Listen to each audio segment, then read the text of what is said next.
Guys, it's Hans Niemann versus Pragg. It's Nihal versus Abdusattorov. It's Arjun taking on here on board number 3, Yu Yangi.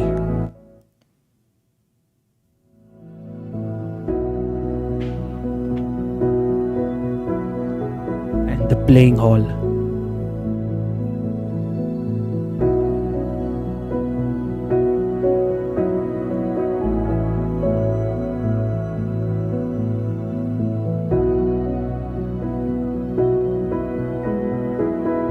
Welcome everyone to the final round. How do you like the music? It's not the final round, the penultimate round. And showing you the standings here, guys. For all the people who are always unsure of who's leading, guys, here we have Blue Bomb Matthias, Alireza Firouzja, Vincent Keimer and Anish Giri are in the lead with 6.5 points. We have 7 players with 6 points. Abhimanyu Mishra, Arjun Erigaisi, Nodirbek Abdusattorov, Nihal Sareen, Hans Niemann, MVL, Yu Yangi, Parham Maksudlu is on 5.5. And we have the women's section where Vaishali is in the second position, guys. Katrina Lagno in the lead, sole lead. Wow, what a tournament we are having, guys. Will Vaishali make it to the top 2 and qualify to the candidates to join Divya and Humpy? We do not know. In the open section also, we do not know who will make it. Guys, look at the playing hall as it's fast filling up. Where is Nihal Sareen? Ajjubai is here, guys. Let's go. Ajjubai OP ho jayega is chat mein. Let's go, guys. Ajjubai playing against Yu Yangi. Arjun is on 6 points. A win here. Very important game for him. Will help him move closer to the candidate spot.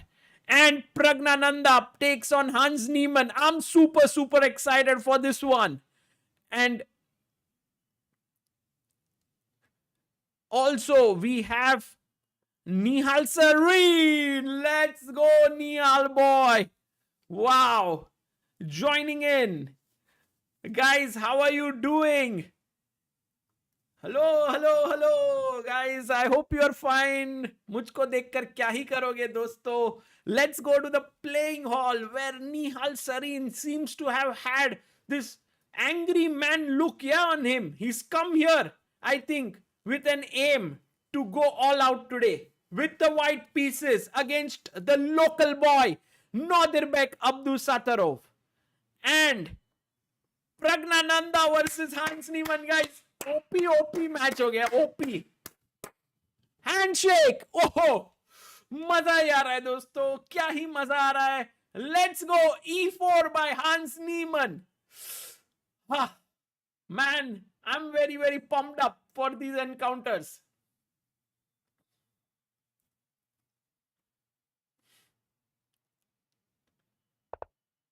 And guys, today we are going to be having a very special guest joining in.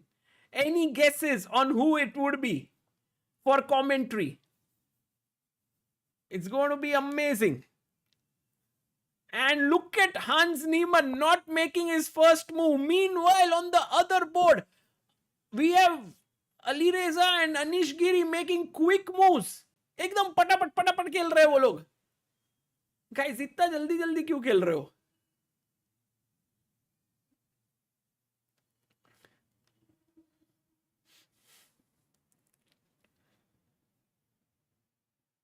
And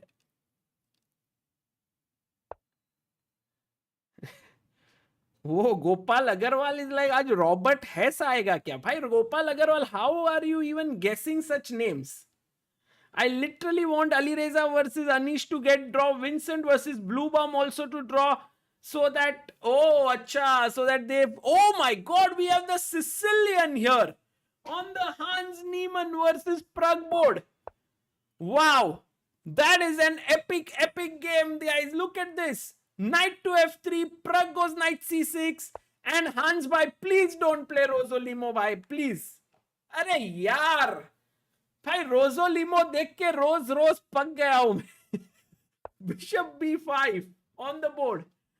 Guys, we will soon have an exciting board put up on next to me over there.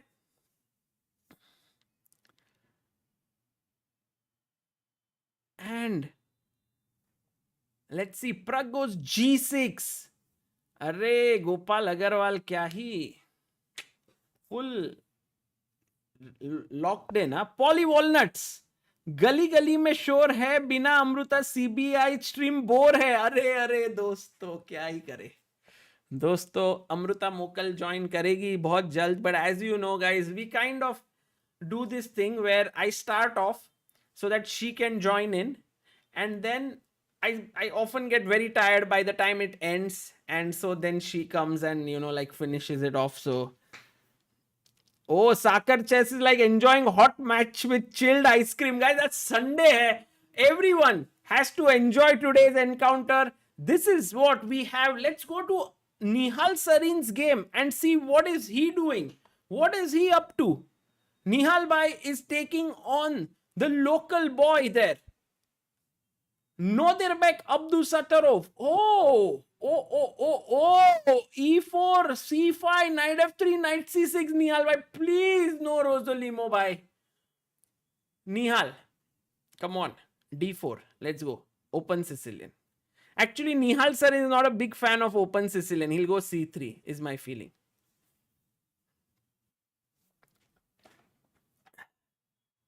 अरे Aniruddh Kulkarni ji, thank you. Not gonna watch cricket, only chess. Nandish Tiwari. Guys, आज cricket match भी है क्या? Is there cricket match also today?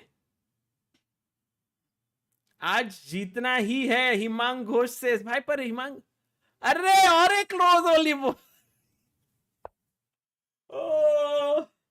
मारो मुझे, मारो. दोस्तों, we have another Rosolimo here. I am just going to completely throw everything if Arjun Erigaisi is also going to play Rosolimo. Let's go to Ajubai's board. e6, not g6 like what Pragg did. Nodirbek goes e6. अच्छा, आज India versus Pakistan है. Oh my God, really? क्या बात है, insane. And let's go to the Ajubai encounter here. Arjun, d4, knight f6, c4, e6 played on the board. And here, this is the situation that we have.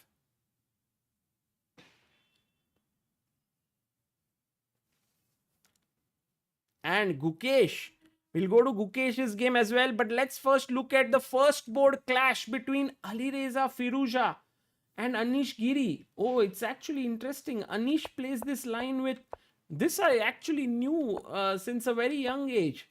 Anish gives up the bishop here. Never really understood the concept behind this, but I think it's mainly about quick development. a6, he'll come back. Oh, knight a3. Wow. AG with some really hot lines there. Guys, bars. Arey. Guys, let's have the bars quickly. Kya hi kar rahe? Let's get the bars rolling. We'll get the bars. And then we'll also have the exciting board put up. Gukesh also, guys.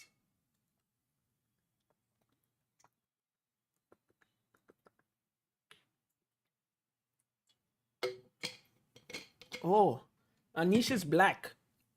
Sorry guys, my mistake. Anish is playing with the black pieces. That's what I was thinking. How can Anish go for such a line? Yeah, it's generally very, very sorted. Let's have all the top boards today. Yeah, on the screen. We'll have all top boards, and then we'll also have Indians there.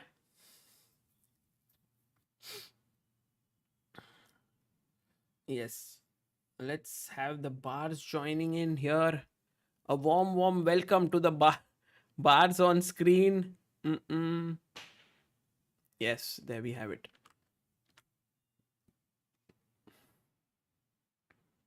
And oh, Arjun has gone for.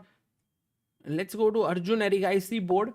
We have the Nimzo Indian has been played here. Wow, that's cool. So Nimzo Indian is on the board, and that is good news. So it's going to be a fighting game here as well, because Yu Yangi also wants to win. That's always nice, when both players want to play for a win. It's always exciting, and a lot of things can happen. When one side wants to be like, okay, a draw is okay for me, then sometimes the games can get potentially boring. So that's good news for all the fans. Mishra better already. What the hell? Against MVL. Okay, this is a very famous line, guys. This is a very famous line. In the Sicilian, 4 knights. And then takes e5, knight d5, knight e4, f4, c4, check, king e2, f5. And now very likely e takes f6 will be played. Knight f6, bishop e3, queen d8, knight d6, takes. This will happen, guys. Bishop b7, and yeah.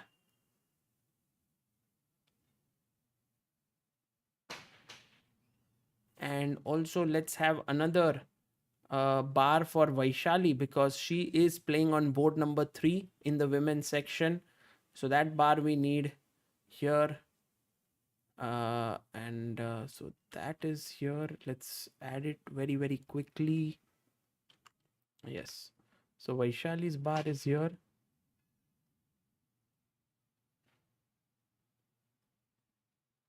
Nice. Vaishali versus Maria Muzichuk. She's taking on the former world champion Maria Muzichuk. And then let's also have another bar from the remaining games in the open section. I think Gukesh we can have Divya there. We also can get the game of the top Indian after Vidit, who's playing here. Aditya Mittal versus Daniel Dubov. I think that would be a lot of fun. So let me just have Aditya Mittal versus Daniel Dubov.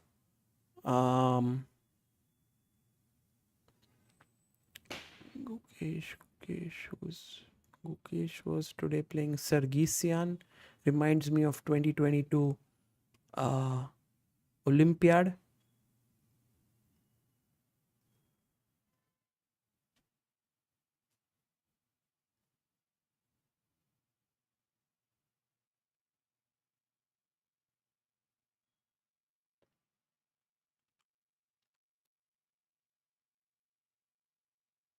Okay, great. So we have all the bars here, guys. A big shout out to Rakshit Bhai, who has built these bars with great care, and because of which we are all able to enjoy the games on one screen. Okay, guys, let's go full screen now on Ajjubai here and see this game. And Arjun Erigaisi here has played certain moves very quickly. He's playing on board number 3 here against Yu Yangi. And I think for Arjun, it's a good opening sort of what he has gone for here.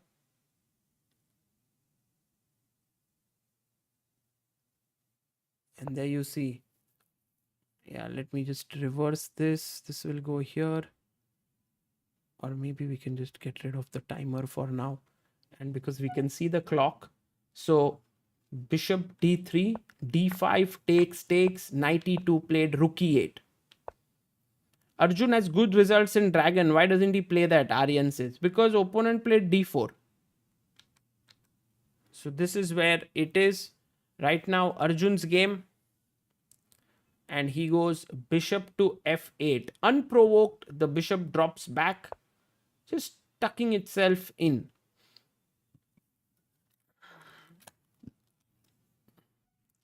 Okay, let's go to Nihal Sarin's game and see what is up with Nihal. Nihal here has gone. Oh, wow.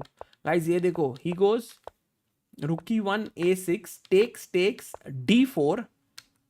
And now Nodirbek is thinking he takes the pawn on d4.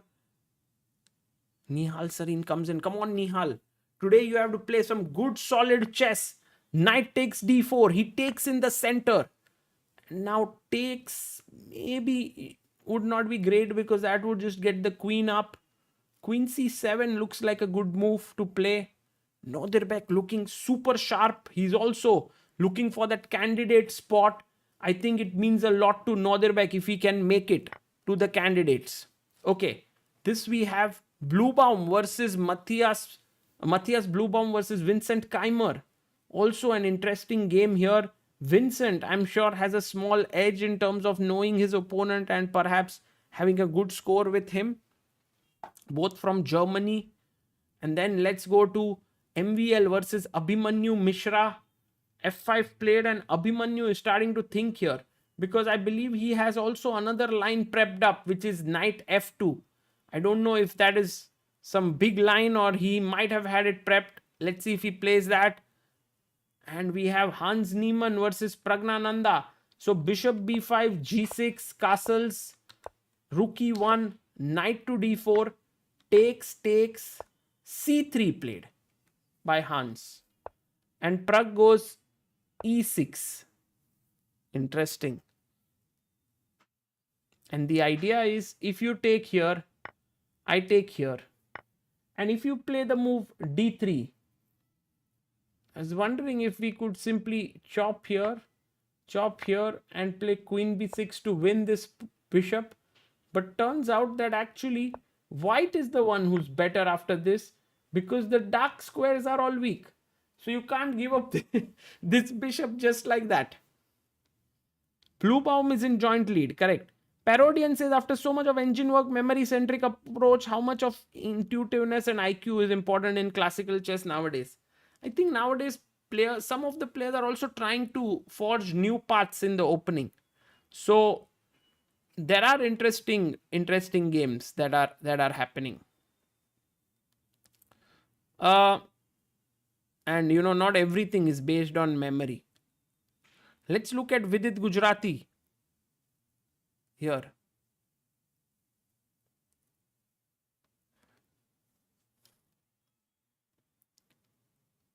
Vidit Gujrathi is taking on Ivan Šarić, and Ivan goes for the double fianchetto setup with b3. Okay, interesting. By the way, guys, yesterday we had so many of you contributing to Help Chess that we started off with some 2790 and we reached 2859. So it was incredible.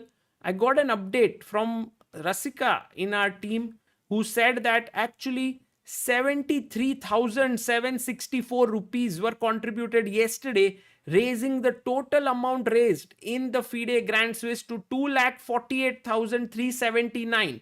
The name of each and every donor and amount for each day has been mentioned in the article in the description below. So please do check it out so that you know that all of it, what you are contributing, is well accounted for and will be used for a good cause.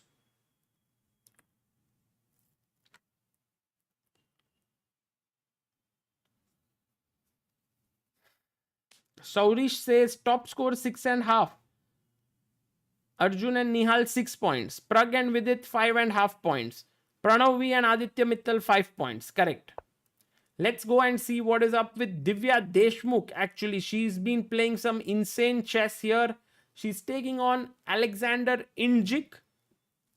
And Divya has played the Tarash. Takes, knight f3, knight c6, a3. Okay. Knight f6, g3 played. Interesting. So Indich, it's called, or Injik. I don't know. Indich. And so bishop d6, castles. Divya playing free-flowing stuff like always. Let's have a look at the game of the world champion Gukesh. And he starts off with the Italian. Oh, look at that. We have monthly top there. Just came. That was Manan Gopal Ved. Wow, beautiful on help chess. Manan contributed yesterday 26,000 rupees. Thank you so much, Manan bhai.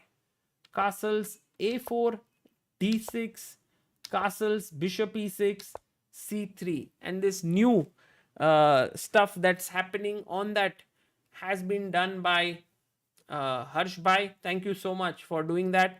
Guys, which game to add in the most exciting board according to you? Oh, today Lakshya Sen is also playing.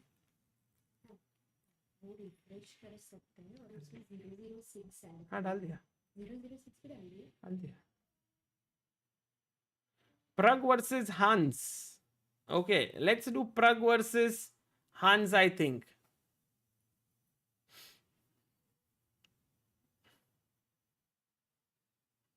That should be a good idea because I think Pragg versus Hans is a very, very interesting struggle. I mean, for Hans, he's always looking for opportunities to play against the best players in the world. So here he has a chance to face Pragg. And that would be something, you know, for Hans.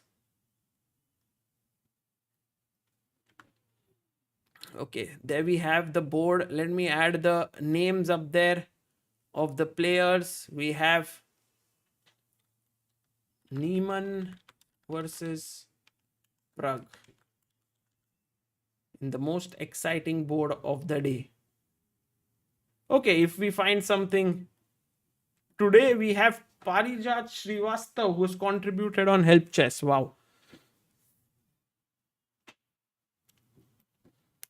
What are the tiebreaker rules? I think the tiebreaker rules, cubes and games, are the rating rating average that is there.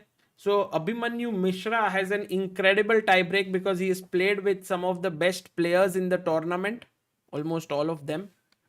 So I think he has a big, so if he manages to win today against MVL, he would have a huge chance.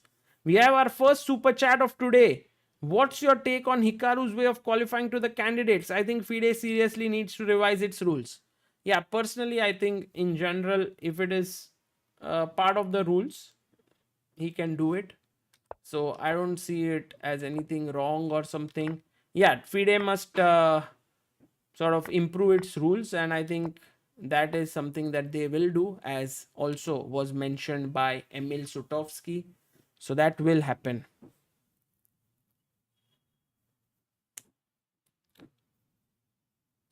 And yeah, I think he'll qualify easily. He's 2811. No one is coming close to his elo.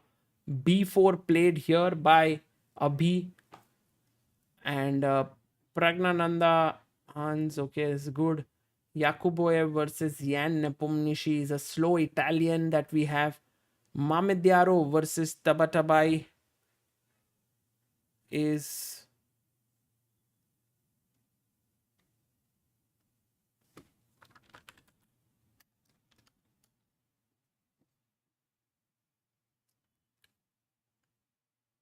There we have it. Very, very equalish game there. Sindaro versus Jordan Van Forest is going to be a fiery game. Although it seems like Sindaro has opted for a more solid approach. Vidit, if he wins today, he still keeps an outside chance. So he must try his best. Although it looks unlikely that someone on 7.5 will finish top 2. in this tournament. Dubov versus Aditya Mittal. Let's go to this game. Aditya Mittal, very talented young boy from India, taking on Daniel Dubov. This is Aditya's chance to actually uh, prove that he is a very good player. Knight c6 castles, and I guess f3 followed by knight g3 looks like a normal way to play here. But Dubov will trade the bishops. We have seen we have also Pranav V, who is playing against Vokidov Shamshidin. Interesting game here in the Berlin, very early days. We also have Leon Mendonça taking on Vityugov, playing theory here. This is well-known theoretical stuff. Raunak Sadhwani is playing against Anton Demchenko. Sargisian versus Gukesh. We just had this move a5, queen b3, queen d7, and bishop takes e6 taken here. And very important question to you guys. Why is queen takes b7 a blunder? Let's see how many of you can find it here. Let's go. White to play, black to play. What do you do here?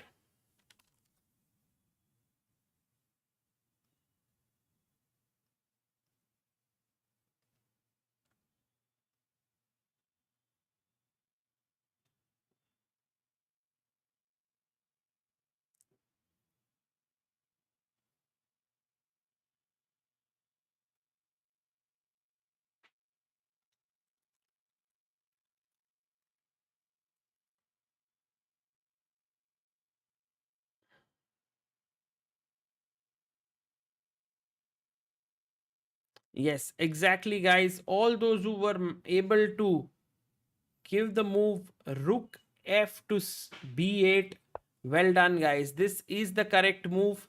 And let me bring on the chat chess moves here so that we can see all who gave the right answer. Yes, we have Akshit Kishore, Ma Sahu, Hassan Adnan, Ashworld, The Sage, Amit Gupta, Arinjay, Daksh Grewal, Sarvanan, and Aditya Bakshi. Well done, guys. Guys, quite a complex position here. Let's go now to the game of Nihal Sareen here. Nihal Sareen. Whoa, knight takes on c6 taken after bishop e7. With which pawn would you recapture here is the big question, guys. Would you take with your b pawn? Would you take back with your d pawn? Not an easy question here. What will you do? And guys, I think such questions very, very complicated. And if we could have an expert joining in, it would be so cool to understand all the intricacies. Guys, any guess on who the guest it is who will be joining us now at this point? People in the chat, everyone's like, let's go b takes c6. That's what you think is the best move. And yes, people are like, it's Harshit Raja, guys. It is a GM stronger than Harshit Raja, actually, I must say. And guys, he's one and only Robert Hess. Hello, Robert. Hey, Sagar Bhai. How are you, my friend? I'm very good, Robert. So good to see you. Oh, it's amazing to be here. I've been following the whole event, and I love watching your coverage because you're always so exciting. And Sagar, I don't think we've ever commentated together. Obviously, we've spent time together. I guess we did in the Vidit and Anish match, more exhibition style. But it's an honor to be here with you. Yeah, exactly. I think we did it right in person here. We never did it online. So I'm so glad that you are here, and Amruta will also be joining us here very soon. Oh, we have Amruta as well here. Amruta, I think, was waiting for you to join so that she could be here. And I Hi, Robert. How are you? I'm doing fantastic. I'm happy to be here, and I'm even happier now that you're joining. yes, absolutely. Such an important day today, penultimate day. And Yes. you're here yesterday. I thought Sagar had said yesterday you were supposed to join. Yes, So, but Robert I decided to join today. ah, And Robert, in the chat, we have people who are congratulating you for your marriage. Oh, thank you, everybody. Yeah, I got the ring on the finger to show it. Let us biggest just challenge accepted, huh? Yeah, by you guys. Oh, guys, there we have Robert and his better half. Robert, could you tell us a bit about her? Is she also a chess player? You know, her rating is around 700, 750. Right. So yeah, she can play some chess for sure. But no, she's not by background a chess player. She started playing during the Queen's Gambit, and you know, she puts up with my huge interest in chess, obviously. Wow, that's wonderful. And what's her name? Lydia. Sorry? Lydia. Lydia. Okay, wonderful. And you know, there's also one more announcement that we have to make, that Robert has just launched his YouTube channel. Oh, Yes, and it is called GM Hess is his YouTube channel. And guys, I have put the link in the description. So I think, Robert, we should be a bit ambitious today. You know, you have around 550 subscribers, I think, when we started the stream. Maybe we can aim at 2,500 subscribers till you are here.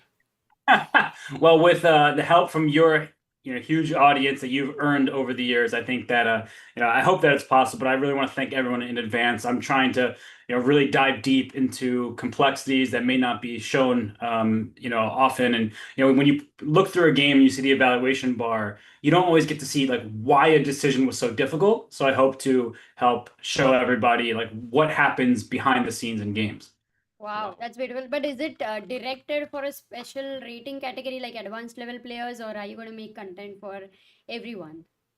I hope it's for everybody. Honestly, the chess world is growing every single day, and I think that as long as you can learn something from a video or from an article or a recap, whatever it may be, I think that it's always worthwhile. So I do hope it's a bit of something for everyone. Wow, that's amazing. I mean, it's the best news for the chess world that Robert's channel is there Yes. now. He's going to be active. Lot of content, guys. All of you keep asking, what should I learn? What should I do? There we have. Follow him. Yes, I think Well, it's another Sorry, great go ahead. resource. Yeah, Robert, thank you for doing this. I think I saw one of your videos where you dived into, I think, a game of Yu Yangi it was, and it was this beautiful move Bishop F5 that you analyzed, and it was incredible. Ooh, people are saying subscribed. Thank you. And yeah, that was a hidden move, right? It's one that you can't expect a human to find, but one that was available. And actually, Sagar, I was watching your commentary yesterday about Nihal's game, and you were saying you don't expect him to find all the best moves, not because he's not capable, but because he was in time trouble. It was a very complicated position, and I appreciated that because when there's an evaluation bar, we often assume that somebody should find all the best moves, and then when they make a mistake, it's like, how could they? But in reality, chess is difficult, and Nihal knows that better than anyone based on yesterday's game. It was really unfortunate. I actually wanted to applaud him on his opening yesterday and his opening today because I think he's doing the right thing. I really do. Like when he's playing against Abdusattorov, who needs to win with black, playing something that's gives some life in the position, but makes it difficult for black to play for victory, just like he did yesterday against Alireza. This is very smart, mature chess from Nihal. That's very interesting take. I think in general, Nihal has changed his playing style a lot, Robert. I don't know if you noticed that. We've been talking about that. He was like more focused on shorter time controls. He would play like unambitiously in classical games. He would take short draws and all of that. But he's changed that, and I think that's what has really brought some good results for him in the recent times. Yeah, he definitely has changed I think his mindset and his repertoire. And I mean, for Nihal, like at some point I thought, without any judgment, that he may have played too much blitz and bullet chess, and that if he had ambitions to make the candidates, I don't always think those goes hand in hand. But Hikaru says, no, I play all the time online, and it's going to make me play my best chess ever. But I've really been impressed with him. Like seriously, his game against Mendonca, that end game where he played Rook F5.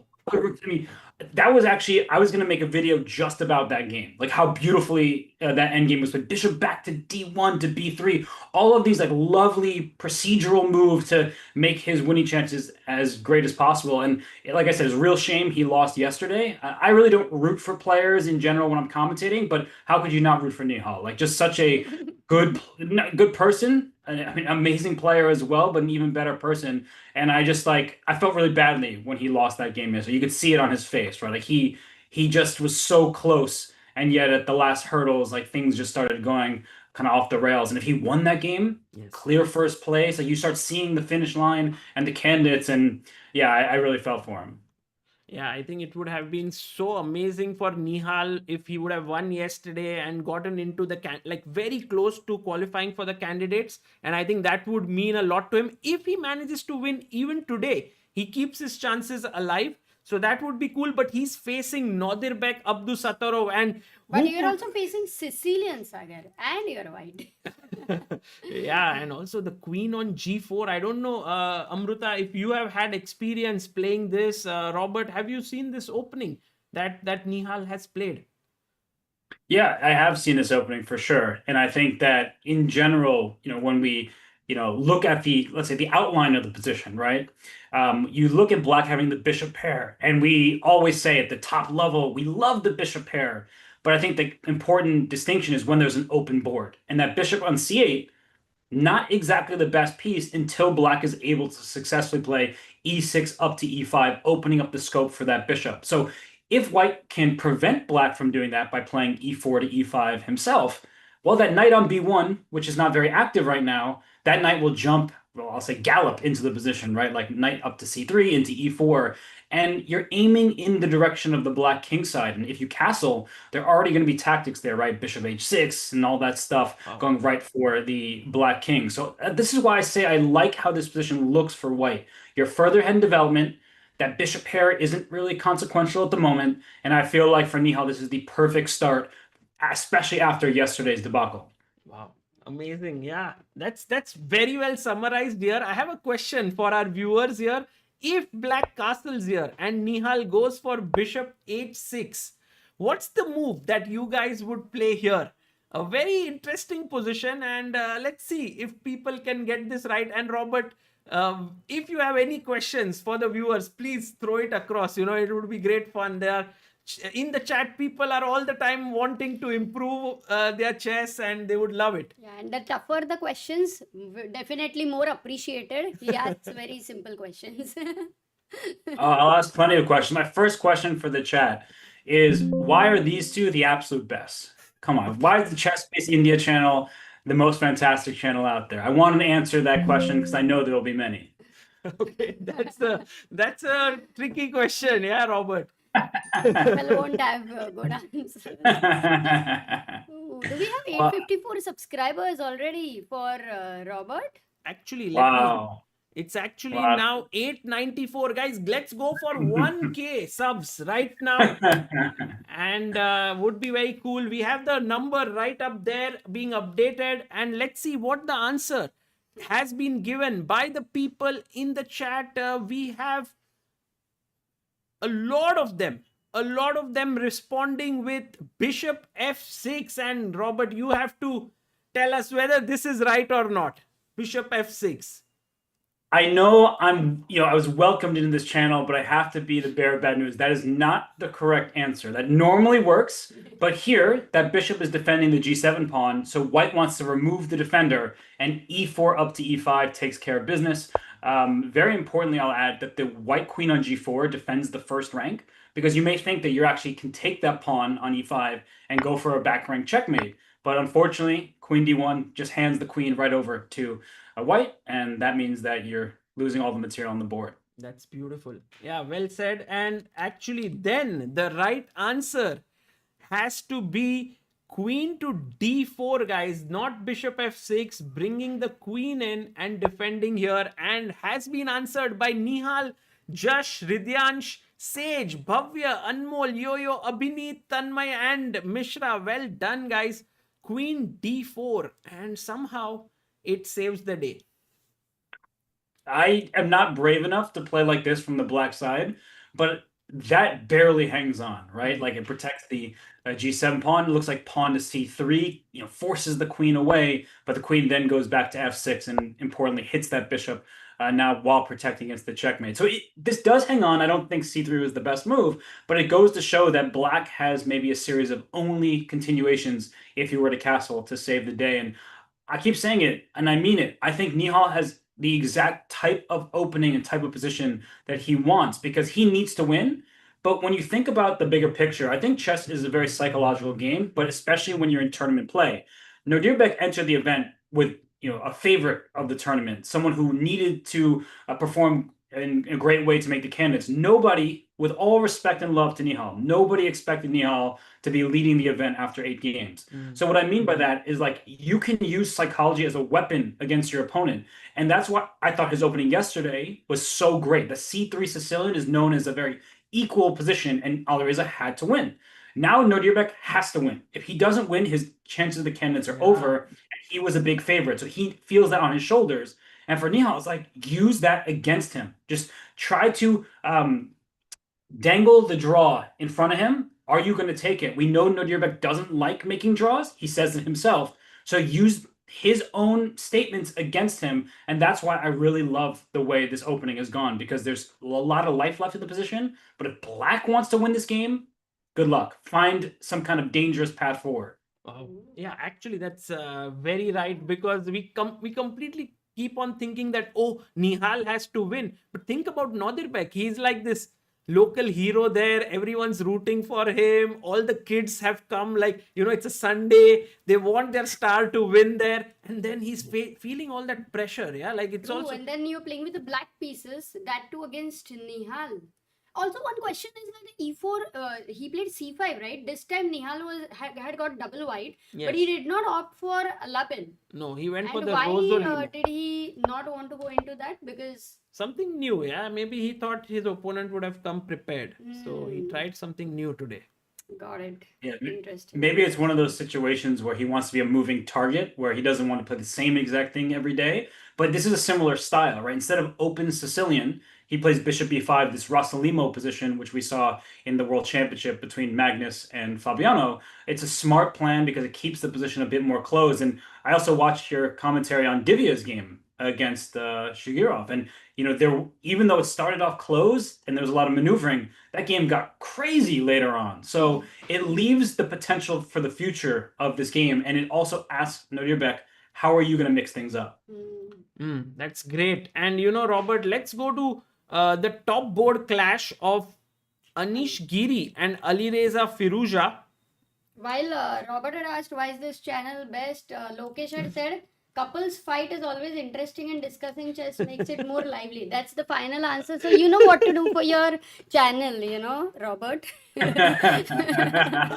It's great life advice and great marriage advice. I appreciate it. So you two are always smiling. So I think if I do want to take that advice seriously, I'll take it to heart, and that means I might have to invite her on the channel. Yeah. Actually, that's Lydia would be amazing. Like she can just stream with him and she can have fun, I think. Yeah, and also I think, Robert, that would be an incredible idea, that she moves from 700 to like 2000 step by step, and you are training her.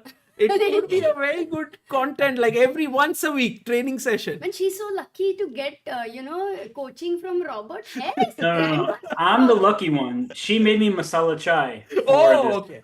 There's Oh. I don't know if you can see How it, but there's some really masala. having masala chai? I can't believe that. Wow. I'm just going to the kitchen now. I did think that. Exactly, that's what I'm gonna do in a while. Yeah. I mean, I've had masala chai in your home, and now I have it in my home. So it's coming. Yes. Oh yes, I completely forgot about Yeah. that. Robert had come home, right? And I had made the Anish tea. and Robert and Yes, yes, during the death match. Oh, Yep. I was always thinking that it was Anish and Vidit and two GMs who had come home, but it was also you. So I Yes. think now it's like so many people have had. Was it good, Robert? Do you remember the tea? It was very good. Okay. Yes. Okay, Yeah. fantastic. Sagar, it was But unforgettable. That's what but he wants to say. my wife makes it better. Oh, So. okay. That's the best answer you can give. Amazing, amazing. So we have Alireza versus Anish. I don't know what do we have to say about this opening. One thing that always puzzles me, and maybe Robert, this is a good time for to ask you about it, is why does White give up the bishop in this line, and what exactly does he get in return? And also knight a3 here.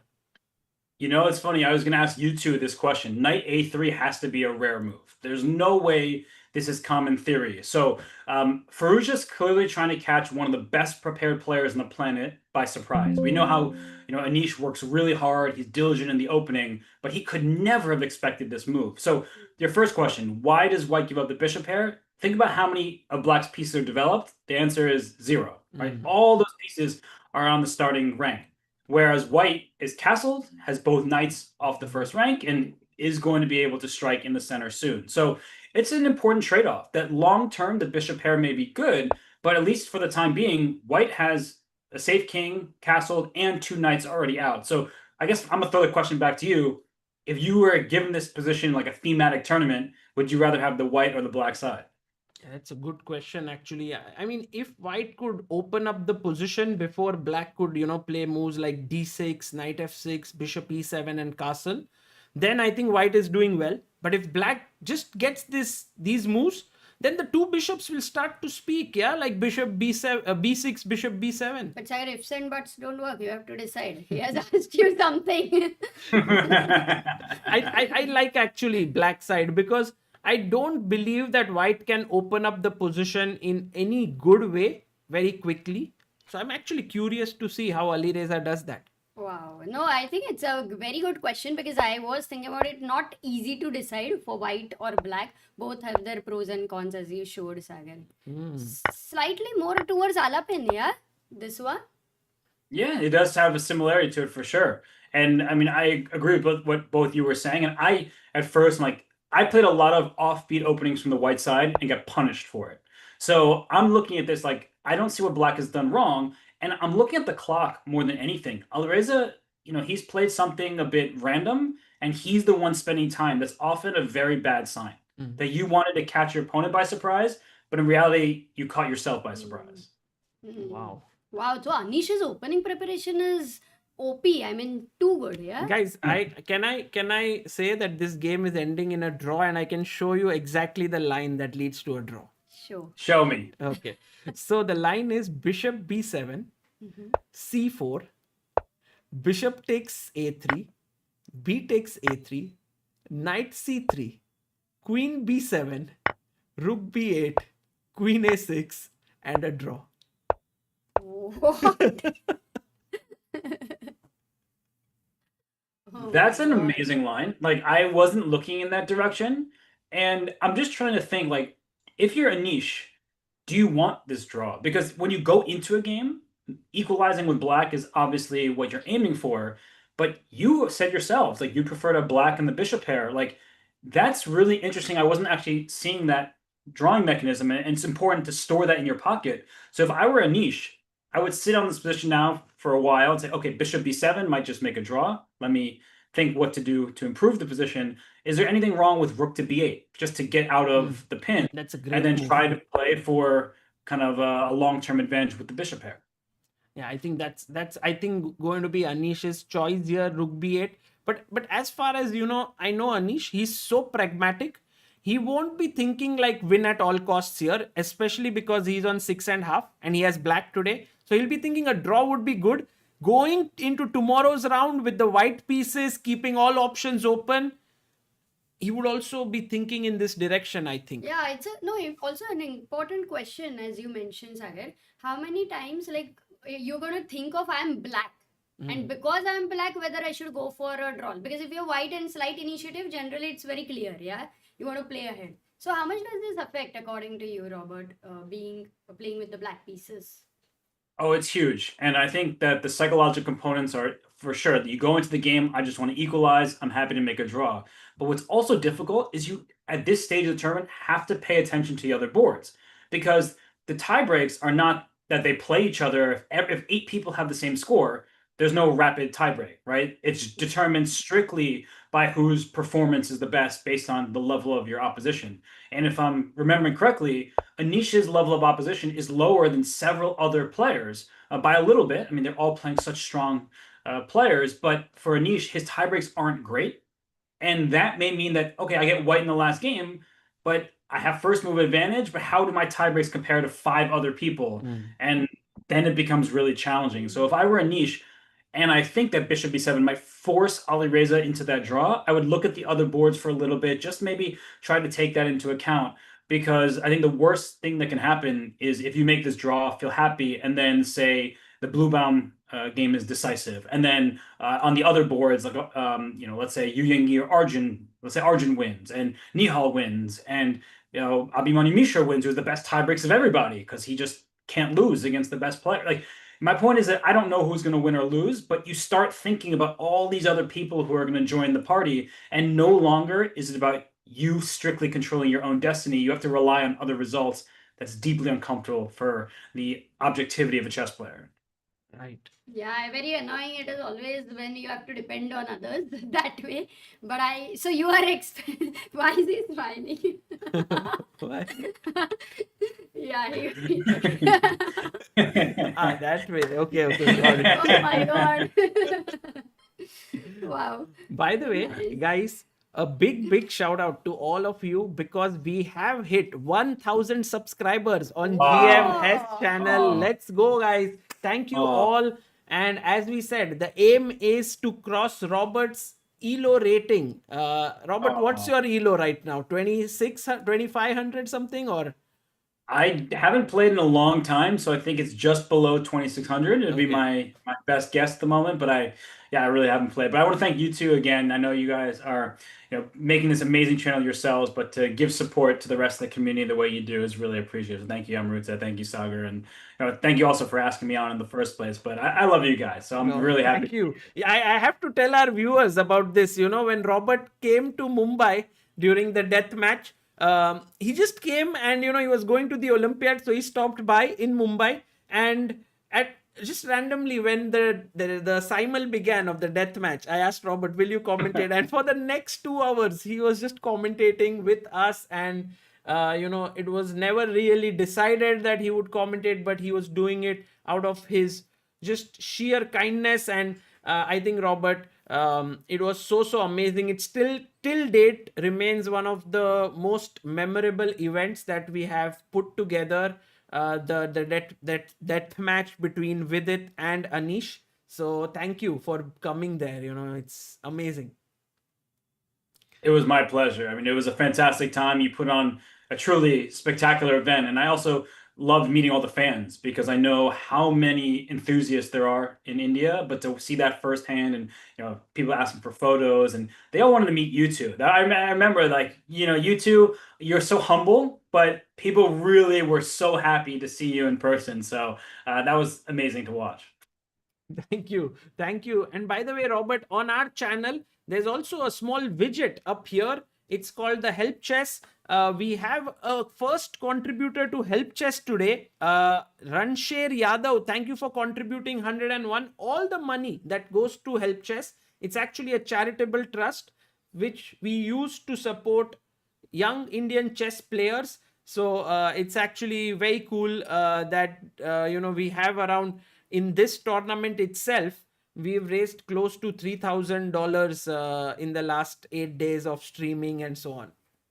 Oh, I love that. And I know you've supported so many players over the years, but that's super generous. And I will echo your ask. Everyone, please, if you can. We love supporting these players, and there's a reason. And of course, Vishy Sir is one of the big reasons. But Chess-Based India should take some credit as well for just helping the game blossom. And everyone's support is just generous and really well received. And we see how many strong players are coming from India these days. Absolutely. Thank you, Robert. And we have a huge clash here between Hans Niemann and Pragnananda. Your feelings here, Robert. Firstly, about Hans actually playing here, I think he's really played well in this tournament, beating Yas Khan in 26 moves and then remaining unbeaten till now. Yeah, Hans, I would say, has played a really great tournament. I think he's probably kicking himself a bit about yesterday's game, where that's one where you feel like you want to win, but Abhimanyu Mishra has been a beast. But he also got the perfect opponent for this round. Pragg is an absolute monster, one of the best players on the planet. It's not to say anything negative about Pragnanda, but if anyone needs to win this game, it's Pragg. I mean, the good news for him is he's leading the circuit, so he doesn't have to go too out of control. But if he wants to win the Grand Swiss, he needs to win 2 games in a row. His rating is also the highest in the field. So for tiebreak purposes, Hans could not have had a better opponent. So if Hans can actually win this game, I mean, then his tiebreaks through the roof. His score is also up at the top of the leaderboard. So it's the best pairing if you win the game, but it's the worst pairing if you want to win the game because Pragnanda is so good. Yeah, and also the position out of the opening looks quite interesting because if Pragg goes and snatches this pawn on d4, which has just been taken, oh, he doesn't even take it. I was just going to say that then Hans would go knight c2, bishop would come back, and then he would build a strong center here, and maybe this is a small edge to white. Yeah, I agree with that. I'm a bit surprised he didn't take, but looking at him on camera, he looks very calm. And I have to applaud him for what is a great decision because most players do not enjoy being down material. But if you look at this pawn on d4, it can be defended now if the knight retreats to c2. That's one defender. But black can add attackers with his own knight to c6 and saying, now your pawn's, I would rather take it with my knight and trade those pieces off. And if you push d5, you're getting a position where, yes, white remains a pawn ahead after the captures on the square, but are those good pawns? I don't really think so after e takes d5, e takes d5. That's a pretty weak set of double pawns here. And I think that Pragnana is relying on counterplay, and that's what the best players in the world do, is they say, I don't need equal material, but I want my dynamic chances. That's actually, I'm not fully convinced if this position is, can Pragg really try for something in this position with black, or it looks very even, right? Yeah, I would take white in these positions because I would like to make my opponent prove that they'll find all the compensation for the pawn. But you're right, Pragnanda has no real winning chances, I would say, at least at the current stage from that position. So I think he's just looking to equalize. So he's looking to equalize. He's also banking on Hans's ambition here. Hopefully, he'll also try to complicate the matters. That's what makes these rounds, the penultimate and final rounds, so exciting in But chess. when you draw, then it means that there's no chance for him, even if he wins tomorrow with the white pieces, yeah? Right. For top 2. I think for Pragg, no chance because he's on 5.5. Hans is on 6. So if he draws, he would have an outside chance. No, maybe there is not. such a huge crowd on top. Yeah, True. yeah, it's really hard to predict like who's going to be up there. But Hans winning this game, I mean, now he's in great shape. But you can look on his face. I don't think he is in love with his position. And for Pragnanda, he's doing the professional thing. Like, I'm just going to get my king safe. I would prefer to take in the center with a knight rather than a bishop. And if I'm down a pawn, so be it. My activity is what's going to keep this game about dynamically balanced. Right. Okay, it's time for us to move on to another game that is between Arjun Erigaisi versus Yu Yangi. Both of them are on 6 points. It was a Nimzo Indian E3 variation, and Arjun went for very simple central play, rook e8, bishop dropped back, and then a5, b6, and this is the live board position here. The engines already say it's equal, maybe even slightly preferable for black. Do you agree with this, Robert?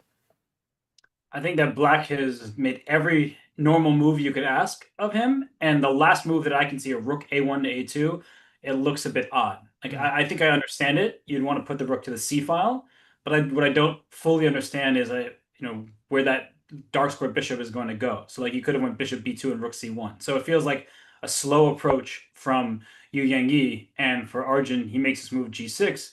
He can fianchetto if he wants at some moment, but ultimately I just don't really see what White's plan is. And so I think Arjun should be very happy with the start of this game. Right. Okay. So good one. Good position for Arjun. It's complex enough to keep playing for a win. We go to the game of Vidit Gujrathi. Vidit is right now on 5.5 points, and he's taking on Ivan Saric here. And it's a very simple position that Vidit has played. He's gone for this setup where he's made all the natural normal moves, while White has played this double fianchetto. Yeah, Vidit actually had a tough game yesterday. At least it ended not so well for him. That rook and pawn versus queen, Robert. Practically, how would you call that? Is it very difficult to convert on the board? Because I think I felt it very difficult. I think ultimately, whether it's difficult or not, it's a huge disappointment for Vidit. And I think the worst part is that game against Ivanchuk as well from a few rounds before. Like you start questioning yourself. Like I know I'm winning, I should be winning, but I haven't been able to prove it. And the Ivanchuk win was like one decision, right? He put his rook to b8 instead of rook f5 check. And then yesterday, that wasn't that easy. Like I don't want it to sound like it was the easiest win in the world, but I think it's one where if you give Vidit that position 100 times, he should be winning it like 90 times. I can't put an exact number, but yeah, he's going to be upset with himself, that's for sure. And it's disappointing because he was the previous winner. He's had so many chances in this field, but I like his position in this game. I mean, he just has a solid approach to the game against Saric, but then at some point you wonder, like, what am I playing for? Because he ultimately wants top two, and I think he's out of contention now. Yeah, he is out of contention. Most likely, 7.5 could give him an outside chance, but very unlikely. No, not for this. You need minimum 8 or 8.5. Really? Yeah.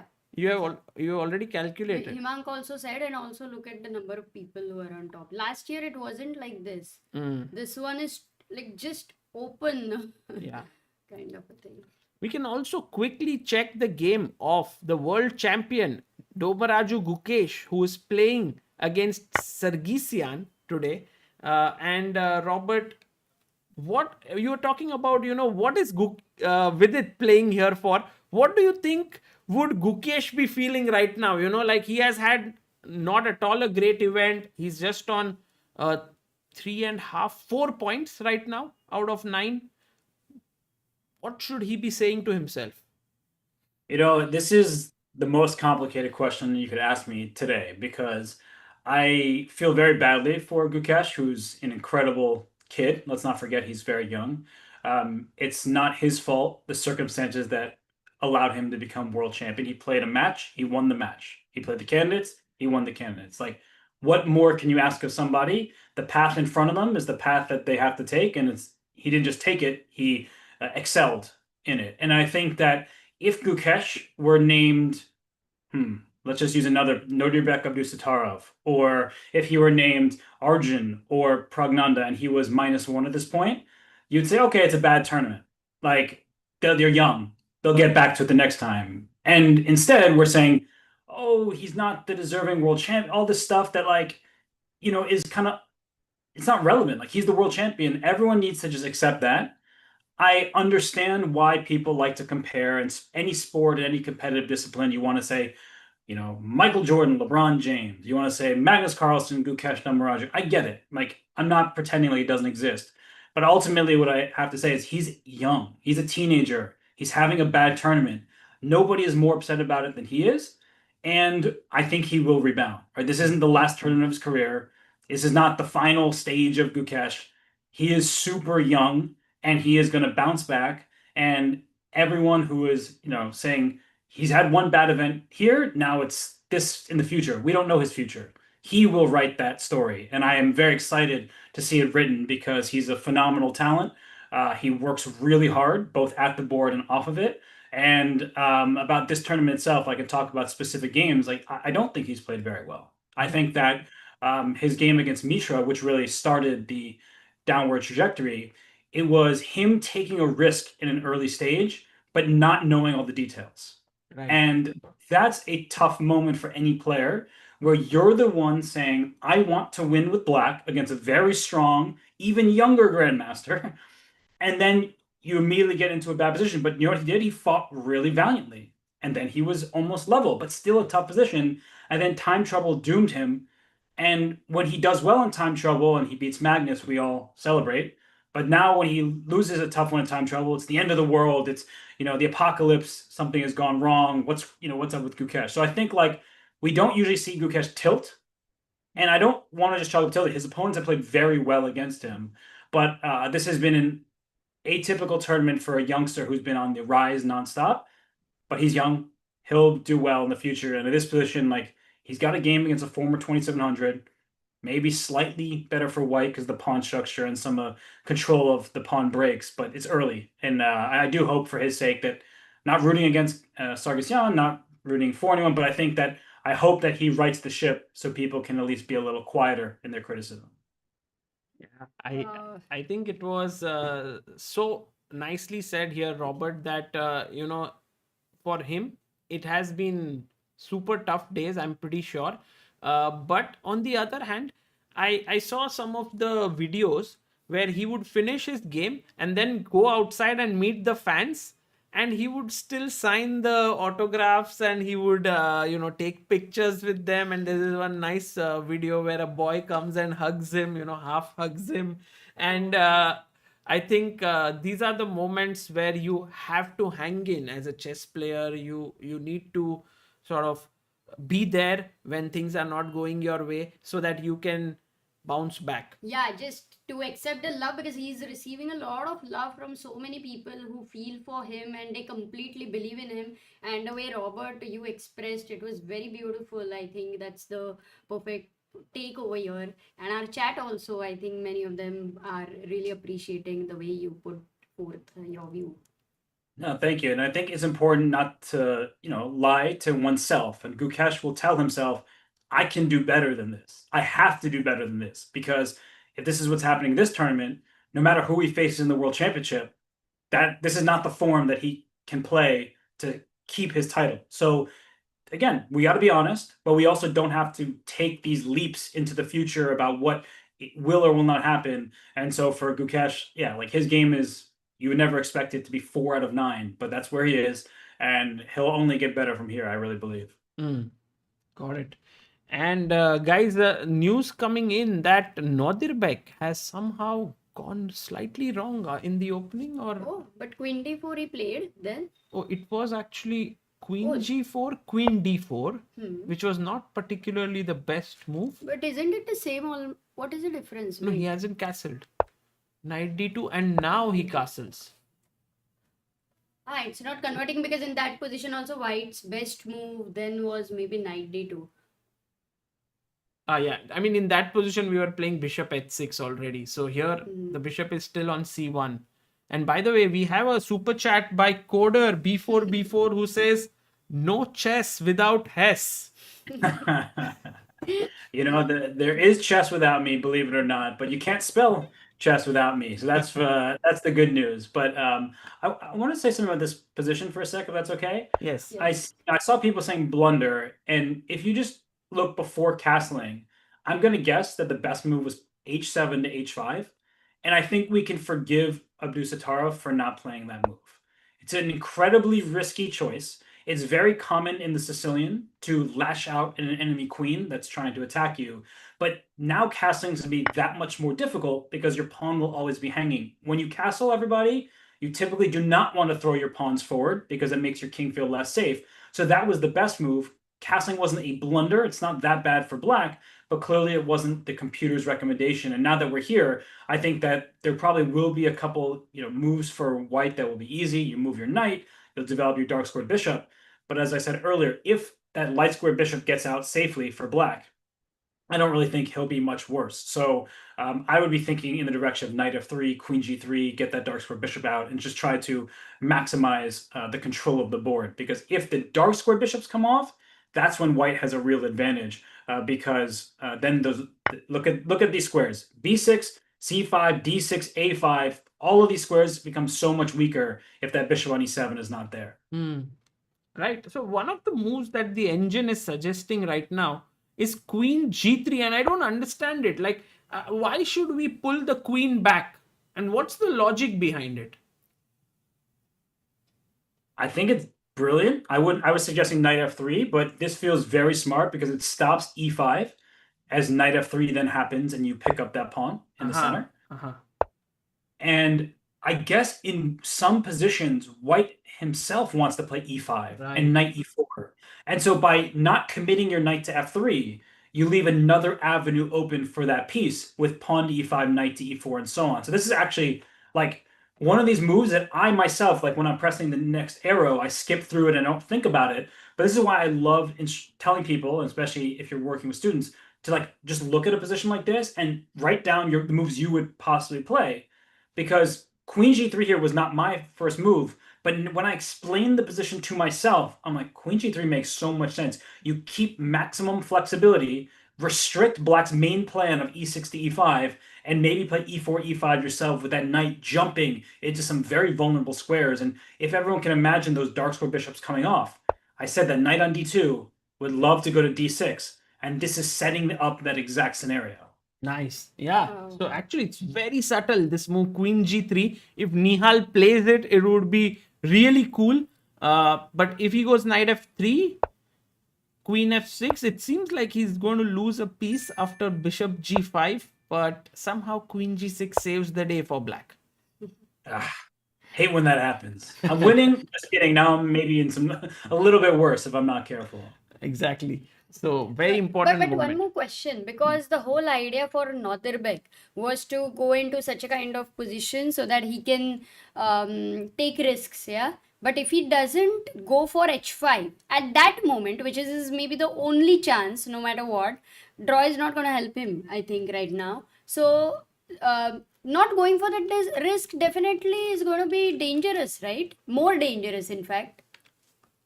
Yeah, no, it's a really good point that we're talking about how Nuremberg needs to play for the win, but moves like h5 are ones you can't take back. And so that's why I like Nihal's opening, is he's putting the difficult questions to his opponent. He's not picking up the gauntlet and saying, I'm going to just rush at you and try to checkmate you and leave everything behind. He is saying every single turn you have to make a tough choice, and a very different position. But I loved how Anish played yesterday against Jordan. Because in that game, he was slightly better. The eval bar said nothing, but then at the critical moment, Jordan had to make a difficult knight move that he couldn't find in time trouble. And at this high level, it's not just about going for checkmate, going for tactics. It's about putting the difficult decisions to your opponent and saying, are you going to find 7 tough choices in a row? Are you going to find 8? And maybe the 9th one is where you make that mistake. And if we go back to the era of Karpov, he was so good at that. Karpov had the boa constrictor squeeze going on, and it's difficult to defend against these elite players move after move after move.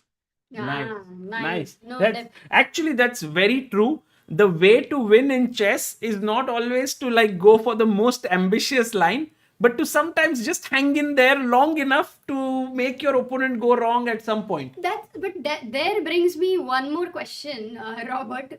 What happened? Did anyone blunder? Oh, queen! Oh! Yeah. No, wow. I appreciate your physical round of applause, because in my head I was giving him one. No, that is high class. And this is what I love about chess, is moments like this. Yes, I love a queen sacrifice. I love checkmate. I love how Vincent Keimer won yesterday against Parham. Just a beautiful, Vincent's immortal, maybe. But queen g3 here is just, chef's kiss, right? Like just beautiful technique to keep all options open. And if Nihal is able to win this game, I think queen g3 is a big reason why. And also to win after what happened yesterday will show great mental fortitude. Everything's going well for you in the tournament. Suddenly you lose a game, the momentum is gone, but then you come back and you're able to do that. This resilience is another thing which you really need to carry with you if you want to go to candidates. Absolutely, absolutely. And by the way, while we are talking, guys, two updates for all of you. We have Kiraman Dinake, who has contributed 501 on Help Chess. Thank you so much for becoming a believer of Indian chess. And we have 1130 subscribers on GM Hess channel. Guys, go for it. The link is pinned in the comment now in the live chat. You can go there and subscribe to the newly launched YouTube channel of GM Robert Hess, and let's cross his live FIDE rating, whichever it is. I think it's 2590, so we need to reach 2600. Oh, thank you so much, everybody. Seriously, I really appreciate it. And thank you to you both again. I'm going to thank you so many times. No, in no, this- Robert, you don't You have don't to have thank to us. thank Come at on. all. In fact, We we are- have to thank you again and again. in You know, fact. it's also a bit selfish here, because if the subscribers don't exist, then you won't make videos, and we want you to make more videos. I want to watch them. So Well, I Awesome. definitely plan on making more. I was going to do more during this event, but some things popped up which prevented that from happening. But don't worry, everybody. There will be more videos for sure. brilliant, brilliant. But about his rating, this was a question, Robert, that even at 2600 and 2700, around that rating, everybody has in one tournament at least, I think, two games which end up not in the actual result is the result it should be, right? So that happens to every single person. But I don't know, what is your opinion about that? In a tournament, would it happen to you? Like two games are messed up completely. At least Sagar, I know it would happen. So I'm not asking. Maybe more than two games. Exactly. So, but yeah, what is your take on that? It's funny because I think every chess player feels like the bad results always happen to them and to nobody else, right? Like, oh, I spoiled some positions, but then we quickly forget the tough positions we saved because our opponent went wrong. And in order to win chess games at such a high level, you need mistakes from your opponent, right? Otherwise, all games would just be split as a draw because the best player is making the best moves every single turn, equality. I do think some players have received more fortune than others in this tournament. We mentioned Vidit. He has actually not received fortune, I would say, and that's why he's in the 5.5 point score group. But ultimately, there's this expression "better lucky than good," and time and time again, excuse me, I say best lucky and great. And the greatest players in the world, they get their fair share of luck.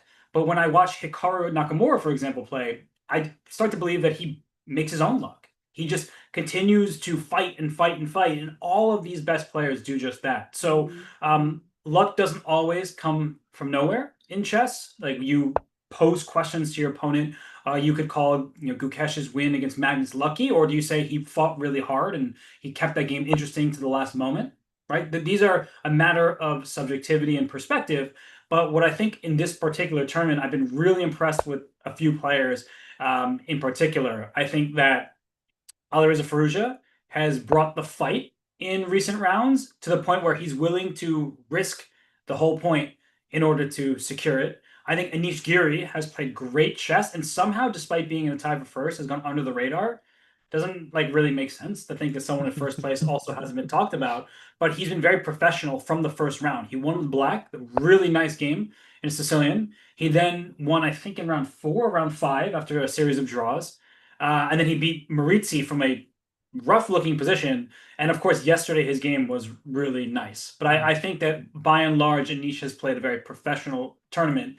And Matthias Bluebaum, who I've known about for a long time because he plays in every single event under the sun, at least online, that guy has been having a masterclass of a tournament. We want to talk about the teenagers, but what about the nearly 30-year-olds who are reaching their peak rating? I see you have it up here, how he defeated Pragg, but it wasn't just that. Like, he won those 3 games in a row. And he has played excellent chess, beating Pragg, beating Arjun. He won the game with Hammer and Cristobal. I remember that game. That was a really nice game with the black pieces. So for Bluebaum to be at this performance at this stage of his career, in some ways, that's just as impressive as a teenager rising to the moment. So I've been really impressed with both of these German players in this matchup. And Robert, you are following the full tournament so closely. Like, are you like, Why is he not playing? and you are not commentating, right? Like, you maybe No. you so what's your motivation behind following it? You're not even playing much. You're not commentating. Do you just like, are you looking at it as pure love for chess, or what is it? Yeah, I'm always looking at chess. It's Mm. funny because I don't play so much. I don't have that itch to play, even online. Like you can look at my profile. I don't think I played since October of last year. And I just enjoy following the events. I turn off the evaluation bar when I can. I just like try to think what's going on at this moment. If I need some help, I'll come into your channel here and watch you guys chat about the games. And you guys bring so much excitement, which makes me even more uh, happy to watch what's happening. But I think ultimately, like I could tell you about games from random tournaments or player. Like I would say in the women's tournament that there's a player who's not doing well, who I've been very impressed by, is Miley Jade Wallet, the Canadian player. Mhm. She beat Gunina in the first round in a very nice game. She made a couple draws and then she lost a game where she was completely winning, and then her tournament started sinking. But she's been like one move away from winning a bunch of games. And the coach in me is always impressed by that because I would rather a student lose a very well played game, at some late point making a blunder, it happens, than play like a lot of not great games and win because of time or whatever it may be. And I think that she's shown some very strong play. And I think that shows that maybe she'll be able to increase her rating and her strength. And I don't even know how many points she has now, but I just watched the earlier round. I'm going to look to She's tell not you. your student, right? No, no, no, no. She's No, not my As student. a So coach, She he is said that is Yeah, that is so but the good thing is what that he you're said. you're looking at games of like all the players, like all the players. Yeah. that's like more than 100 games a day. Yeah. Well, like I could tell you, for example, Lena Nasser, the lowest rated player in the women's, Yes. she beat Clara Coulon in a game with the black pieces. And the reason that game was one where she won a pawn early, and her opponent was like playing a little bit too like aimlessly, and then she fell for quite a simple tactic that she saw one way the tactic didn't work, but didn't Oh realize my the second God. way she lost. Okay. So yeah, Wow. I'm keeping my eyes open because I think my ultimate thought is there's something to learn from every single game of chess. It doesn't need to be 2,800 players. It can be 1,800 players. And, if the game is interesting, the game is interesting, and I'm gonna file some takeaways from it. Amazing. That is too good a sign. And what I like about him is he's saying that we'll appreciate if a player plays a very good game, even if ends up losing, because then you know the potential, then playing a bad game, but then end up winning. Yeah. Yeah. I think Amazing. Yeah, Robert, I try to look at as many games as I can in a day, but like to look at close to 100, that's insane. Like so Yeah, impressive. it happens when you have some free time just to look on your phone and look at this game and that game. But I do try to look at every single game that's going on, like in this tournament, because there's could be a cool opening that someone's trying out, or there could be a sacrifice that otherwise I wouldn't see. And I think usually the attention is on the top games, which makes sense, and I don't blame anyone for that. But when you look at recaps, what games are people recapping? I can watch the recap in 4 different angles and 4 different perspectives, and I love that from the game of Pragnanda or Anish or Alireza, but I don't get those recaps on the games of the players with 4 to 8, for example. And I think that's why in part I look is because I'm not going to get the information elsewhere, so I go search for it. And so that's why you have launched your own channel now, because I believe now I understand that things that are not being covered elsewhere has a Exactly. spot now on the internet to get covered. I wish I was playing chess right now. Yeah, I think that's part of it is like, and actually, I know I've already praised you both a lot, but I've always loved that about your channel. It's like, you have these videos of kids when they're like 9 years old saying something and then it comes true. And at that point in time, they may just be playing in the national under 9 championship. And that's really cool because you're giving a spotlight to people who may otherwise not get it. And I guess my point is maybe I'm late to the game. So I know that, whether it's Levy, whether it's you, whether it's Car, whoever it is, and credit to all the big content creators who are working so hard, is I know those games will be covered.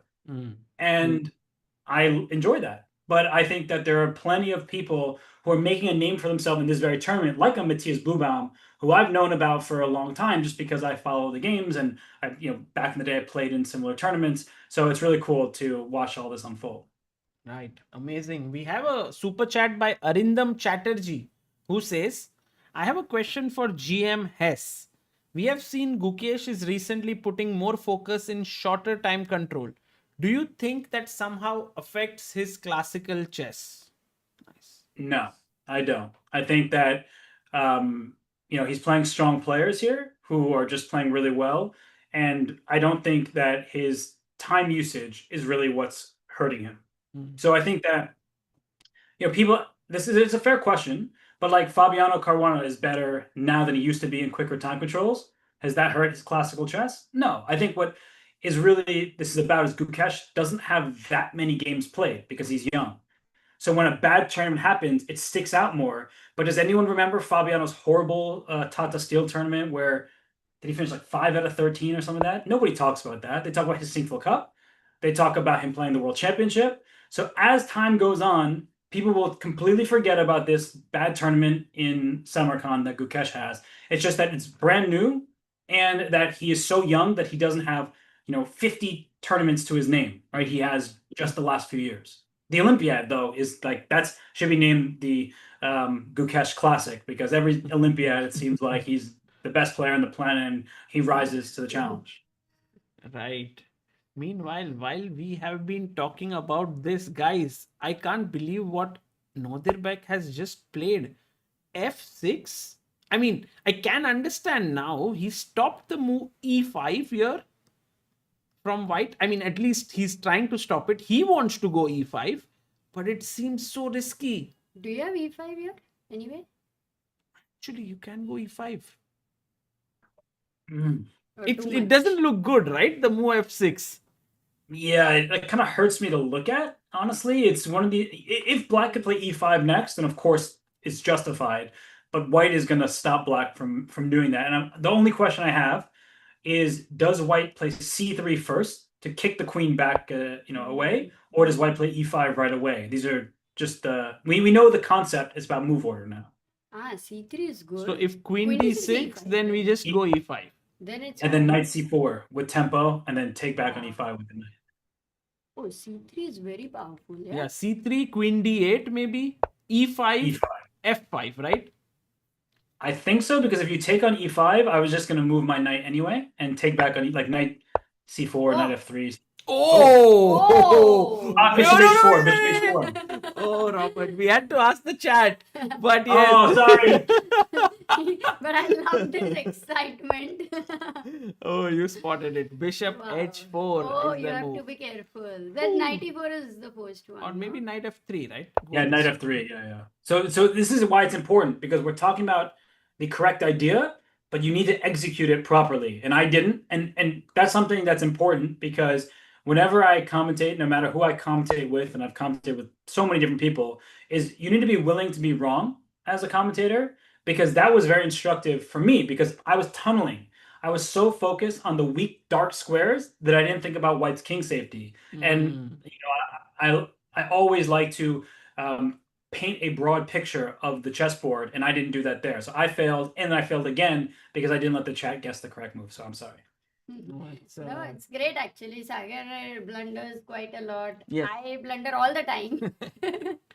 We had in India Samay who started streaming at that point of time, and he would make all these mistakes. He's a comedian. But He met him during the death match. oh yeah, Achha, one Yeah, death match for Robert. we I think commentated everything- together, we three were yes, sitting yes, together yes. at some point. Yeah. Yeah, and we were all at your house together. I Yes. came with Ish, with Vidit, and with Samai. Samay was also here, and he's called the Blunder Master, right? That's what I think you wanted to say. He has a BM title on chess.com, so that's very cool. Divit Mathur asks, who would Hess like to see in World Hess Championship? Oof. Can I say Sagar Shah? It's funny because I really don't know who's going to be in the canvas in the first place. But I I'm excited for the candidates. It's one of the best tournaments ever because there's only one prize, and you also get 8 of the top players in the world competing. So the candidates is a tournament I look forward to every single time it happens. I don't know. I mean, this time the candidates look so wide open, just like last time. I mean, no one would have imagined Gukesh to win, but we already have Caruana in there. We have Hikaru in there.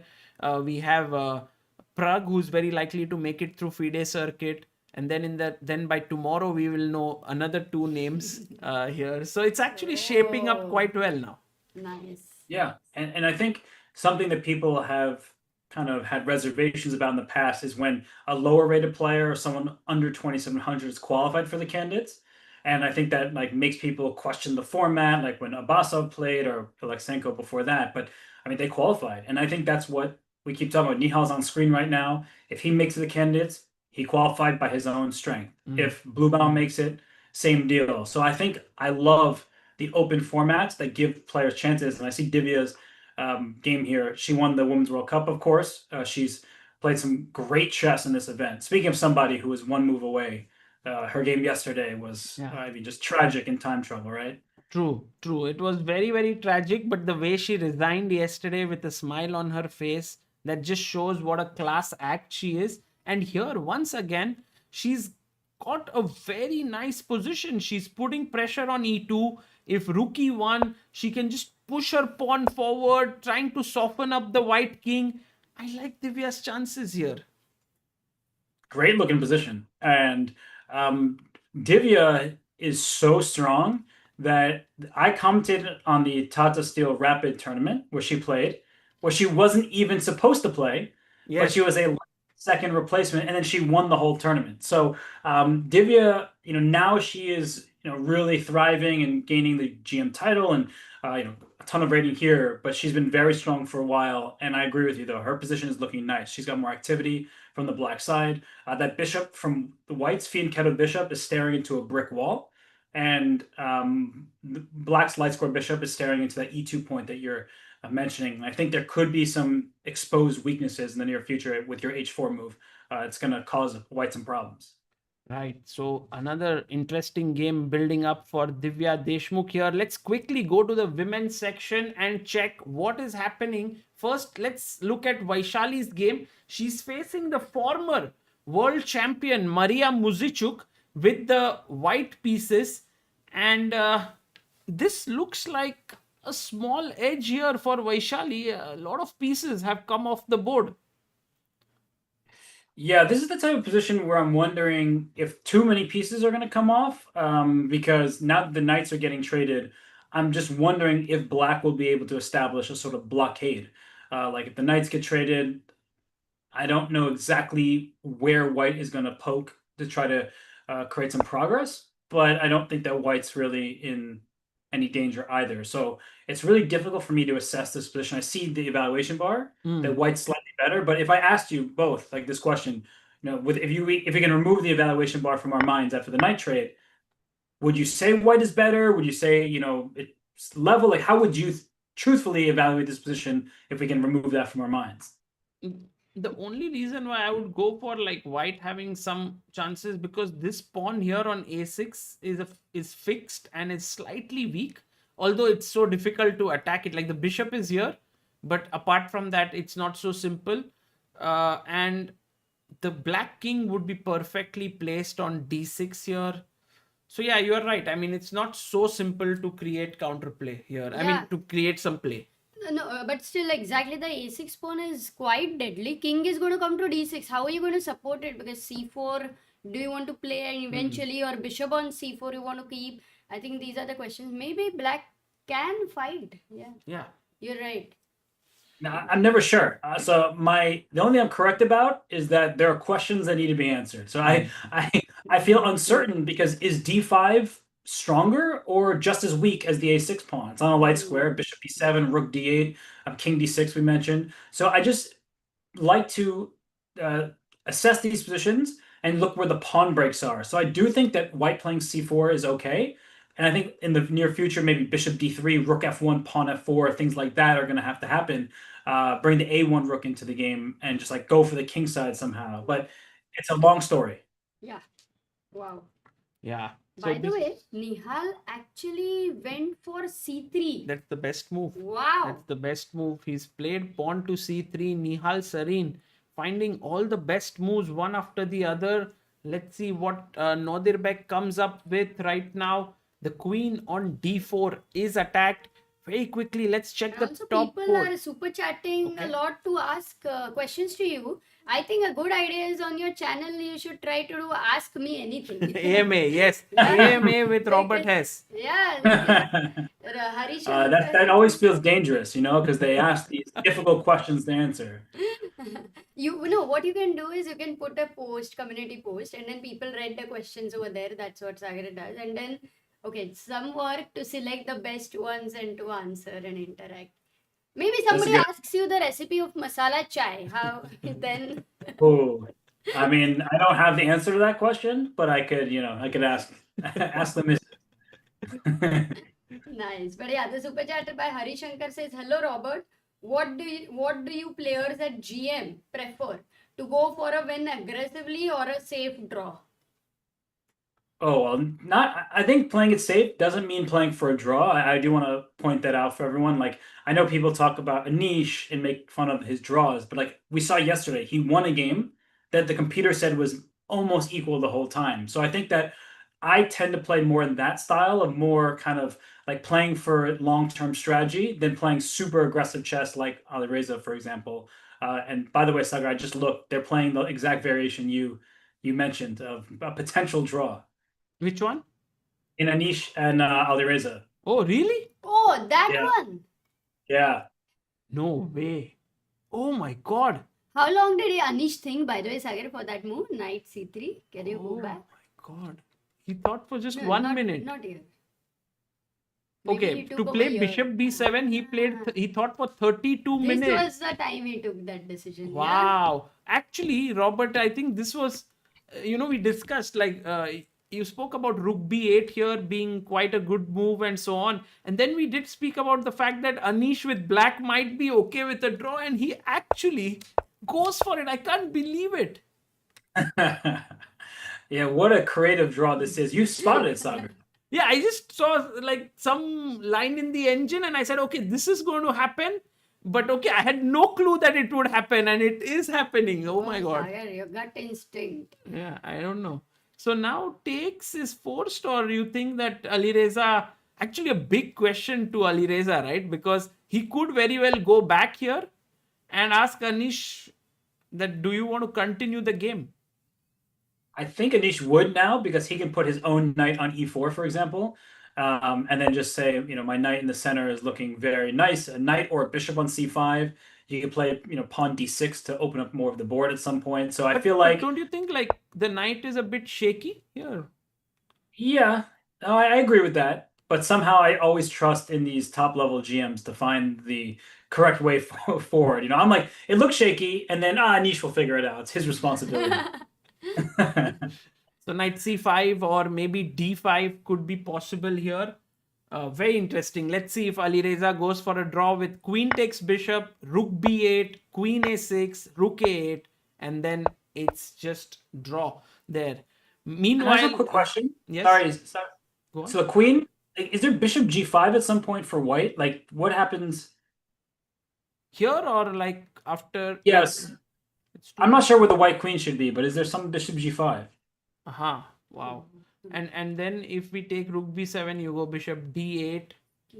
Maybe I have an intermediate knight e2 check and pick this up. But also, let's say bishop e7 No, that variation, how does it work? takes, and king e7 should be also Oh, fine. king e7. Right. Oh my goodness, I forgot that the king could capture. I was like, this is amazing. No, but king e7 is very weak, no? How No, is but it now the queen is equal? trapped, right? So you have to repeat. That's why. Yeah.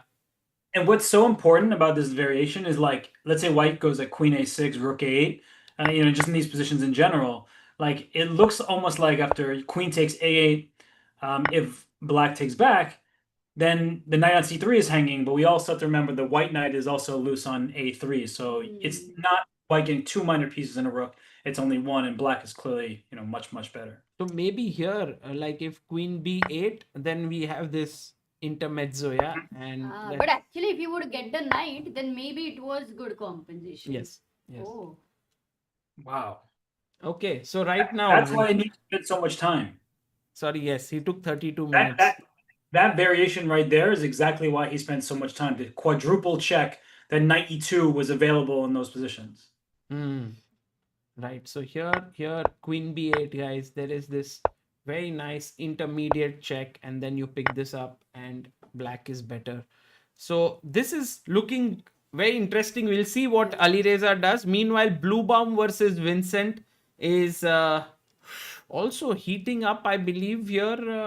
If the queen swings over and the knight jumps in, there could be potentially some attack, just like we saw in the game of Nihal and Nodirbek.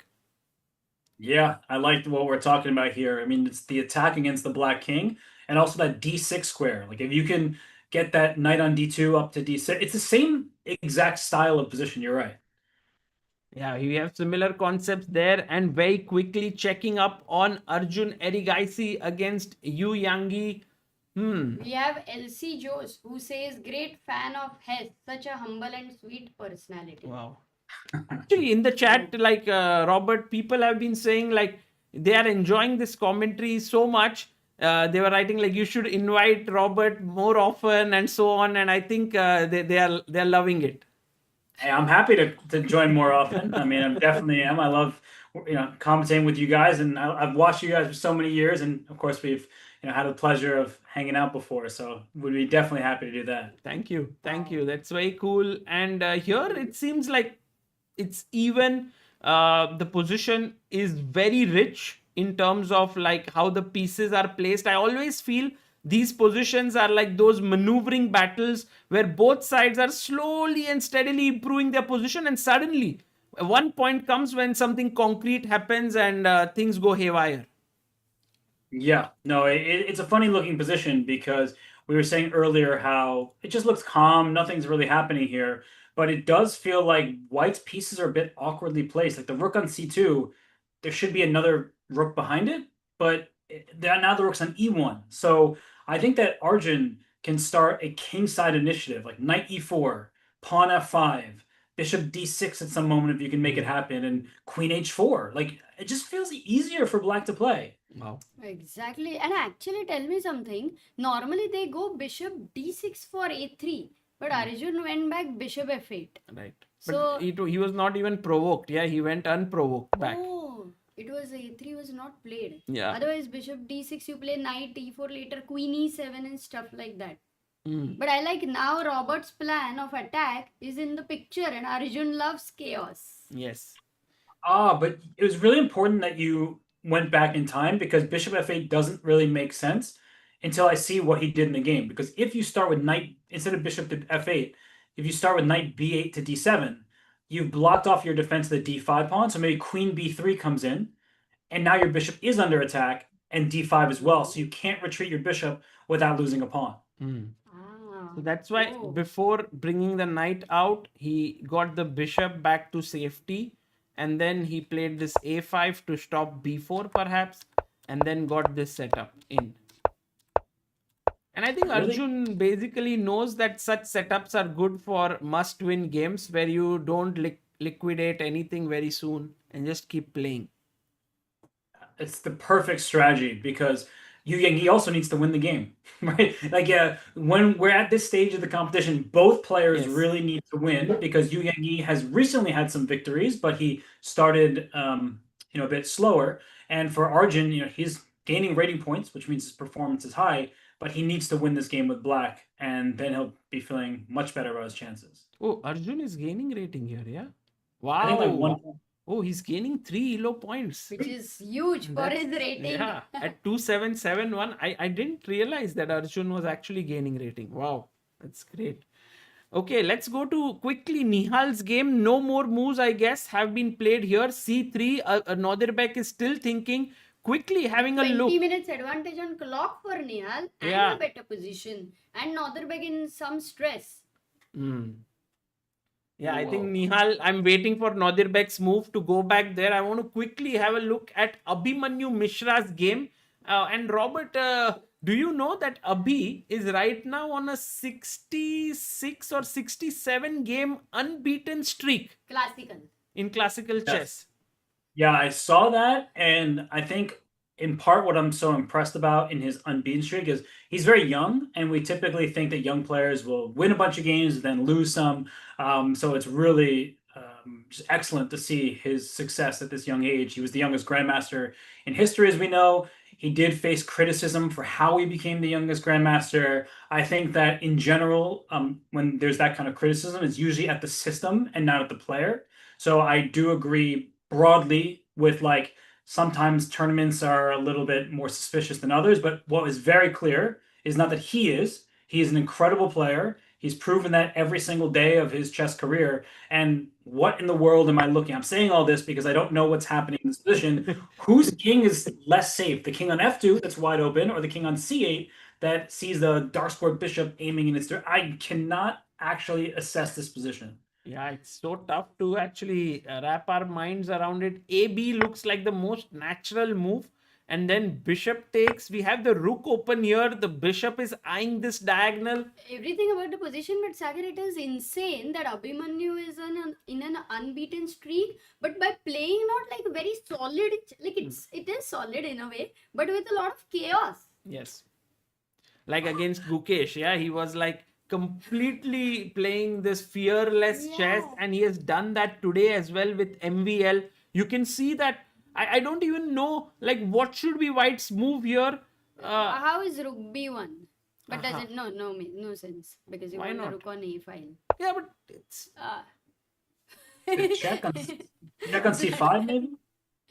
Wow, you can't go one more slow, then you are completely but dead. what's the problem with this king f1? Queen e4 maybe. Wow. Okay, attacking the bishop, and if I drop the bishop, c4 will drop a check. oh my goodness. Bloodbath. Take this. Wow. Okay, so basically, very, very important moment for Abhimanyu to be careful here. And MVL is like a calculation monster. Yeah, he loves to calculate deep lines. He's very good at such crazy positions. So Abhimanyu should be careful. But statistics say Abhimanyu is performing at 2758. No, 11. 2851. Oh, 2851. Yes. Okay, his opponent's average rating is 2758. So He's playing amazing chess, but if there's something that maybe could have been learned from yesterday's game, Erdomush played against MVL. He played 19 moves of theory. He didn't know what to do after the theory ended, and MVL played a very nice game and won. So now MVL plays a second 16-year-old in a row. Oh, sorry, Erdomush is 14, but a second teenager in a row. And Abhimanyu plays a very sharp theoretical line, but it's MVL who's up, what is that, 25 minutes on the clock? Yes. Like, these things make me nervous. I'm like, you're playing the sharpest possible position in the world, and then you're the one down on time. And after bishop takes b4 here for black, it seems like it's anyone's contest. Wow. Yeah. Okay. This is looking very exciting. We'll come back to this one. Let's head over to Pragg versus Hans Niemann, which is looking, very slow. And, I don't know what's going to happen here. My guess is that this will end in a draw, but I think sometimes he wants to win because he's on 6. yeah, the result of the game has little to do with the position if both players want to win. That's 100% true. And I think Hans, he needs to win, right? He doesn't just want it, he needs it, because Pragnananda, the great thing for him is that he is likely to make the candidates from the circuit. Right. So this tournament is not the most important thing as it is for some other players. For Hans, okay, if he plays the World Cup, maybe he can finish at the top there. But to make the candidates, he needs to win this game and try to win the next one. Otherwise, he's relying on a future tournament. Exactly. Yeah. This is going to be very difficult for Hans to do something, but he is a pawn up, and we'll see how this one develops there. We wanted to check the game of Daniel Dubov, who's taking on a young Indian boy, Aditya Mittal. It seems like Dubov hasn't been in the most ambitious mood in this tournament. I think he has had several draws, one win against Alexander Predke, and I think this one will also end peacefully. And Aditya has played a very good tournament, right? He's +1, if I'm not mistaken.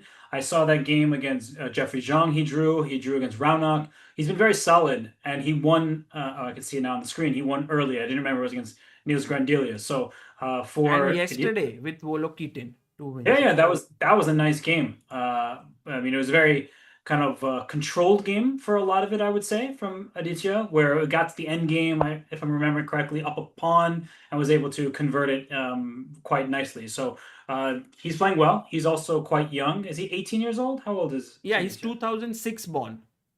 Okay, so 18, 19 years old. So another talented junior player. And here with the white pieces, if I do a quick count, 6 pawns, 6 pawns. So even material, but the pawn structure is not the same for both sides. Right. And meanwhile, guys, we have to turn our attention back to Nihal Sarin. He has played e5 after Nodirbek's queen c5. Nihal in full flow here. Oh goodness, this is as bad as it gets for the black side. I mean, it's not winning material. If black plays f5, for example, it's strategically terrible. Like white's moves are very easy to make, and there's so many different ideas. You would love to play bishop to g5 in one turn, but your knight is in the way, so knight f3 makes sense. You're going to get your dark square bishop out, play rook d1, and just take over all of the key squares on this board. So black is hoping to survive. White is just going to make improving move after improving move. And you can see, it looks like Nodirbek moved. He played bd7. He's like saying, okay, if at least my position is not so great, let me quickly get some moves in. I want to ask Robert, why do you think white is significantly better here? Like, what is the key point? Is it the bad bishop on d7? Is that the main reason? Or is there something else? All right, I'm going to ask you to circle some squares for me if you don't mind. Okay. b6, c5, d6. These squares are all vulnerable.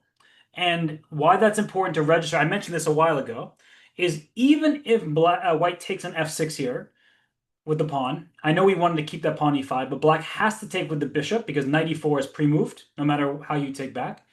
And then we can see how vulnerable all these squares are. d6, the queen on c5 is under attack, and if you move the queen backwards, the bishop for white develops to e3. And now this knight, bishop, queen control all of these key dark squares, and it's looking really awful for black. Wow. Okay. So So then the that's knight is this knight is really better than the bishop, you were saying, in some way for now. Yeah, the bishop on d7 is barely a bishop, right? It's just a tall pawn staring at the other pawns in the position. And that knight is about to leap into e4, eventually d6.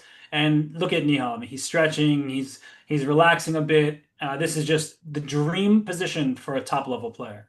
You know, coder before says something which looks, I mean, I don't know if what he's saying is true, but has some hint of truth in it. He says all such games, there will be one such critical move down the line in middle game that white will miss and lose the advantage. Always happens in such pressure games. Always is what's happened in the past. And today could be a new day to rewrite that story, as we've been talking about. So for Nihal, I mean, look at this position. He's up 20 plus minutes. He has so many different moves that all look good. And for Nodirbek, he knows that he's in tough shape right now, and he still needs to win. Let's not forget that. That Nodirbek knows he needs to find a way to make his position, palatable, make it okay just to look at. But then he needs to win from there if he wants any hope of making the candidate. So Nihal, he really has the dream, a safe advantage, not really any risk here. Right. Yeah, well, let's hope that Nihal doesn't, botch up the advantage. He also had a great position yesterday against Firouzja, but I don't know how he should continue. It's such a rich position with pawn to b3 possible to get the knight here. You can also go knight e4 again here, right? But now queen e5, yeah. Queen e5. Then it is max to max fizzling out, or what? I mean, why would you love to give up? Even that looks good for white. Like, I know, you give up a pawn and you can trade queens and play this position. This still looks great for white. So I'm with you. Because it's natural to consider these ideas. Then you will eliminate it, but you will look at it as a Sicilian player. By the way, here we have a super chat by Rajan who says, loving the stream. Collab with Hess has doubled the excitement. Thank you so much, guys. All those who are watching here and have just joined in, because we have almost 4,200 people watching this live. Guys, we have pinned the recently launched YouTube channel of GM Hess, of Robert Hess there. It's called GM Hess. You can go there. There are already 1,380 subscribers. We are aiming to hit 2,600.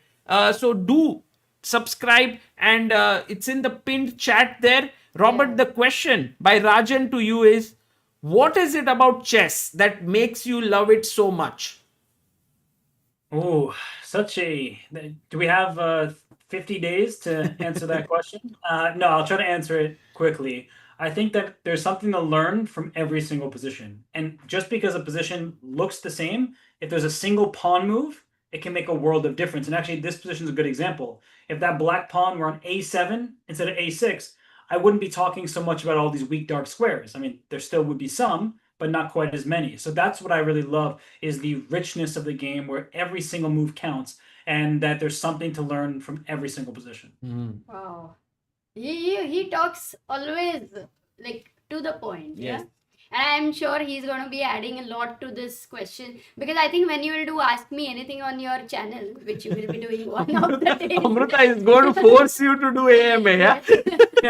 This question will be asked and he'll add more, so it will be nice. And while he says that, Sagar, we have Tobo who has a request. Can we do that? He wants to see Tenny's game. You know, Tenny. Oh, yes. Tobo's name Tennyson. is long one. Couldn't really read Oof. it out, but Oof. from his Man, Tennyson, by the way, I must tell you guys that he is from Nigeria. He is rated 2287. He's the last seed in the event. One thing that has been happening with him, he's lost 8 games out of 9, 1 draw.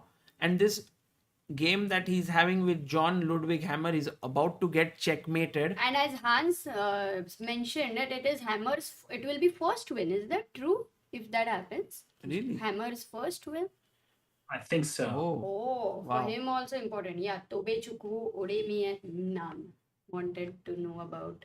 Yes, so I think just the fact that he turns up every day and plays here, I think it's going to be amazing. That there's that saying which goes, "What doesn't kill you makes you stronger." So I think if Olisa is able to just take all of these lessons and goes back and learns from it, he'll really become a better player. I think that's what I have to say. What do you have to say, Robert, about him? There's a common expression in sports, at least in the US, that the best type of ability is availability. And the fact that he's showing up every single day, giving it his all, he is outrated by over 300 rating points in like pretty much every game that he plays. We see what's happening with Hikaru on his road to the candidates, where he's, stocking up these wins against low-rated players. Like, this is a learning experience. And I remember at the start of the event when I saw Tennyson's name, I looked like, where has he played for? All of his tournaments are more local. And, this could very well be his first tournament off the African continent. So an opportunity like this is huge for a young player's development. He doesn't get to play Grandmasters every day, and he is playing Grandmasters every single day in this tournament. So they say when you lose, you learn. And I think that for him, there's a lot of takeaways. And I think that with some changes here and there, his result will be much better the second time around. Absolutely. Yeah, by the way, guys, we have these bars on the screen, and I was just looking at them, and I realized that Alireza has got a huge advantage against Anish Giri. Both of them were not sitting at the board, but it is insane. And by the way, before we look here, Sagar, what Robert has mentioned, all these important points, guys, note it down, because it will help them in their chess career, Sagar. Yeah. Right now there were people in the chat who were like, right now 1 hour I'm playing bad and I'm crying while I write this message over here. But, Yeah, I think, Robert, this is one thing I've seen on the YouTube, which is super important, which I think maybe it's something that you could look into, is people are all the time looking for some guidance into how they could improve from one level to another. And I think it could be something that they could learn from you on the channel.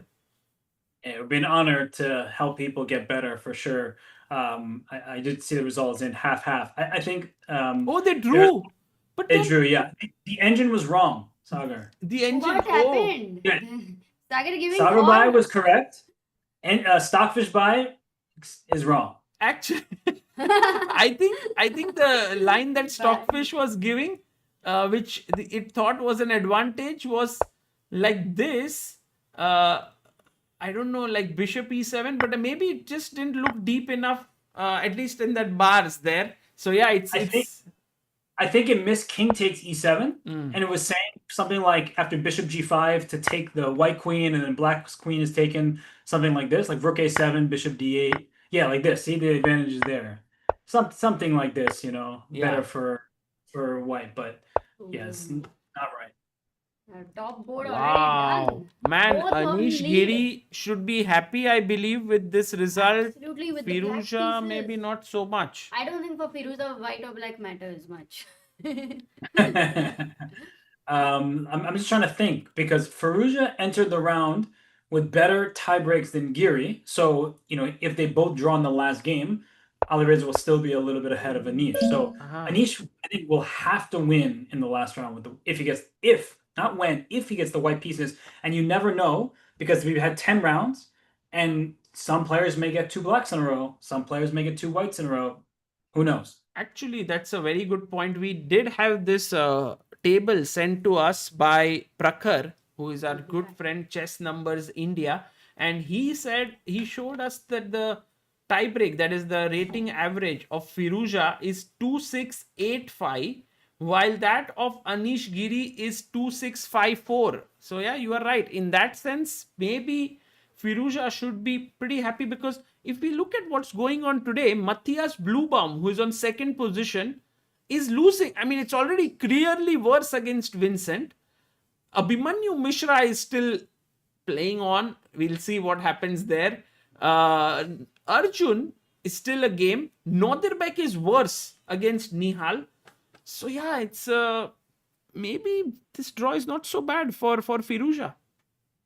And it's not so bad for Nihal, given the position we saw from him before. So it's really interesting how things are shaking up in the penultimate, the 10th round of the Grand Swiss 2025. But I mean, we know that the players are going to give it their all. And even though this game was a quick draw, Firouzja and Giri, they didn't come into the game thinking this would be so fast. But Alireza's preparation, this kind of sideline, it did not work out. He's going to have to go back to the drawing board. And for Anish, well, the drawing board gave him half a point, and he is happy to make that draw without too much difficulty. Right. Let's go to Vincent versus Bluebaum here. Do you think that white is seriously better here? Because this pawn on e5 is giving white good attacking chances with the queen in the zone, bishop h6 business here. It looks very, very good for white at first glance. I mean, the queen on g4 is a problem. Bishop h6 is a direct threat. And because I know that's the threat, it means black has two moves that I can see. King h8 to avoid the pin. And one other move, which I'm not sure about the consequences, is queen to d3. To go queen to d3, back to g6 and try to Nice. trade queens. But the question is, does trading queens help? Because let's say bishop h6 is played. I like doing this. It's like just, we think about position and just put it on the board. Do we trade queens now?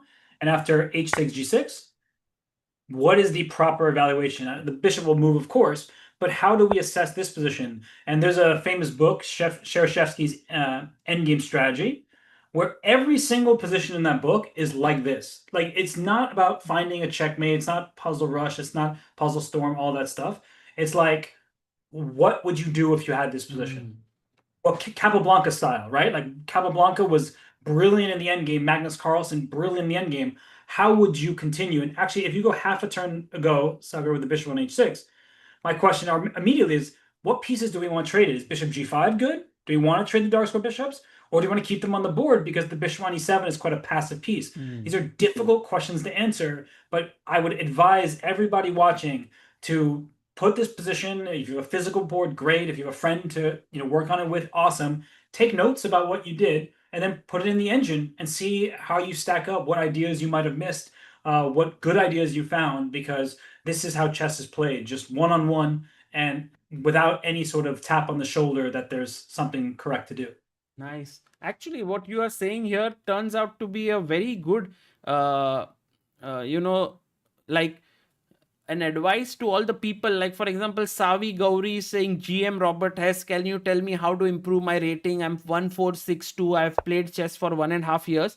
I think this is very nice thing that Robert has been constantly been saying. Like, take a position, write down your thoughts there, and then compare it with what the engine is saying, or what maybe some trainer or experienced partner you have. Because until you don't write down and you have it in your head, it's not really very clear, right?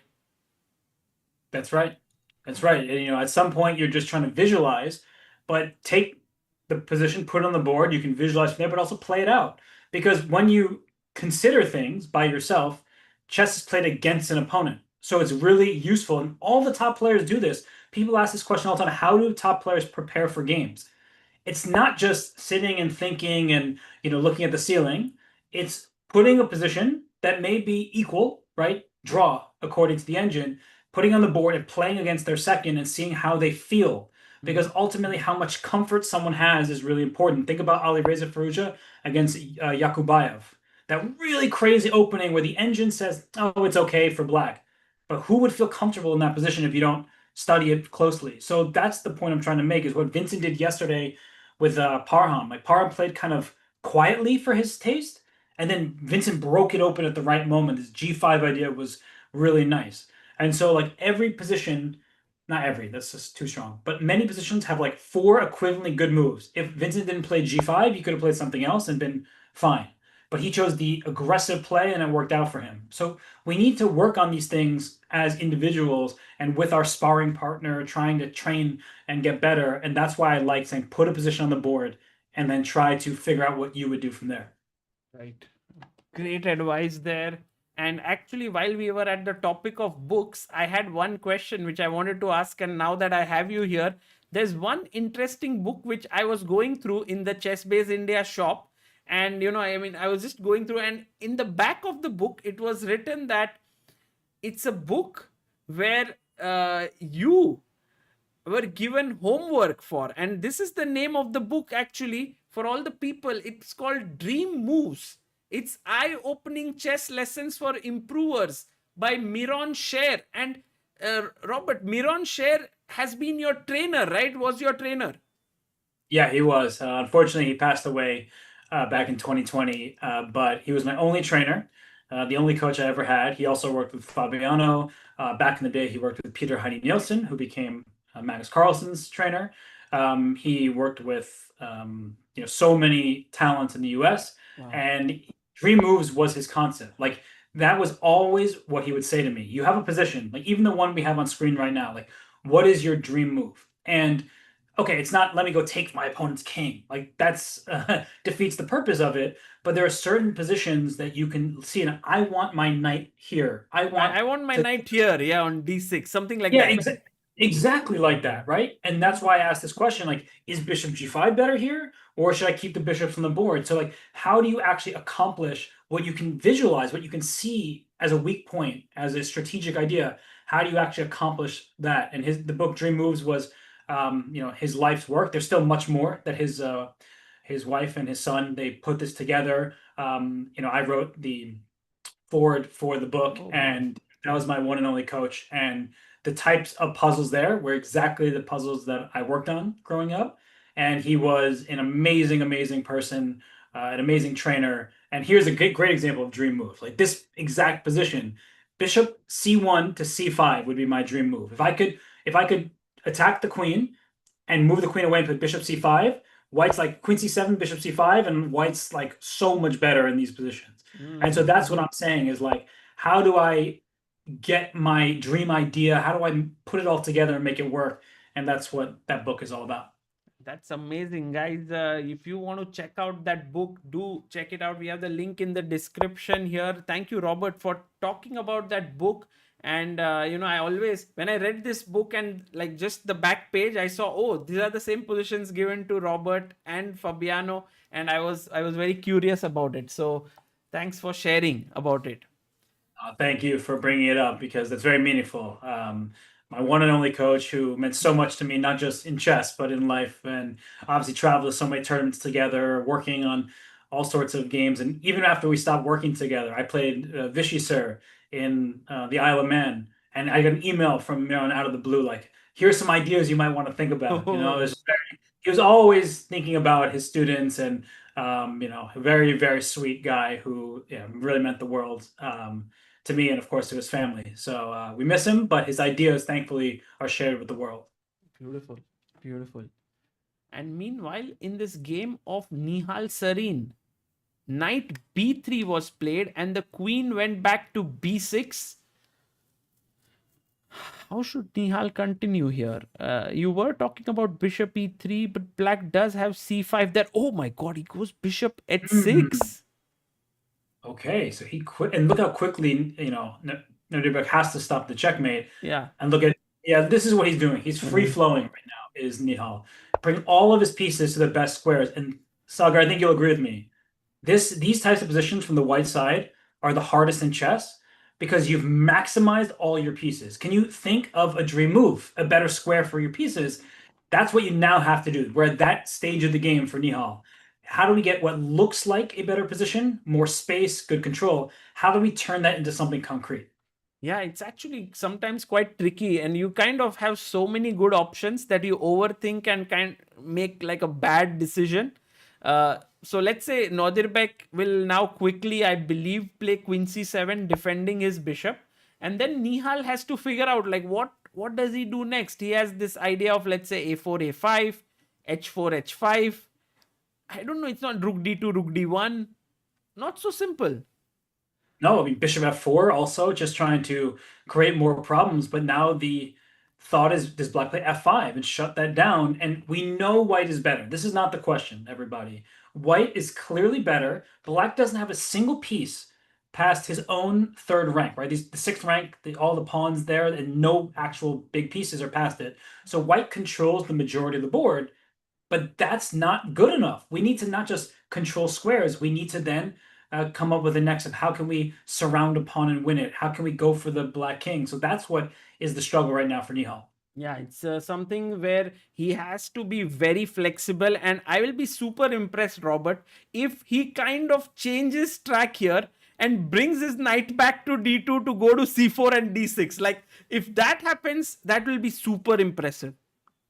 I would love that, honestly. I mean, what you're suggesting is very deep, and what's so difficult for people to do, not just chess, in life, is admit that maybe I went in the wrong direction. And I don't think he did. I think what he's done is very nice. But then to retreat. And retreating moves in chess are always the hardest to spot, whether it's a tactic or just a positional idea. But I mentioned Karpov before, right? Karpov was so good at that. If his knight was on c3, but it belonged on c4, he would go knight c3 back to b1, Yes. up to d2, is right. These kind of ideas, the Karpovian maneuver, and I love what you're suggesting. The Sagar Shah knight to d2, up to c or e4, and let's go. Let's get into d6. Wow, this is going to be very exciting if this happens, guys. Right now, Nihal Sarin has 50 minutes, 39 for Nodirbek. We are going to have a look at the game of the world champion Gukesh. But before that, thank you so much, Lakshit, for sending a super chat. He's hit 1000 elo today. Keep going, Lakshit. And also, I am Jay. Thank you so much for your contribution on helpchess.org. You are the 2862 believer. And guys, we are at 1.55 thousand. That's 1,550 subscribers on GM Hess. Robert has just started his YouTube channel. You can go and check out and subscribe to it. More and more content will come out there, which will be very, very interesting for you. Robert, Gukesh's position right now with Gabriel Sargsyan. Last move, he takes knight takes c6. Whoa. Okay, so we immediately need to calculate because there's a rook under attack on e3. And wow, this is getting sharp. It's like, I mean, that's my first thought is, can a pawn take a rook? And if that rook is captured, the knight can take an e7 with check, for example. Yes. But then the king steps out to f7. And now there's a knight and a bishop that are threatened. The knight gets captured at the end on e7. And what's the material count? 5 pawns for black, 7 pawns for white. So it's a bishop and 2 pawns for a rook. I would definitely take white in this position. The pawns look powerful, and the evaluation bar seems to suggest that white is indeed better. Right. So here, knight takes c6. If d takes e3, then Gukesh has a choice between taking on e7 and also, Robert, maybe taking on d8 might be possible here. Yeah, that's a move you play when you actually think. My move was like, this is check. Checks capture threats, both. But knight d8's beautiful. I was scared of allowing opponent pawns so close to promotion, but I guess that pawn can't go anywhere. Right, and rook d1, and you can gobble that up. So yeah, actually, Gukesh, would you say, has some serious chances here? Oh, maybe Sargsyan could take it back with the knight, but then Gukesh is a pawn up. Yeah, this is a prove it position for Sargsyan. You've given up a pawn, you have some activity and coordination, and the d3 pawn isn't the best extra pawn to have, but you need to prove that you can play good move after good move, like rook e6, for example, right now. It's another question. Like your knight's under attack, the knight moves, you lose the bishop. Do you want to trade more pieces? Like rook d6 doesn't look great. You're down a pawn. You're told not to trade pieces, and you see the engine suggesting it is, in fact, not a good move. Right. So at this point, maybe Gukesh has some good chances to go for a win here. Let's come back to this one in a bit. We also had Divya's game, which we were looking at. We were saying that she could go potentially h5, h4. Things have changed a bit here from the last time we came here. Bishop a6, rook e1, knight jumped in, bishop came back to d4, and I think Divya played it a little too slow here in this way. I agree with you. I mean, looking at this current position, which is funny, slow, and then she makes a very aggressive move. But if we do a material count, it is even material. White has a bishop for that really strong black knight on e4. But typically the problem is the structure that remains. And you can't do it now, but if c takes d5, c takes d5 was included, then we'll see that black has a worse pawn structure. And a bishop on light squares can go and attack those pawns. So queen f3 played. What Injic is relying on is that idea. Can the bishop outclass the knight? And I think knight d2 is very tempting here. All sorts of like tactics that need to be worked out. But white should be slightly better in these positions because the bishop is probably a bit better than the knight. Nice. Yeah. So as of now, Divya still in with her chance to kind of hold this game. But we'll come back here. Going to Nihal's game. Right now, Nihal Sareen. Rook d8 played by Nodirbek Abdusattorov, and the engine says it's like a move that gives Nihal a winning advantage. Oh my goodness, I think it's very direct. E takes f6. Okay. You can't take with the rook, mate. Right. You can't take with the pawn because it's pinned. So bishop takes by process of elimination. And remember this bishop e3 idea. Oh. Before black had c5, now your bishop's distracted. You don't have c5. So this queen is, where's it even going? The b5? You spoke about this dream moves, and it actually comes in like, you just have to keep it in your head, and it could happen here. Yeah, like this thing. Yeah, no, this is over. Sorry, because queen b5 is the only way not to lose like a pawn on the spot. But knight c5 now, and oh goodness, I mean, there's back rank problems. That bishop has never really been a bishop in this game, and e6 is weak. White just, and the queen might get trapped on b5 as well, in some position. So it's as awful as it gets for Abdusattorov. Oh my goodness. This move, I think Abdusattorov, when you look at his face, it's so difficult to even understand anything because he always exudes so much of confidence. But the move that he played is just so bad. Rook d8. It's like a complete blunder. I mean, he needs to win this game. And I feel like that's been hanging over his head like the sword of Damocles. Is like he needs this result, but in chess, you can't play for results. Like chess is an objective game, Saga, right? So you play for the best moves in the position and you're considering all the options. But when your only option is to win, to make the candidates, it leads to moments like this. And I actually think I understand. He didn't want to trade queens. Like he's been very avoidant of some of these ideas. and queen c7 would have allowed a queen trade if Nihal wanted it. He could have kept the queens on as well, but this is just lost, right? The very direct plan now for Nihal. What a bounce back this will be from yesterday's a really sad turn of events for him.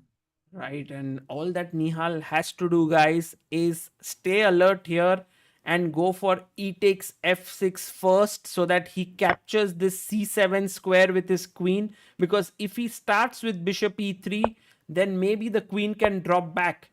So begin with e takes f6, take away that square, and then come here, and the queen is just having no squares here. And wow, this would be huge if he manages to find this. And I don't know from Nihal's body language if he's already seen this or not, but if he has, then this would be huge. And we know how good Nihal is at bullet, and thankfully, bullet chess that is, with 1 minute per side, hyper bullet as well. Thankfully, he has got 47 minutes to calculate. So he usually calculates this in 47 seconds, but he's got all the time in the world to work this out. Yeah, let's come back to this as Nihal thinks about his position. We have Arjun Erigaisi versus Yu Yangi here, and both the players have actually left the board, so there's no one over there. But it seems like Arjun has taken some decisions which the engine is not very much in favor of. But I do see some potential there. Like the bishop is looking here. Okay, the black bishop is blocked. I don't know how to assess it. There are too many factors. Yeah, there's. I'm gonna go with the dream moves again. That knight on f6 for black is misplaced because it's in the queen's path. Like that queen would love to go to h4 and g5 and go for checkmate. But also that knight on f6 is, where's it going to? It's just defending this pawn on e4. So that knight could be on e5 successfully.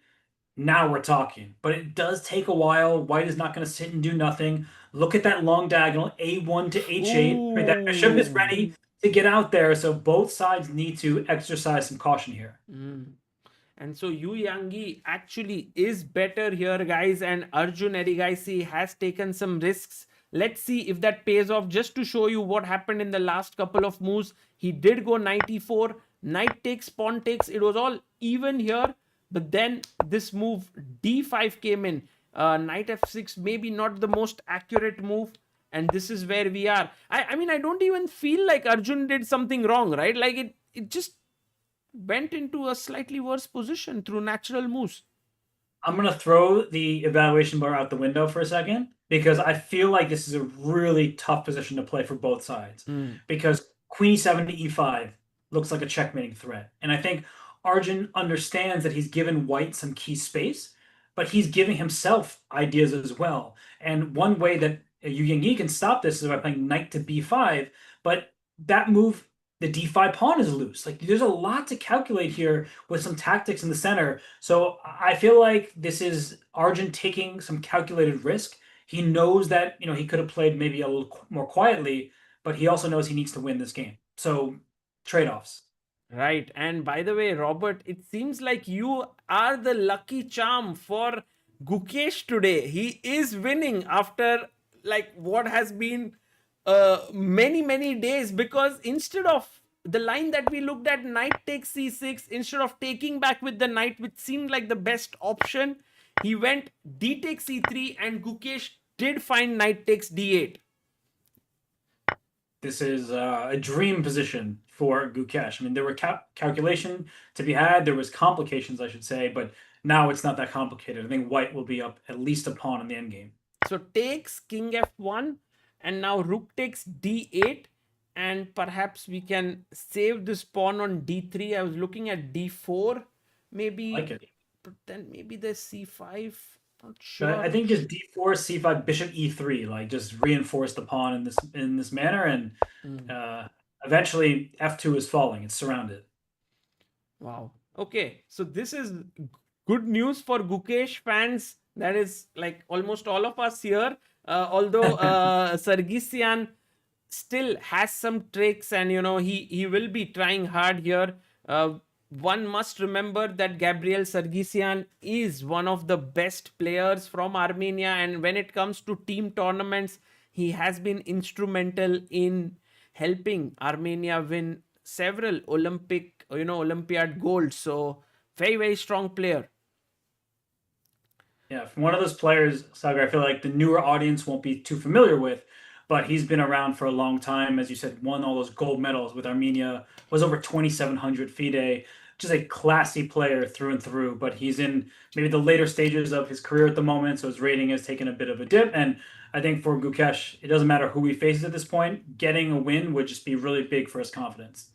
Absolutely. And we want to check the top board of the women's section because Katrina Lagno is in sole lead right now, and she's facing a huge challenge in the form of Tan Zhongyi.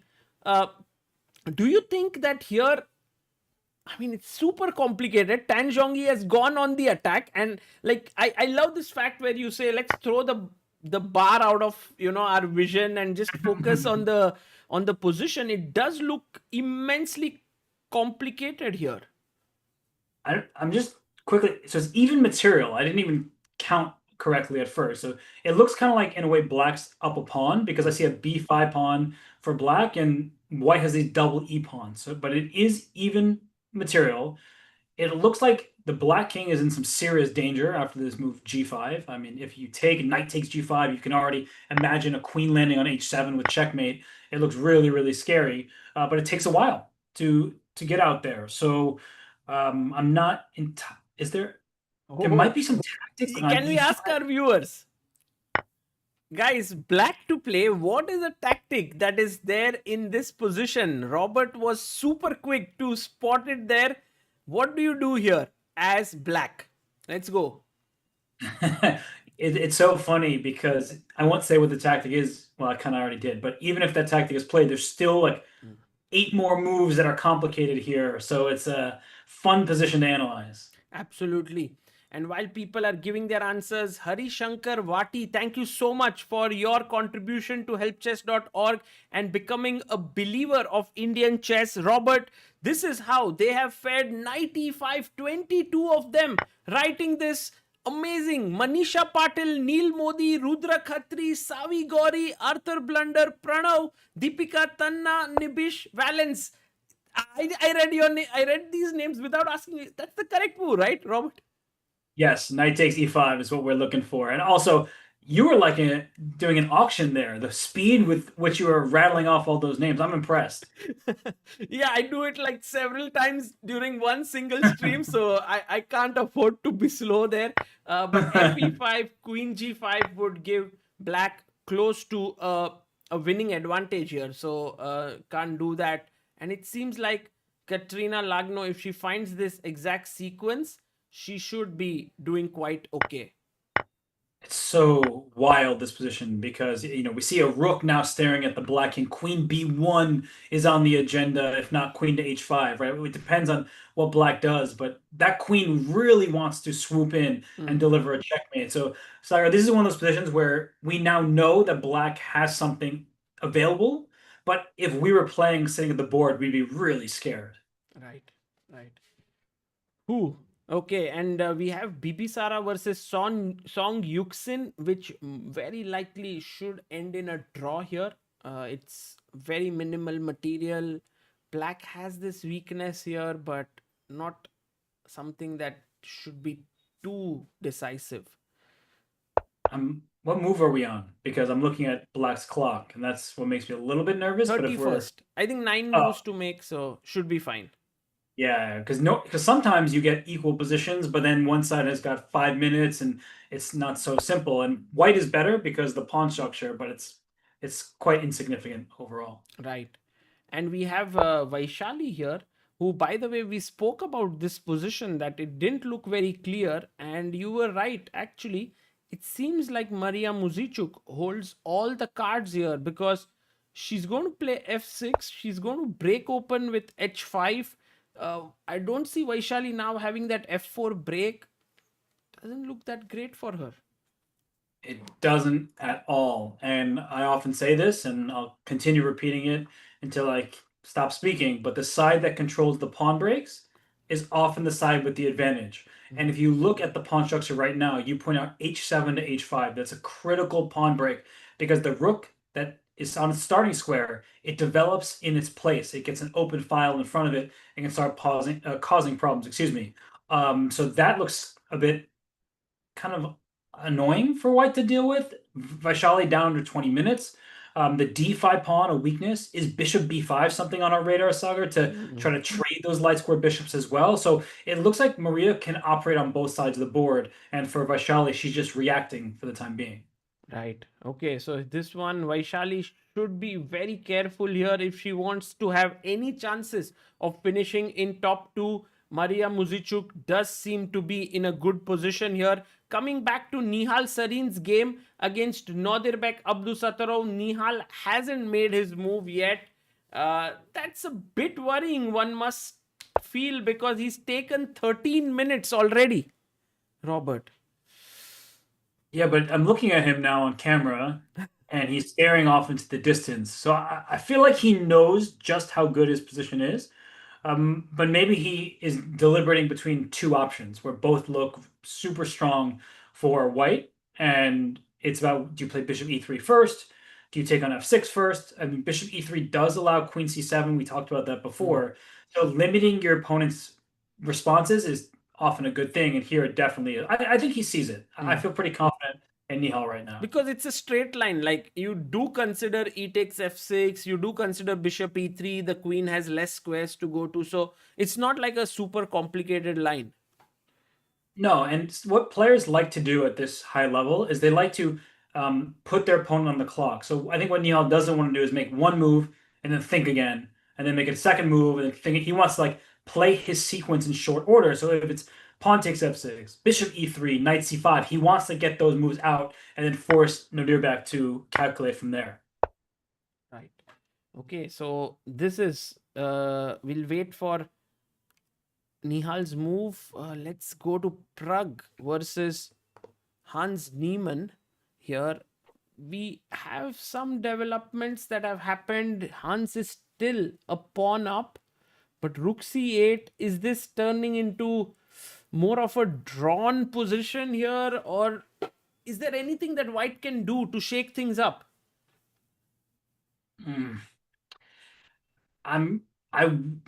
The chess player in me like wants to say yes, that there's something that white can do to keep this game alive, but the problem is the b2 pawn is now hanging, and pushing the pawn allows a straightforward tactic where the bishop will go to c3 with a skewer of queen and rook, so that would be a blunder. So that doesn't look great. If you trade bishops on d4, you allow the black queen to get so active, hitting the d5 pawn, and I think then black would be the side for choice. So I'm trying to come up with ideas for Hans just to like keep this game going, but it seems like he's got some issues in his position that are not easy to resolve. Right. So Hans, I think, may not be able to do something that's very serious for an advantage here. But meanwhile, Vincent Keimer is someone who is having like a similar position like what Nihal has against Nodirbek. I think it's a huge advantage that Vincent has now. Although the last move, Robert, that Matthias has played is very tricky. In these structures, you want to push your pawn to f5, offering a queen trade when you don't give white the chance to go en passant. Very instructive, and we love these types of moves because had black played in the f pawn push right away, as Sagar was saying, that white would be able to capture, and then the e6 pawn is just toast. Like the rook on e1 is staring right at it, and that's just a terrible decision for black. So queen e8, let's say white makes some random move, like, you know, in the live game, like h3 or something after queen e8. Now f5 is so special because en passant is only allowed for one turn and one turn only, but you'll notice the black queen stares at the white queen, and that means you don't have time to take en passant. The ending will still be better for white. We should be clear about that because white has some critical control, and an open A file looks pretty nice. I mean, the e6 pawn could be a long-term weakness, but I think that for Vincent, he'd prefer to keep more pieces on the board if he can. Keeping the queens means you feel like you have more winning chances, even if the winning chances are just as strong without them. So I think that Vincent, he sees what's coming. He knows that Bluebaum wants f5. Maybe he'll throw in knight g5 now to go for an immediate checkmate. That's always tempting to try to mate your opponent, but not the easiest position to work through. Okay, so here Vincent has to find something which gives him like a huge edge, and perhaps that move is knight g5, threatening a mate. But it's difficult to assess, like when your opponent plays queen e8 with the idea of f5, then to kind of think that this position is better for you, maybe it's not the easiest thing. I agree, because you'll get the d file as white, but you also know black has several easy moves like pawn h6, for example, to kick your bishop out of there. And then is the e5 pawn that strong? What's going on with the bishops and the light squares? There's a lot to figure out. Right. Okay. So still some intrigue in this game between Matthias Bluebaum and Vincent Keimer. Meanwhile, Arjun Erigaisi, in this one, his opponent did play rook d2, and Arjun quickly brought his bishop to e5. He's attacking the knight. I'm looking at bishop b2 here. Not so sure how this will go on. And meanwhile, Yeah, we have, by the way, Robert, sorry to cut you off. Harvind Prakash has just contributed on Help Chess 1001. Thank you so much, Arvind Prakash, for becoming the believer of Indian chess. Oh, that's so sweet. I mean, thanks to everybody who keeps contributing, because it means so much to, the world of chess as a whole, but in particular to Indian chess, which is thriving. I mean, it's so great to see all the new grandmasters who seem to gain the title like every other month. It feels like a grandmaster is raised from India. Yeah, I think right now we are at 89. I don't know when the number 100 would be reached. Do you know how many grandmasters are there in US? Oh, I don't know actually, but see, that's a complicated one, because we've a lot of grandmasters who played for the U.S. but became grandmasters before they came to the U.S. Right. So I don't actually know the exact number, but there's quite a lot, that's for sure. Yes, there is, by the way, an India versus US match that's going to happen on the 4th of October in Texas. And I will be playing there against Levy. And there's going to be quite a lot of excitement around it. What are your feelings, Robert, about this matchup? I have to save my feelings. I'll be commentating it. Oh, let's go. So you are going to be the commentator. I believe also there's one more friend of ours who's going to be commentating. So it'll be a lot of fun there. Yeah, it should be a great time. And I won't name that name. I'm not sure if I was supposed to say that I was doing that, but apologies. I got very excited because I'll see you there in person. But Wow. it's going to be a great event. It's obviously sort of an exhibition match. It's like a friendly, rivalry, but it will be an amazing time for sure. And I think we just see Yu Yang draws knight forward, it looked like, to b5. b5. He's trying to get in the move b6 to open up things. I think Arjun may be in some trouble here, because if white does get d6 in, that would just open up this rook perfectly. Yeah, that's true. This is such a weird post for this knight on b5. It's like black's best move would be a5 back to a6. Like, just please let me kick this knight away. But unfortunately, pawns do not move backwards in chess. Oh, by the way, Robert, we have big news that Nihal Sarin missed his opportunity there. He went bishop e3. He didn't take on f6. And while his position still remains very good, it's not as decisive as e takes f6 would have been. I wonder what he was looking at there. I mean, this still looks so good for white. So for Nihal, it's going to be one-sided traffic. But I do wonder what scared him about e takes f6 right away. There must have been maybe like here, queen b5, knight c5, maybe queen takes b2. It almost certainly does not work. But I wonder if something like that is, from a distance, looked worrisome. Yeah, because now c3 is hanging, and somewhere, you were also thinking with Nihal that, okay, I mean, now that with the engine, you can clearly see that black is losing a piece. But in the game, maybe he didn't want to get into these complications. Now that we're here, it doesn't look too complicated either. But I wonder what Nihal saw, because the game continuation sort of keeps the status quo. It's almost like if Nodirbek didn't blunder for a turn or didn't make a big mistake, we'd be in the same position we were in. So Nihal is kind of continuing the trend, and the queens can come off the board now. Pawn takes f6, the queens get traded. White is still much better. So take. Bishop Yes. takes. Makes sense. And now bishop b6. Attacking Yeah, the knight rook. c5 next. Yeah. I mean, Oof. Nihal's not going to lose this, I guess. It's just completely very strong position. But it won't be easy to kind of break Nodirbek from here. He's an amazing defender. Yeah, but knight takes e6 is a free pawn at the very least. So now you have to say to Nodirbek, prove that you'll survive this endgame for 100 more moves. Yeah, makes sense actually. Yeah, this looks pretty good for white. I must say this. I mean, for Nihal, this might have been in his head that, okay, this is clear advantage to me. And sometimes that actually allows players to win games, even if objectively it's not the correct continuation. The engine says something else, that it may allow you to feel most comfortable. Because look what happened yesterday with Nihal. He was objectively almost winning, let's call it, but the position was so complicated. Like, do you play f4 immediately, or do you throw the check in? Then he went g4. His own king was in some danger. Like, these are stressful moments that, as a commentator, I feel very lucky. I can just talk about it. If I make a bad suggestion, I take it back and move to the next one and explain why I went wrong. The moves do the talking for the players. Absolutely true. And right now, okay, Nodirbek has just played queen c7. Time-wise, Nihal has actually gone down on the clock. He has 28 minutes as compared to 35 for Nodirbek. People just... Oh, by the way, big news. Abhimanyu Mishra has just drawn his game against MVL.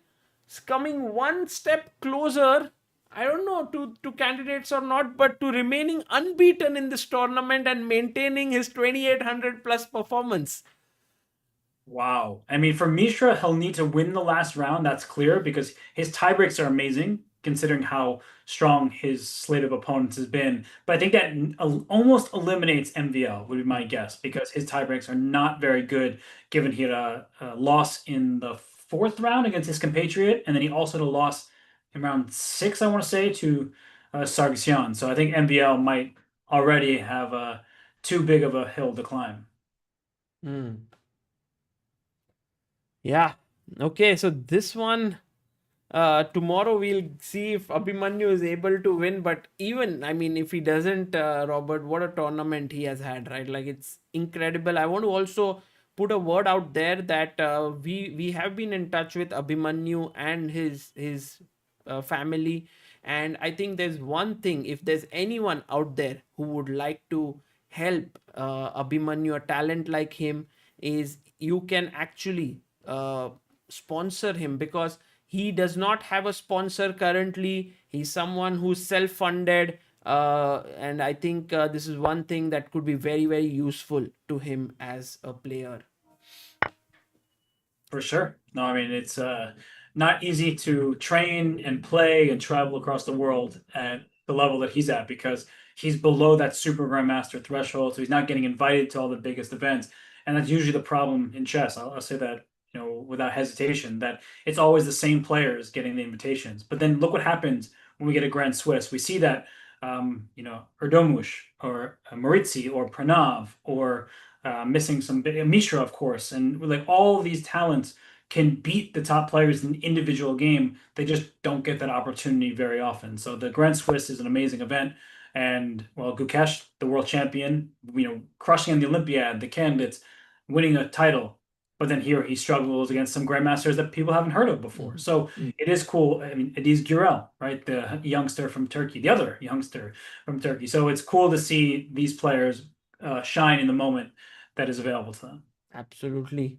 And by the way, guys, while we are here, Gukesh very close to winning his game. I think the last win for Gukesh in this tournament came in round number 3. So it's been 6 rounds since he has last won a game, and maybe this one will be that game. He is right now a pawn up, and I think, Robert, this shouldn't be difficult for him to convert.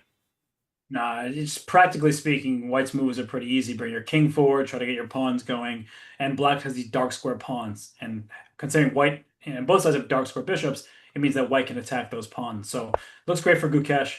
And there's another player I think who's a friend of Indian chess is Awonder Liang. He played in the Chennai Yes. Grandmaster tournament. He's doing very well. I saw he's about to win against Amin Tabatabai. So a friend of Indian chess but coming from the USA and crossing 2,700. Yeah, and actually, he's right now winning his game against Nicholas Theodore. Theodoru. Wow. Yes.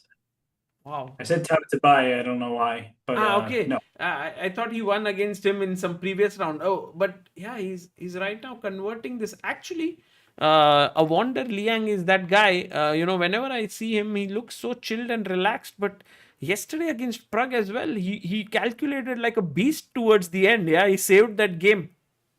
Yeah, no, that was really impressive because he kind of there was the first storm, he seemed okay. Then there was that second attack where this piece was gone, but all of Black's pawns disappeared, and now White has the pawns. And I think Rook F1, bring that Rook up into the game, and that should probably do the trick. I would imagine that the passed pawn is too strong for Theodora to deal with. Right. And Vidit versus Ivan Saric here. Vidit seems to be having this very nice weakness to attack on c4, but will that be enough? I love Vidit's last move. I want to say that because most of us would be afraid to give ourselves double isolated pawns. Right. I mean, queen takes a5, b takes a5. It looks bad, but what do these double pawns do? The b4 square is where the black bishop can go next, Wow. and it's perfectly covered. So the b file not open for white's pieces. c4 is about to drop, so it's a very clever play by Vidit. Right. Let's see if this is going to be enough for him to win in this game. But he is doing quite well. Pragnananda versus Hans Niemann here.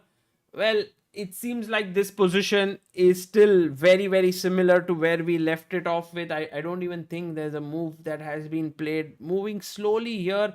Arjun Erigaisi versus Yu Yangi. Arjun played queen d7 and then bishop a3. It's funny because we can see that white is better objectively. Yeah. But I also like this position for Arjun in terms of winning chances. You need complicated positions. Otherwise, we look at Abdusatara's position. He's worse with no real hope of winning. Here, Arjun may be worse, objectively speaking, but there are chances. The bishop on e5, a very powerful piece staring towards the white king. So if you can get all of your pieces coordinated, in h5, g5, g4, an attack can build on the king side. But of course, white is not going to sit and do nothing. We see Arjun play rook e to d8, I think, was that? Yes, he played rook e d8, and I think he is actually predicting d6 so that he can meet it with c6. And then if the knight comes here, it's not attacking the rook anymore. Very clever. It's funny that the bar still says this is a good idea for white, but it's smart not to give your opponent a tempo there. And I think that if this were to happen, like queen f5 comes to mind, and now we start to see black's forces are really aiming in the direction of the white king. It's not going to be an immediate checkmate, but Sagar, I think we can agree that this gives chances for both players. Absolutely. This will be something which will get messy, and Arjun likes messy positions.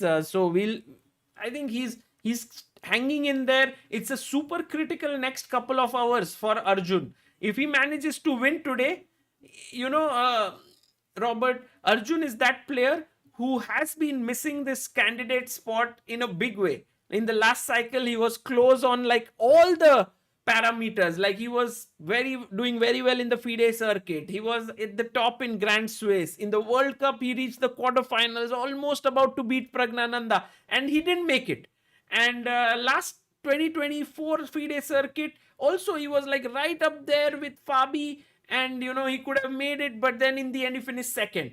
So he's missing out on that candidate spot so many times. I hope he gets it somewhere. Yeah, no, he's had so many close calls, and unfortunately, that hasn't landed him that candidate spot. But I also think about that World Cup, right? Pragnananda became a superstar in India based on their match. Yes. But it was Arjun who won the first game in their head-to-head.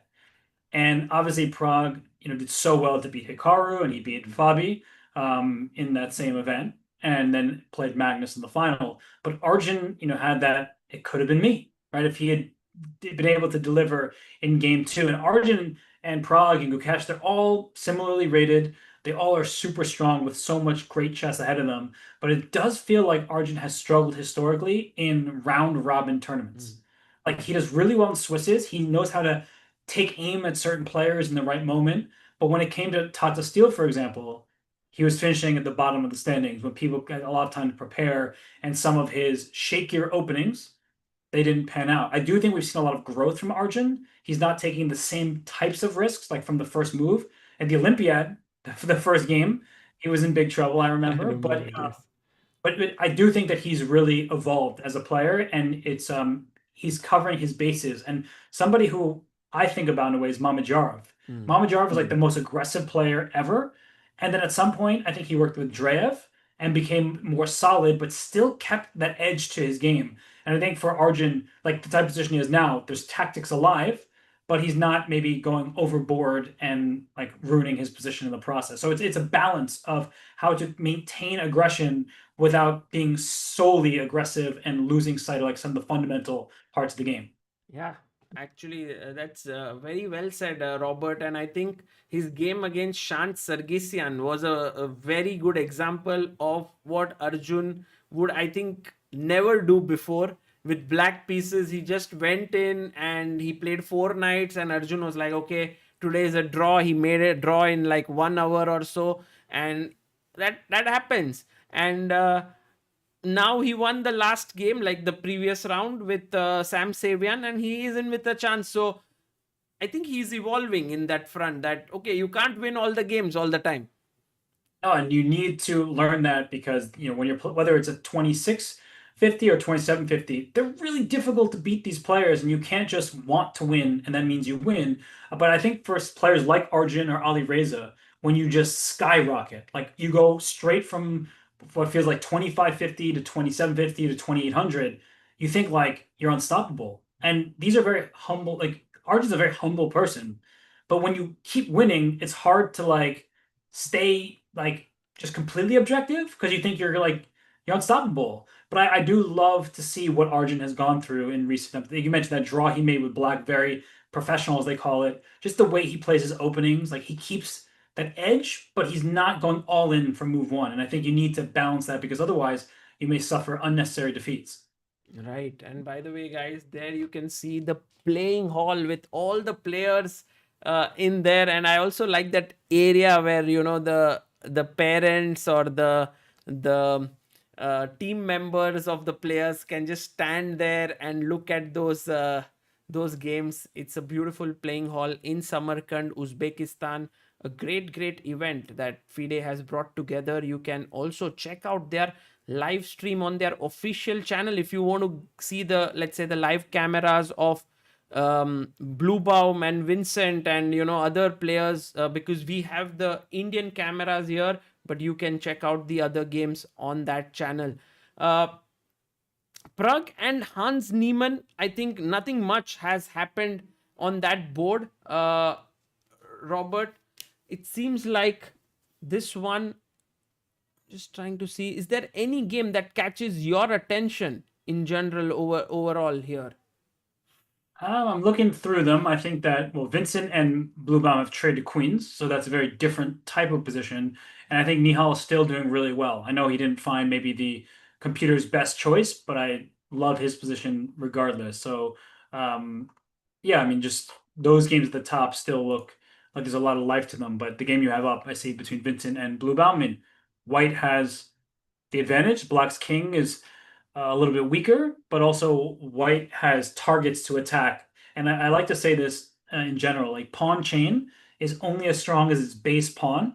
Like White's pawns are very hard to get to, whereas Black's pawns, like rook a5 at some moment, that could be a targeting the b5 pawn. e6 is already threatened by the rook on e1. So it just feels like White's position is healthier, but Bluebaum is a tenacious defender, and how much worse is he really? That's the big question.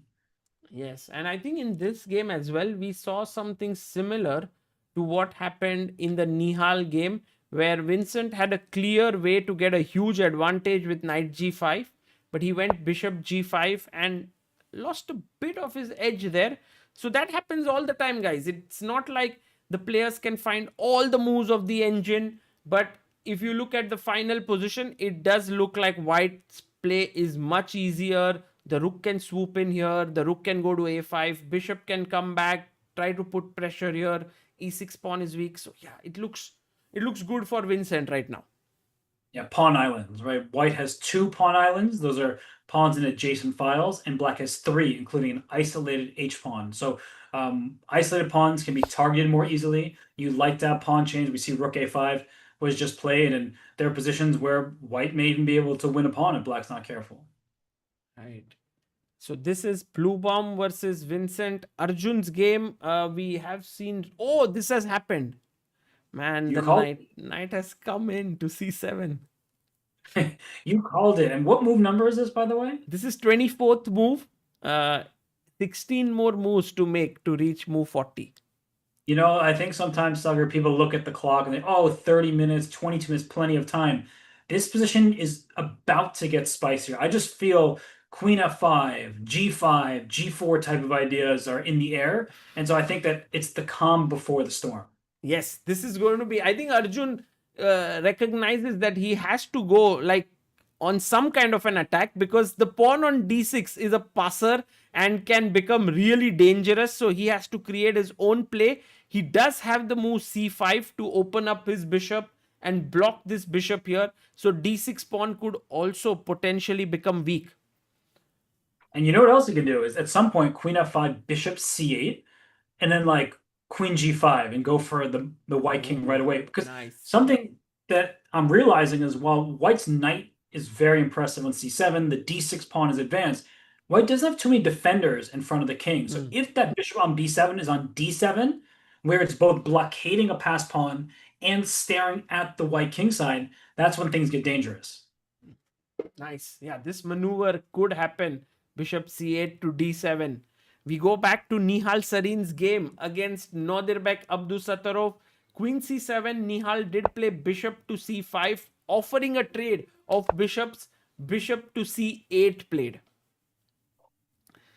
I'm waiting for the Sagar Shah maneuvers. You know, that's what's going to happen in this game. Like, if bishop takes e7 and then knight d2 to, well, maybe not to d2 because you get pinned, but some kind of maneuver to get that knight to d6. Yeah, somehow it seems like after takes, this knight would be lovely on the d6 square, but it's not so simple, right? Can we do this?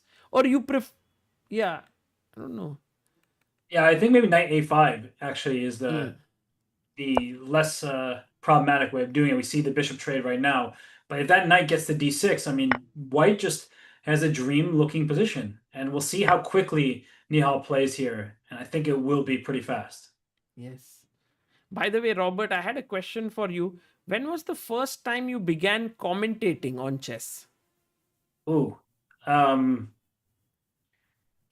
can't remember the exact year anymore, but 2013, maybe? Wow.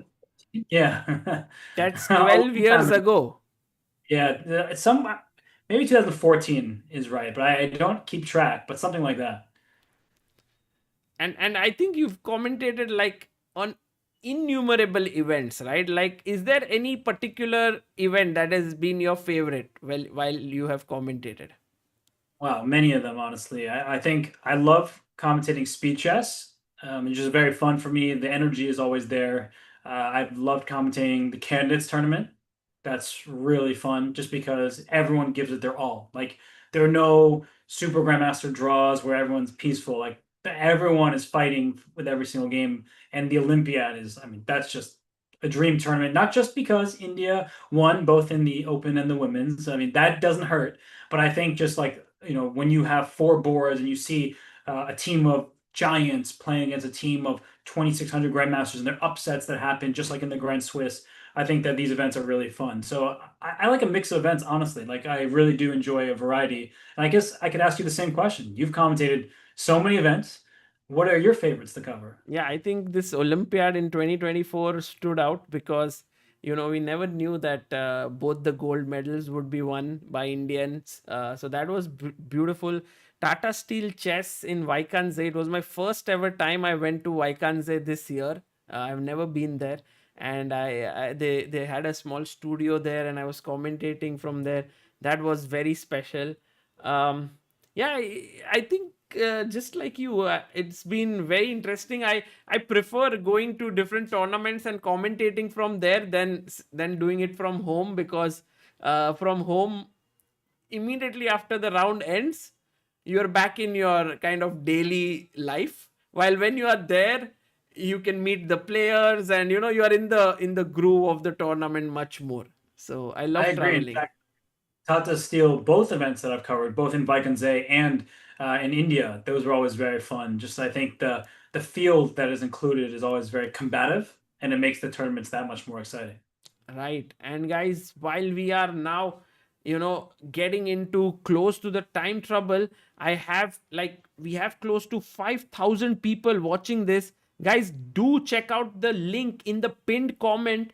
We have the YouTube channel of Robert Hess. He has just recently launched it. There are 2 videos there, and we have right now, you can go there and subscribe and stay in touch with that channel, because there will be a lot of very nice content. In fact, already couple of videos which are there are so nicely done, it feels like something fresh, on YouTube.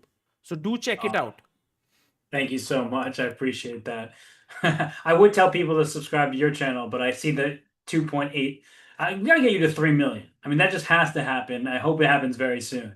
Yes, I think we are moving step by step. It's not like crazy jumps that are happening, like every tournament few thousand people are subscribing, and so it's like maybe by the year end we will get there. So it's very cool. Oh, I can't wait. I think it's going to be a full celebration. Right. And whew, I think there has been some movement, Robert, in the game of Hans Niemann and Pragnananda. It seems like Hans has made some progress with G3. I don't know, he's giving back the pawn with queen takes D5, but maybe the bishop could come out to G2. Oh, that's actually quite a clever resource there by Hans. I mean, we see that he's been slightly better. He is up a pawn. They're double pawns, and that's, I think, a good trade. If Hans is able to give up the d5 pawn to win on b7, now it's an actual extra pawn, right? Not just 2 pawns in the same file as one another. So a good try right now by Hans, trying to improve his position and pieces one by one. Right. Yeah. Slow and steady. Let's see if Pragg manages to stay in control here, because as the time runs low, it'll get very, very exciting. We also have Yakuboev versus Nepomniachtchi here. Looks very even. I think Yan was definitely one of the important people, who would love to make it to the candidates. He's been there since last 3 editions at least. But this time I don't think he'll be making it from this route. No, I mean we see this position. I mean he needed to win yesterday for starters against Sarah. She played a very wild opening. That was just too much for me to work through. But now I think it's a little clearer. White is better because in certain end games, I mean those dark square pawns can become vulnerable. But also let's look at that knight on d5. White can't kick that knight from its square. It's very safe and sound at the center. It's kind of an outpost without even needing much defense. So I think that White is probably decide if anyone has winning chances, it's Jan, but Black's holding on very clearly. Right. And then we have Mamediaro versus Tabatabai here. And yeah, it looks like Amin is doing quite well against Shakhriyar.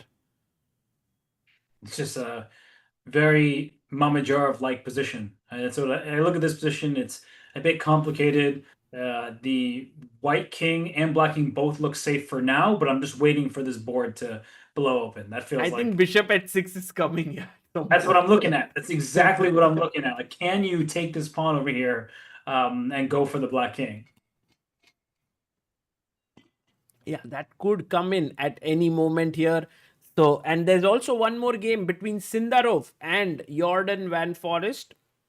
And I think Jaokir went for something super solid today. He played like this. Uh, okay, it's like an anti-Berlin setup.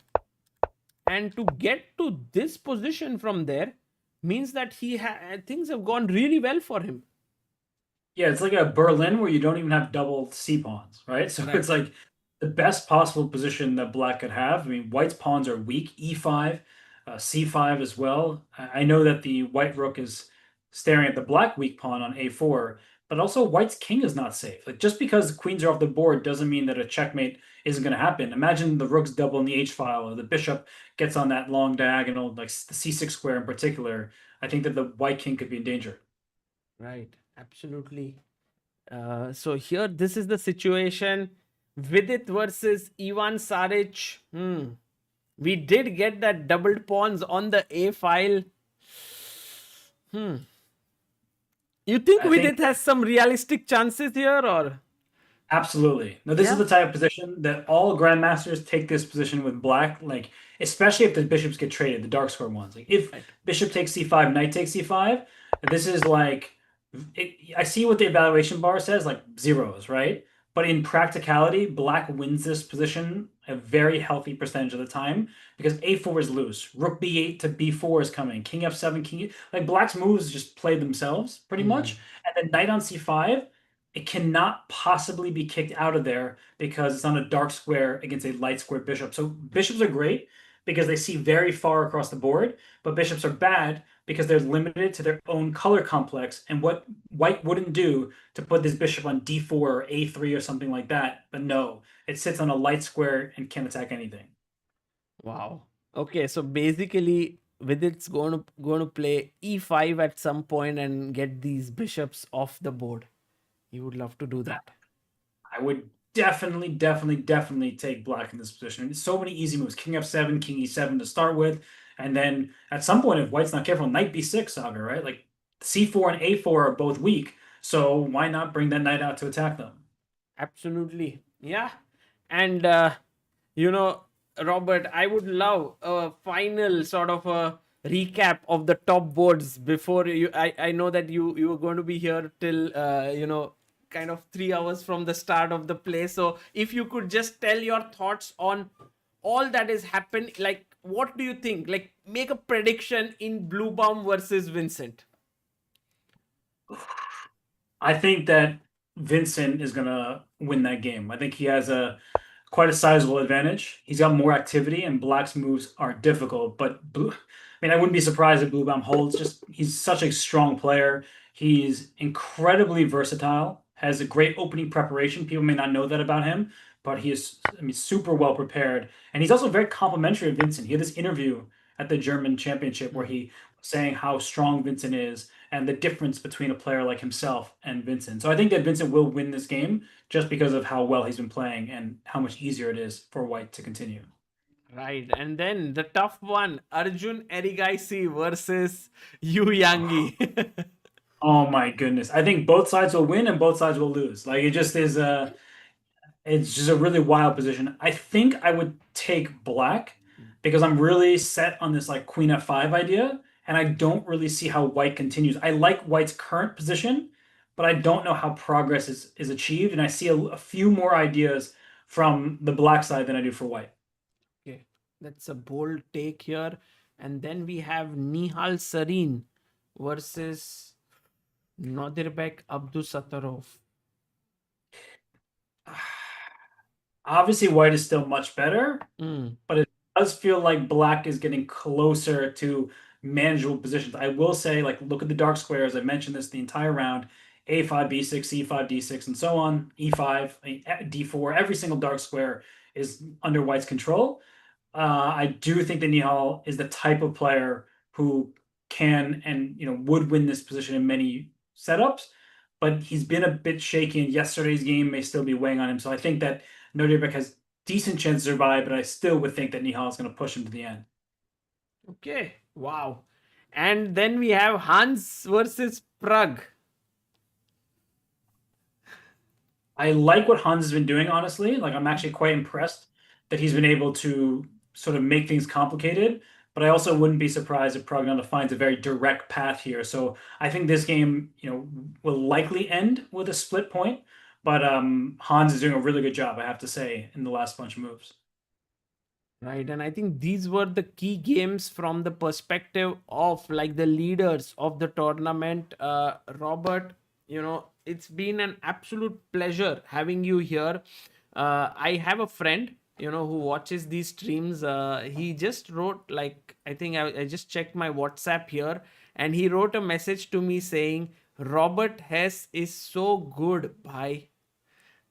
So people have really enjoyed your commentary, and also it's I'm very, very grateful that you made time, significant amount of time to be here and to just today was a very, very different. What a nice vibe we had, learned so Exactly. much. I mean, and Robert also feels, in India, like ऐसे घर का, ऐसे that is what we call, which is very homely kind of a vibe here.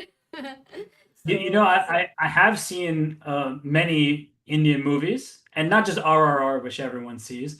So I can talk about Indian movies as well. If you want Gully Boy, I recommend that one. Oh, nice. Yeah, that's a good movie. So I actually in general watch What movies no matter. else? What else? I'm blanking on the name of the movie right now. It's like a guy who's I need to look it up, but I can't remember the name of this specific movie I'm thinking about. Where it's a guy who's like from this like village, and they kind of kill his dad, and he comes back and like tricks them into like they think he's part of their team. It's like a 1991 movie. I Oh, can't remember. what? really? I'm gonna try to look this up. Maybe I have But, also not seen it. yeah, I'll get back to you on that eventually. I've Maybe seen we many. have to guide him for some movies then. Yeah, you have to. I think we'll also send you some Oh, Sholay, maybe recommendations. he's No, talking no, about. Sholay was in 70s, not Huh, 90s. that's true. Yeah. I'll come across it, and then I'll figure it out. Oh, I've seen Wazir, of course. Mm. Have you guys seen that one? Yes, we have I seen it. have Yes, not seen Yeah, I Amitabh mean, I feel like Bachchan. you have to see that one, right? Because it's about chess. Well, Right. sort of. Yeah, but I've seen a good number of movies that I'll. Have you seen Lagan? Lagan? No, I haven't. Okay, might be a good idea. But I've seen the Doom movies. Doom. Yeah. Really? Hrithik Oh my Roshan. god. Yeah. Okay, one question for you if you've seen Dhoom. There is Hrithik Roshan in the movie, and Yeah. he's the favorite of one of the women's world champion. Who is that world champion who said that I can come to Mumbai if Hrithik Roshan will meet me? What? Any guesses? Okay, we met her, so Yeah. So I don't know. It's like a really hard. I don't know who to predict. I'll just say okay, Georgian. Georgian. Yes. Yes. Okay, so I don't know how much time to go back. Yes, Could be very before- much. So you have to go far. Really? Long No, it's just before, like after that. Shibirnize? Yes. Oh. time. That's hilarious. Yeah, I mean, there's I can't blame her, right? Great, very popular, great acting, and those movies are great. I've seen them. Amazing. Well, Robert, thank you once again. And we are very glad that you will be on YouTube as you have launched your channel.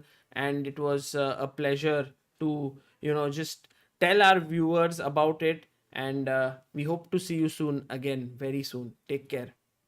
Thank you. Thank you so much. Have a great show. Thank you. Bye. Bye, Robert. All right. Thanks for having me. Guys, that was Robert Hess all the way from...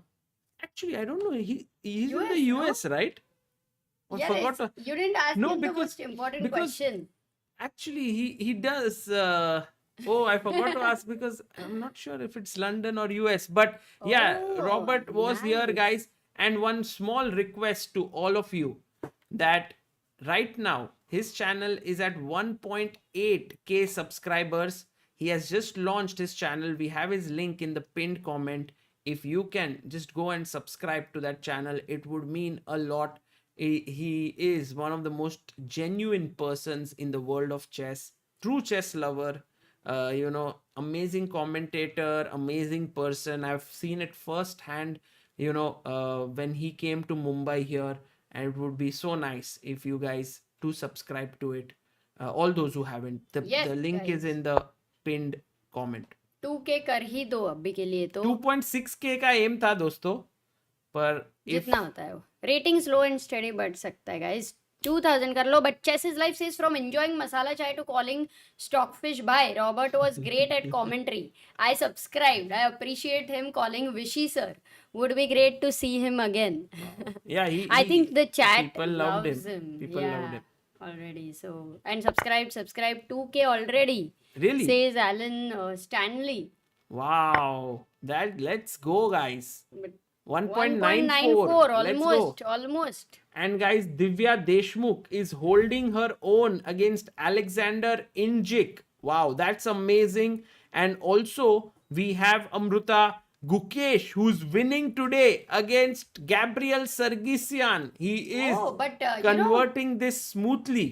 actually because even Sargsyan is another great player because in Grand Swiss you have all the great players there so this is very good because you are in a bad phase and then you are able to still make a comeback. You know what I really like about Divya, if you go there for a moment, yesterday's game ended first of all after a long time, almost 7 hours, and then the last 60th move she makes a blunder, and then after that most of the time you don't recover in that situation. But for Divya, it feels Every this day is a new day. Yeah, it's brilliant what Divya is doing. Amazing.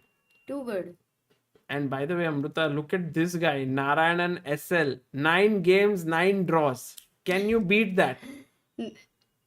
I can't. And I today will he's lose. actually equal against Chigaev. Maybe he'll make Nikhil 11. says, I have seen GM Hess with Dania and he's terrific commentator. We should have more of him on your stream as well. Thank you. Of course, Yes, I've they also are actually. so busy and to join this is so great actually. In fact, one time we can invite Daniel also. It would be so nice. Actually, I've learned a lot from both of them while they commentated. The speed, the passing of back and forth that they do. Incredible commentators, Dania and Robert Hess, and it's absolute pleasure to have them here. And just someone was telling today, Amrita, today the commentary was very, very professional according to them. We have to make sure we need more such commentators, guys. Yes. Professional. By the way, Amruta, I'm going to change the live board and I'm going to put Ooh. Arjun's game here because this game is the one which has the most juice according to me. Yeah. Anything can happen here. When you showed me the knight on c7, I was wondering कैसे कहाँ से कहाँ पहुँच गया. Yeah, and look at Arjun there, Amruta. He's so calm, cool, collected. He's just completely focused here. I think. And Nihal's board also you can see from this angle, which is very nice. Nodirbek is, at least through his body language, not in his element. Generally he's very confident. Here he's slightly stressed. You can feel the pressure there. Abhidaya bhai walking over there in the background. Arjun is looking there, but for sure he's not looking at Abhidaya bhai. He's calculating, guys. So, Ajju bhai kya position, the way he loves, it's like that, Sagar. Correct. He's got his knight here, and Amruta, there very could be like trades, for example, knight takes, pawn takes, bishop takes, rook takes, check, king takes, queen takes, and this could be a very, very equalish position. Although black did win material, the bishop and the pawn as compared to the rook are not like, I think black is doing white is doing quite okay here. Got it. If it ends in a draw, then Arjun goes on 6.5, no? Then it's out. Yeah, draw would mean 6.5. Win is needed actually for Arjun. He's in a must-win situation. Both are in a must-win. So Amruta, I think Yu Yangi will also try to press here. So the question will be for them, if it is drawish, somebody will try very hard, and who is going to do that? Because it is also when taking some risk in a way. But वो तो होना ही है guys. आज का दिन, today's day is all about risk taking. Yeah, you have to take some risks if you want to win. And meanwhile, guys, a big shout out to all our people in the chat. We have made Robert Hess's chess channel reach 2000 subs. Well done, guys. Thank you all for your support. Let's go. And yeah, very kind of you. Nice. And we are going to keep that box there on the top today for today's stream. But I'm going to change the pinned message here. I'm going to put an if anyone wants to go and check the live stream of FIDE, please do check it out, because I think Oh yeah, Alireza Anish was there. Of course, now it's ended in a draw. But Vincent Matthias, an extremely important game. You will find a video over there. And also we have Nihal's camera, Arjun's camera, Abhimanyu's ended in a draw. Pragg's game is going on. Divya's game, guys, you'll find over there. Lot more. by the way, Nihal miss. क्या हो गया? Nihal के इधर जाओ. Vin एक said, minute. Amruta, that someone said a win is needed, so Vin is here with a super chat. Thank you, Vin bhai. Arey, thank you. And also, did you read Arvind Prakash? Yes, Arvind Prakash, thank you for contributing on Help Chess. And Amruta, And also, did you see Help Chess update? yes, thanks to Harsh bhai, we are getting these constant updates on the Help Chess widget. Who's the monthly topper? Who's the weekly topper? Who's the daily top contributor? So thank you so much, Harsh bhai, Yep. for building that. Anyways, lots of things are being explored. So yeah, but that's nice, no? Very That nice. is- You very like nice. it, Sagar? It's beautiful. Beautiful. I must also say that Nihal would be definitely getting under pressure here. His time is running low. He has only 9 minutes left for 16 moves. And already Nodirbek is fighting back with moves like c5, bishop b7. These are the kinds of positions where you start feeling like things are not going your way. Okay, but Robert was constantly talking about those weak squares, and if black goes with a pawn structure of b6, c5, maybe after that even, I don't know, a5 maybe if required, and you put all the pawns on the dark squares. But one thing over there is, if the pawn is still attacked, it cannot be defended by light square bishop. By the way, Amrita, Vaishali has only 50 seconds to make 11 moves, and she Arey. is in trouble for sure, because Maria Muzichuk is playing really well. But can Vaishali hold on to a draw, Amrita? Because a draw would mean that she still keeps her chances alive. Oh, Bibi Sara's game has ended in a draw with Song. Yeah. And Lano is playing with Tan. What is the situation there? There it's slightly better for Katrina Whoa. Lagno. She's actually playing the tournament of her life today in this one. She's doing so well. So securing a spot for candidates Yeah. already. So we're talking right now more about second place. Yeah, and Bibi Sara is currently on what point? 7 points. So Bibisara is on 7. Yuksin is also on 7. Vaishali is on 6.5. Amruta, I cannot emphasize how important it is to hold to a draw here. But also with these two passers running down the board, it seems so difficult. Also from the fact that she has only 51 seconds left. You're right. I mean, we were at some point wondering for whom the position would be better. But the d5 pawn literally became more like stopping the activity for Vaishali. So, but this, she has to hold this, Sagar. Very important, because only then tomorrow winning her last round gives her the best chance. Correct. And she is a perfect player for a must-win situation. The way she plays with risks. Yeah, it's not going to be easy to hold this one, Amruta. Meanwhile, Nihal Sarin just made his move. Ankush Thakur has just contributed on Help Chess. Thank you so much, Ankush ji, for your contribution. And Amruta, we will come back to Vaishali's game. We will while right now it's- check Nihal's game, because they played some very quick moves. We have here. to look at also Arjun's game, Amruta. Arjun and Nihal, I think, are the most Arjun, critical ones. Pragg. This is, by the way, Nihal's Rook D1. He's trying to enter in with a check. And maybe, I don't know, Amruta, let's say, for example, at 6, this endgame Wow. might be quite good. Okay, you can go back, but even Rook F8, King F8, maybe that's Okay, equal. how? That's equal, yeah. Exactly. Then black should be very happy. So Maybe nobody this is how you have to play. Nodirbek plays pawn to e5, the best move in the position. Doesn't go for check here, guys, because of take, and rook goes back. Wait. So that's the reason why he plays queen e3. But in this situation, the same thing, rook going back to d6 is not winning. It's a subtle difference, no? Yes, because the e pawn has come forward. So now, if that's a good point, Amruta, takes, rook f8, rook d6 is met with rook f6 again. Ah, the pawn had a important duty there. Yes. And going to now Arjun Erigaisi's game. Arjun, we did see, Amruta, this happening after knight d5 takes, knight b5 was played, and we are here. I think this is actually very interesting because the d pawn is now defended twice, so it can't be taken. The d pawn is also defended by the bishop. So actually Arjun can go h5 and stop queen g4, no endgames, and slowly start to attack. Wow. Oh, no, but wait a second. White has a possibility to give an exchange sack. So if you go h5, can I... okay, let's run the chat. Can this exchange sack be given, guys? What's the problem here? Black to play. Can you find the move? In the meantime, we have a very sweet comment by Pragg, who says, Sagar Bhaiya, I won my second tournament, scored 5.5 out of 7 today. You are my first chess teacher, my guru. Love you.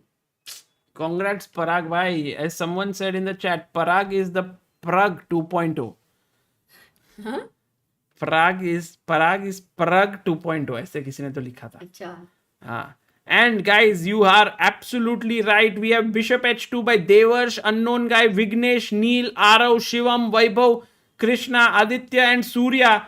Bishop h2 check, King h2, and Queen takes d5, and Black is winning here.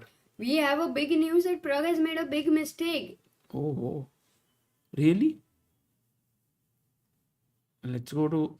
Wow, Hans Niemann actually No. turning on the heat against Pragnananda. After g3, Pragg took the pawn, bishop came out, queen b5, it was looking all fine, Yeah. rook b4, and Pragg, instead of going check here, which would have been the best move, because, I mean, you have to take, queen takes, and the position is around equal. But He queen went- a5 is natural that you're pinning the rook. What's the But now he problem? took the Rook, pawn rook here. c7. But now you are... The idea of rook b7. Oh no, wait, rook b8 I will go. Yeah. Maybe. But now, Amruta, Hans has a very specific way to keep an advantage. He first takes with a check, takes here, Queen you. and no. then goes back bishop f3. And you can't increase pressure on this Wait, diagonal. so rook b8 यहाँ पे. Then that means I have to go rook b8. I'm trying double pin in some way. Rook And e8, take. bishop e8. Yeah. And now you can't move the bishop, you can't move the rook. Okay. So No, I can move the queen. Because course. now if you take, I take back. And my queen is protected. got it. But is there a way I can queen takes a2 if I play then queen c7? Ah, too powerful. Rook is trapped. Yeah, Amruta, it seems like Hans Niemann has a very serious edge here. If he manages to take here and bring his bishop back. And Pragg will have to be careful. Although it's not like totally losing. He is in some trouble. So like if rook e8, bishop e8, if he doesn't go bishop f3, Also bishop e4. I mean, there are many just moves, put yeah? your... Yeah, bishop. Wow. Okay, Pragg down to 8 minutes and 16 moves, and Hans putting pressure on him. We will see. Let's go to Arjun and Nihal, as you mentioned, both these games also right now. In Arjun's game, we had asked a question. Did we give them the answer, by the way? Yes. Bishop h2 check. By the way, Arjun down to 12 minutes. It's such an even time situation also, Amruta. And we have Matthias Bluebaum who has equalized against What? Vincent Keimer. Wow.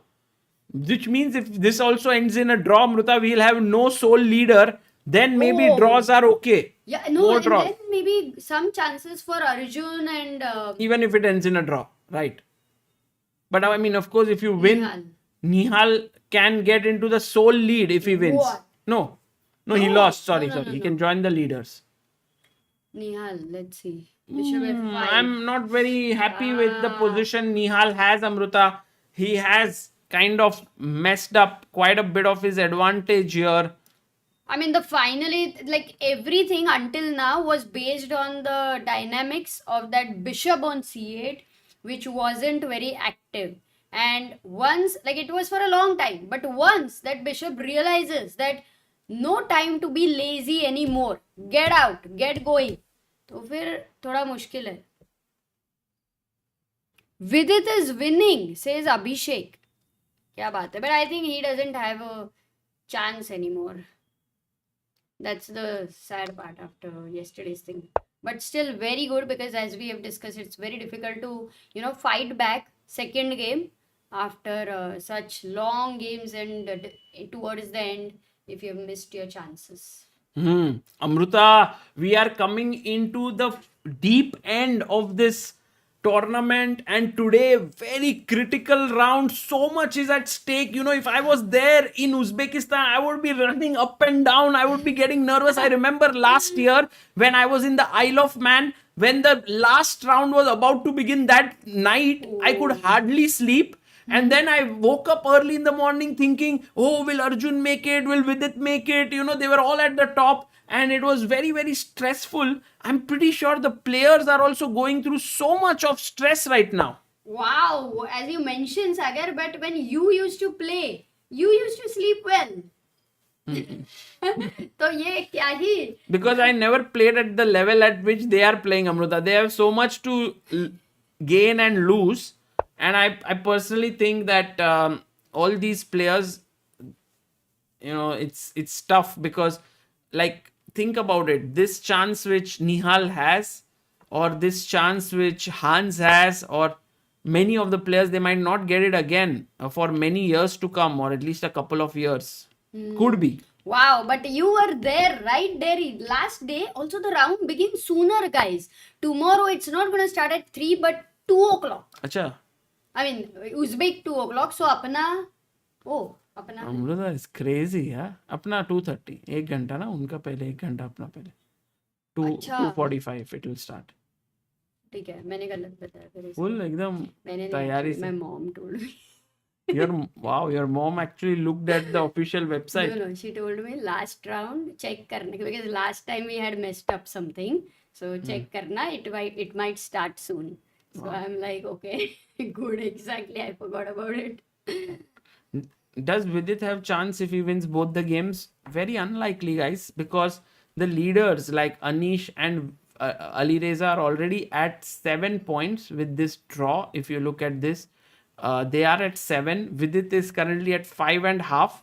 So even if he manages to win, he will reach 6.5. But then, we'll see. I mean, you have to win both the games. That's the most important thing. Let's stick with Arjun, Nihal, and Pragg right now. Yes. Because these and also Vaishali. And of course, key games which have some chances. Le Vaishali! Oh, she's back! Let's go! Man, this is really a happy news, guys. No, we looked at h3, king e2. She went bishop f5, rook h4. Now the advantage was bigger. But instead of taking here, she shouldn't have actually given up this pawn, perhaps. But then f4 was hanging. Takes, bishop e4. And actually Vaishali is back, guys. And I cannot tell you how important it is for her to hold this to a draw, because that would mean that she keeps her chances to finish in top 2 alive.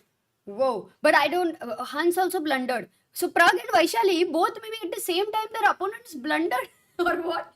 I can't believe it. Wow. Let's go there and see. I mean, he made a mistake. Yeah, slight error. Rook e8, bishop e8 happened. I was going to ask you about this move, Queen e1, because you attacked the e8 guy, and now rook e4 is a escape in the future.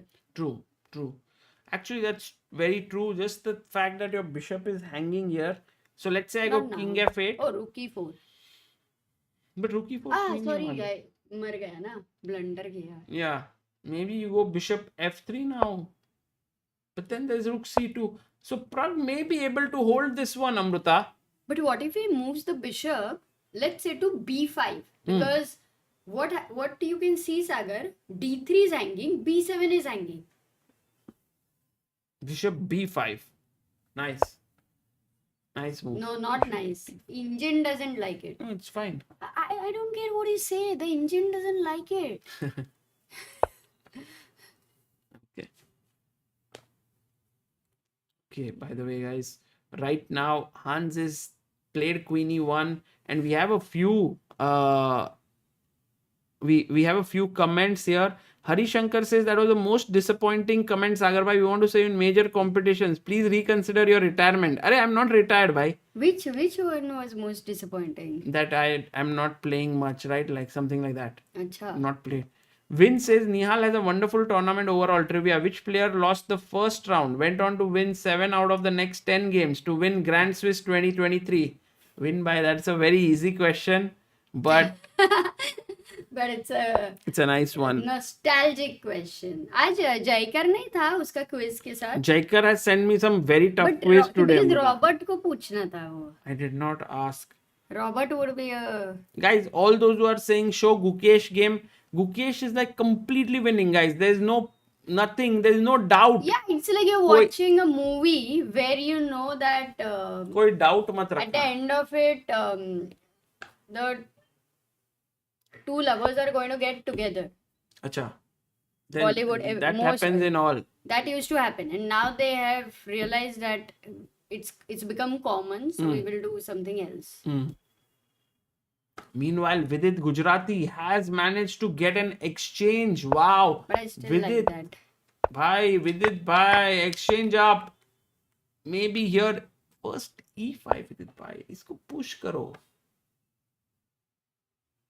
And then he could have been better, but okay, he took here, rook c6. He's still maybe slightly better here. We'll come to this game with it doing well. Arjun, meanwhile, against Yu Yangi, Amruta. Look at Yu Yangi's last move. He went queen f6, rook e2, because he wanted to kind of not come in this attack here. So he has played rook e2. H5 if now you play. h5. Yeah, that I looks don't like... know why it feels scary for the rook d5 idea always. Oh, Ajju, bye! क्या खेला? D4. Because if But it's knight going takes to fizzle d4, out, no? no, Amruta, knight takes d4 is bishop d6.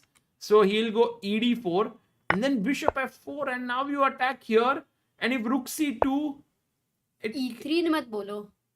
rook takes c2, queen takes c2. Queen g5 maybe? Queen g5 with the idea of e3? पहले. ठीक है अभी भी चले. But d7 you have to be careful. So, oh, his bishops are unleashed. They look very deadly. Yeah. And Wow, but I love this move d4 because Sagar, if you go back, what is the time scenario? 8 9 minutes. minutes. 8 minutes and 9 minutes. Amruta, just a second. Yes, jaldi aa jao Sagar Shah. Guys, this is changing because lot of time pressure for Yu Yangi to make right decisions. He's definitely thinking of e takes d4 over here, no doubt.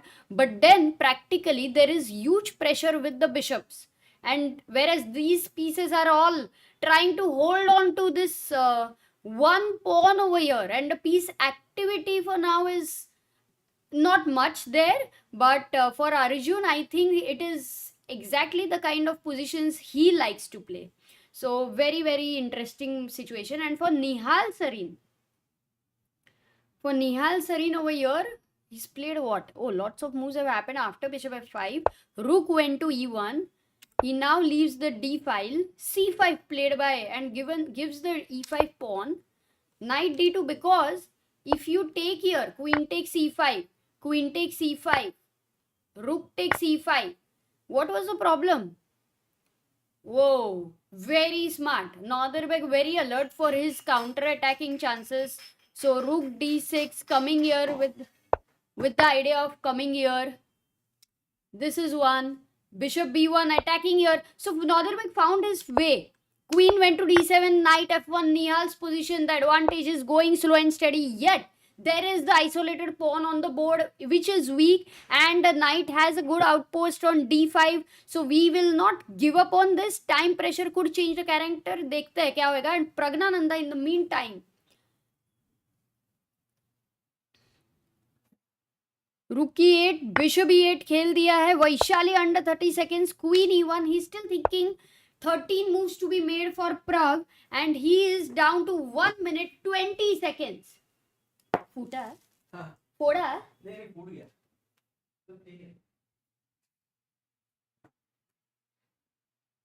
Queen e1. So yeah, Pragg is thinking, let's quickly go to Vaishali's game, guys. Oh, खत्म. I think ये किसी और का camera है.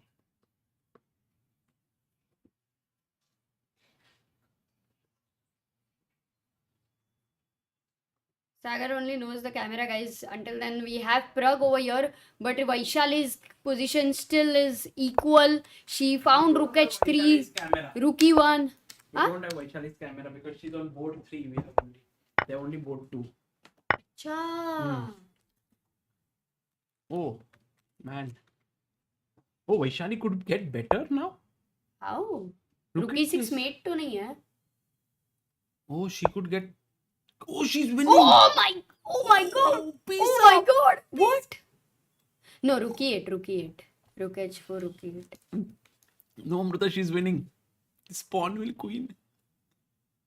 Is that Guys, the only move come she on, has to buy? Vaishali. Vaishali 25. Vaishali could draw, but Vaishali.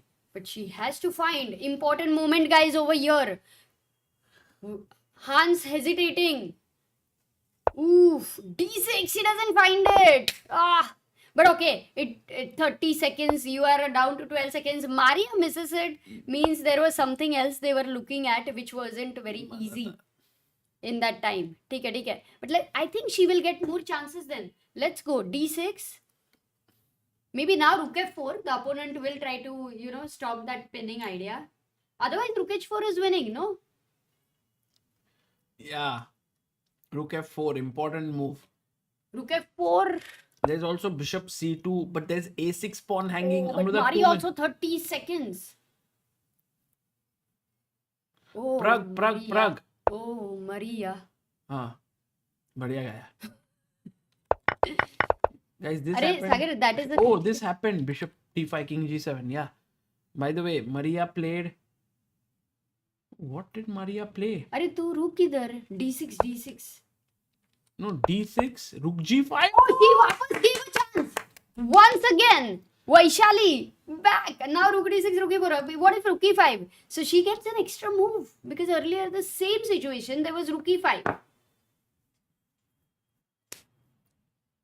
But now Amrita, if rook e5, rook what's the move? e3 with rook d3 mate. Okay, that's tough. What else? Oh, But that's tough. what a mate! For 30 seconds, it's a difficult mating pattern. Oh, Sagar. she plays it. Come on. Come on, Vaishali. Rook e3. Let's go. 40. Oh, 39. She could with this win, 38. she could very well become the sole leader, guys. 34. Vaishali. If she doesn't find rook e3, is there any other better move? Sagar? Like rook d1 check. I don't know. Rook d1 is also okay. Man. Let's go! Wow! Very alert for the mating patterns. Guys, checkmate in one. That's the threat. But how do you defend? You have to move your rook. You have to move this rook away. Still, how do you win? Rook moves away. d7. Rook e7. Oh, it's still lot of things over there. Wait. And even maybe she's just looking at rook Amrita. f3 then. Amrita, look at this. It's very beautiful.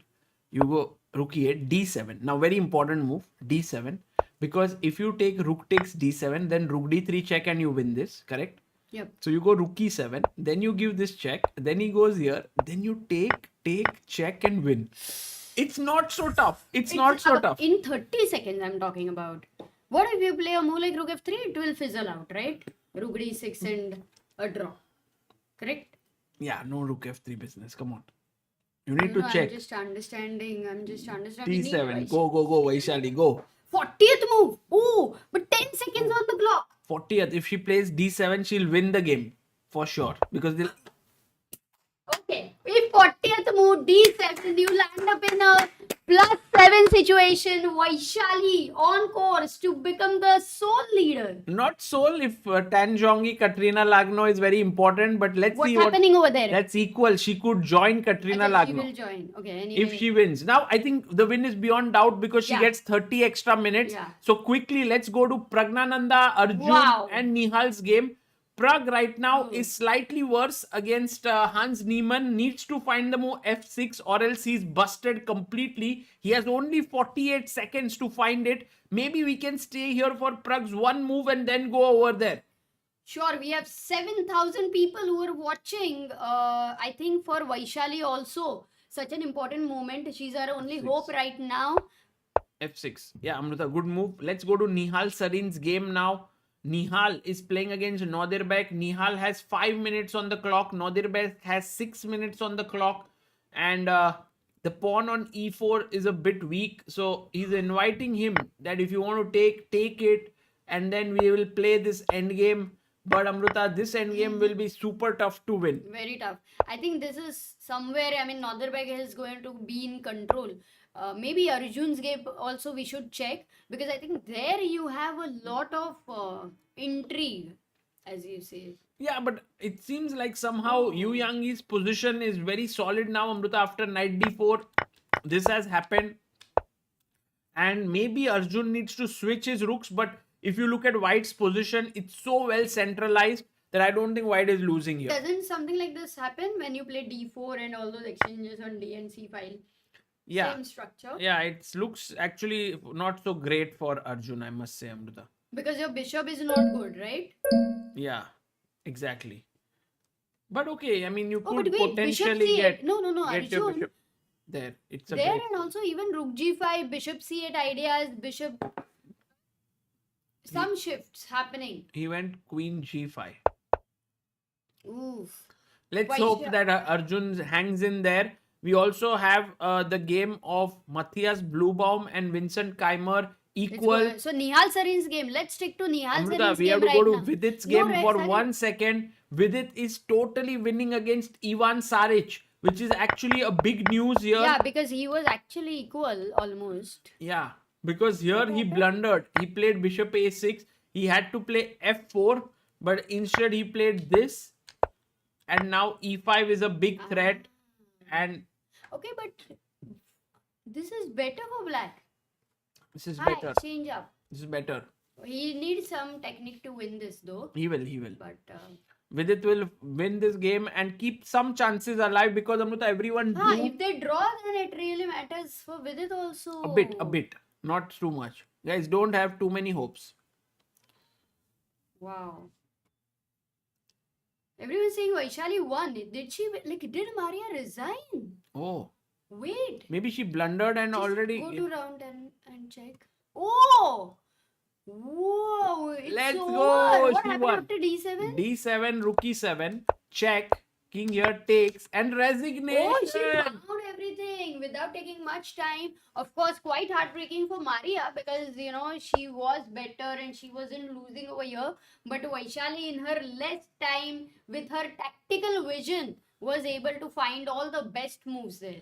Guys, Vaishali OP in the chat. She Yes. has now joined the leaders in. I mean, she could very well be the sole leader. She could also become a joint leader. Let's see. But she is in with a chance to win this Grand Swiss for second time in a row. Yeah, Wow. I mean, even if you are in top 2, that's still the best thing. That's amazing. And meanwhile, Pragnananda's game against Hans Niemann. We are trying to. Okay, here. If- Bye, crazy. Pragg is lost, Amrita. Hans Niemann might just score the biggest upset here. No, I mean, f6, a3. What? Okay, he made a mistake, yeah? Why is it a mistake though? I think, Amrita, overall the black king is very weak. So if you get like h4, h5, rook b8, rook g8, it can become a huge attack. The point is you can't go here right now because queen e1 and queen f1 is a checkmate. So that's the reason why you start with h4, make a square here for the king, then threaten to come in like this. Okay, 31st move. Go back, bishop e2. What else? People are saying Pragg sacrifice for Vaishali. Guys, it doesn't work that way. That's one of them has to win or lose. Theory says, wait, just joining. Vaishali won. She was losing. Wow. Yeah, she was in trouble, definitely. But I think Vaishali just a showed big swindle. some great nerves and time pressure. Great play by Vaishali, guys. Also, I think that is a moment when you can test your pattern recognition. This is where you don't have much time. You have very high pressure, and you can threaten with a checkmate in two, which is not a very obvious one. Right. So amazing. Okay. How? What do you think? Like for Hans, would he be assessing he's clearly better in such a situation, or? Yeah, he's playing h4, right? Oh my god. Oh. Hans actually showing his magic. Oh, Oh, h3. Same One and the concept, same, Amrita. yeah? He wants to just have a square for the king so that he can move the rook. But yesterday also Hans was better against Abhimanyu Mishra. Itna hi, at some point. Yeah. Around. And then later Abhimanyu managed to create this fortress. No, Hans is definitely playing some incredible chess in this tournament, guys. He's truly belonging here. Queen c5, he again finds the best move, queen e4. And I think what really separates Hans from everyone else, Amrita, is his belief on himself. He truly believes that he can beat Pragnananda. Well, not many people are able to do that. No, yeah, I think this 40th move tak we have to see what happens. That is where everything settled in, especially for open section, they get like 50 minutes, which is huge. Let's go to Nihal and Arjun and have a look By at the way, them. guys, Vidit is better. He's winning. Nihal, on the other hand, had a huge advantage, but his advantage has withered a bit away. Okay. You can see here, he is pressing still, but Nodirbek is defending. You can see the body language Yeah, there of it's Nodirbek. It's changed. back. It's back. He's back in that form. Arjun, meanwhile, takes on C2. I think for Arjun, maybe a draw might not be a bad result today, Amrita. Considering that this position looks very even, you shouldn't overpress and lose it. Otherwise, all your chances are gone. But I think for not that way, you Yangi would try over here. Yeah. Because I remember in such positions, you have always mentioned how powerful the knight is in general. So slightly So like knight difficult f4, for. and this would be a very, very pleasant position for white Yeah. to play. That's true. That's true. So we'll go back to Pragg's game because I think yeah. the point is, oh, he's completely lost now. Yeah, because king. So what happened after queen e4? He gave a check. He came here, but there's no threat as such. Just to take this, he defends it, and I think Amrita, Pragg doesn't really have the time to go here because rook b7 is just checkmate. He takes away this square. So Pragg goes now rook what? Bishop b5, and now just rook e4, rook e7. This or I mean, You are entering the yeah, there's 7th nothing. rank, yeah? There's no attack here with the black. But king. there's no mate. 1 second. Rook e4, rook e7. I also have rook c2 or I don't. Ah, he's winning. Look at that. Oof. Guys, let's go full screen. He's finding it. Yeah, finds another incredible move. On. We have a super chat by Raj who says, great fans of your work, guys. Learn a lot from you guys. Thank you, Are. Thank you, Raj bhai. Rook e4, another great move, Amrita. Actually, Oh, this I did Amrita, not expect. Amrita, and- check, takes, check. If king h8, mate. If king h6, check. I smoke your king out, h4. It's over actually. What did he do? He went king h8. But Amrita now, just simple. Check and... Check and rook e7. You are. Oh in no, the- check, takes. Arre, Takes. Oh no, no. Bishop on b5 ko bhulo mat. A4, does that work? There's a very powerful move according to the engine which is like game over. Queen d4. Yeah. But look at Hans's Oh, bhai, dhund man. diya. What if King G7 now? And then again another powerful move. Rook F4, right? Yeah. There's no way defense.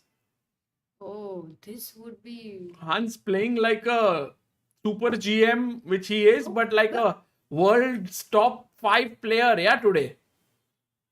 Actually, even yesterday he tried so much with Abhimanyu Mishra, with the same pawn structure with the bishop. He was till the end of the last rounds. And this win might mean a lot to Hans Niemann, guys.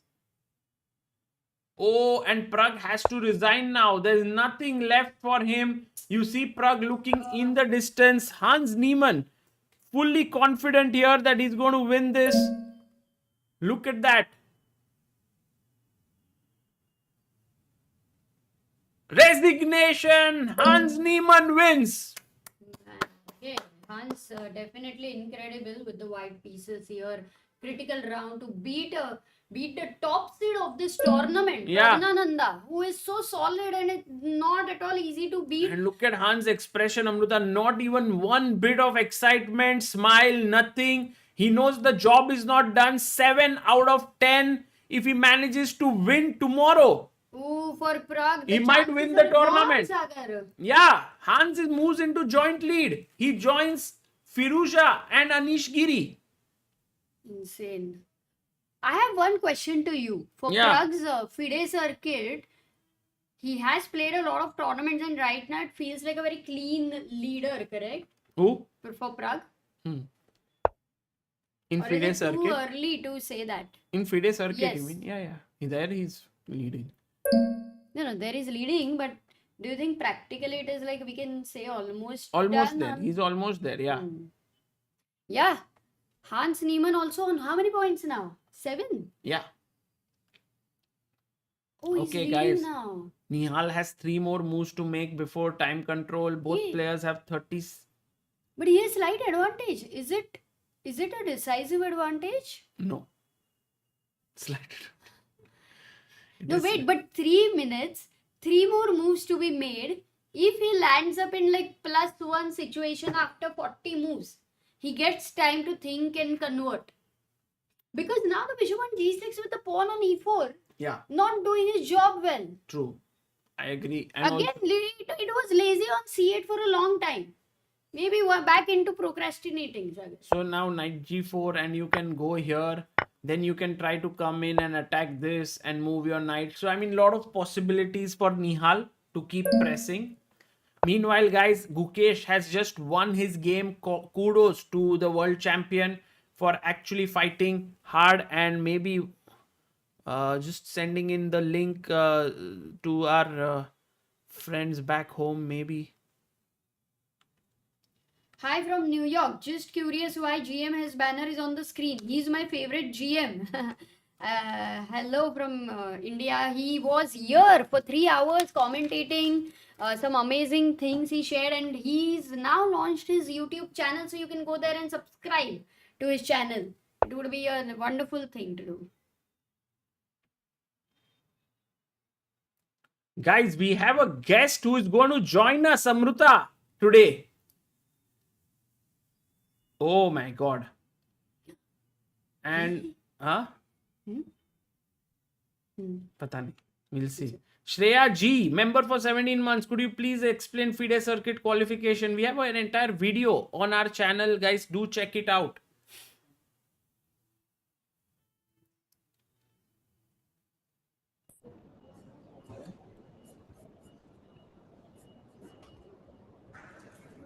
Yes, guys, someone is joining us from Samarkand in Uzbekistan. It will be awesome to have the person, the man of the moment, the man who has played an incredible game right now to beat the top seed of the tournament. We have Hans Niemann joining us. Hello, Hans.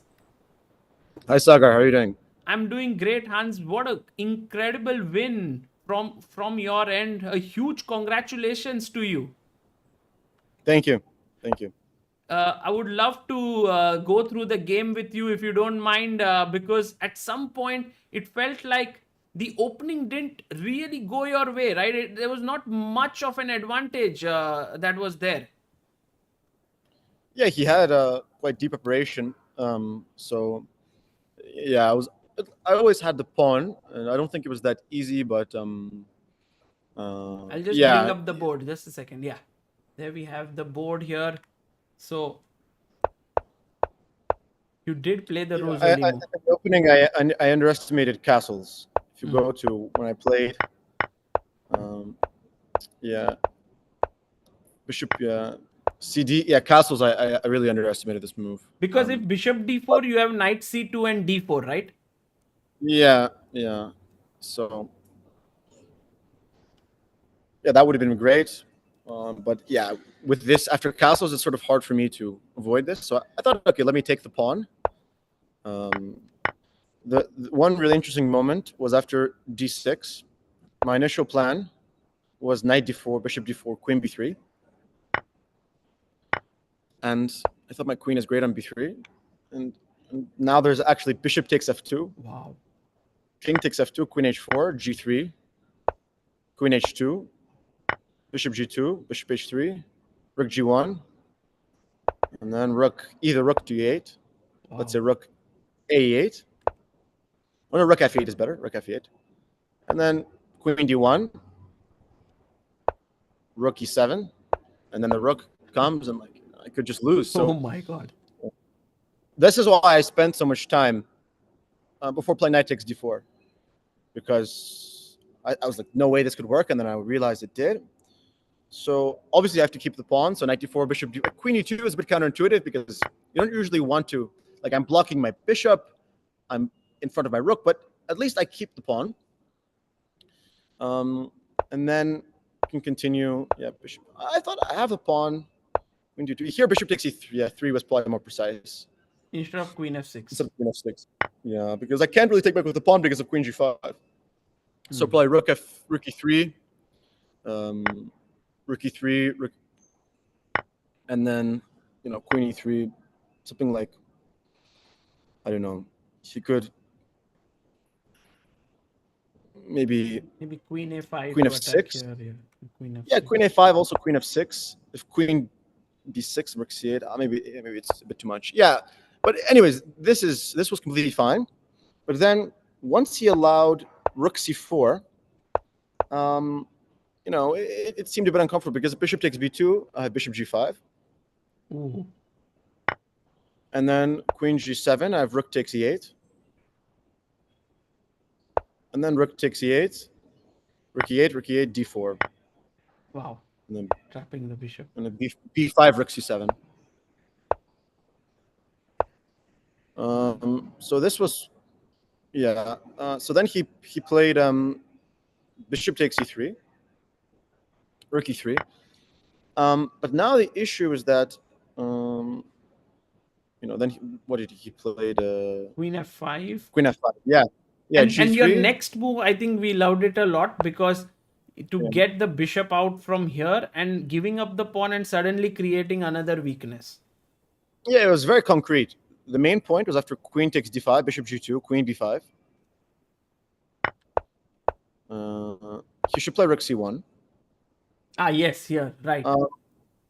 But after rook c1, I have queen c1, queen b4, a3. And it's a bit unclear where the queen goes. Let's say queen b5. I have rook e8, bishop e8, queen c8. And things could very easily spiral out of control. And I always have checks because the black king is weak. Let's say for example, king b8, king f8, sorry. King f8. King f8, bishop takes b7. And queen b2. I thought I'd play king g2 here. Because now I can maybe threaten. Yeah. I wasn't sure. I could also play bishop takes a6. Let's say queen a3, bishop b5, queen a1, king g2, queen e5, bishop c6. And it's a bit hard for him to untangle here. Wow.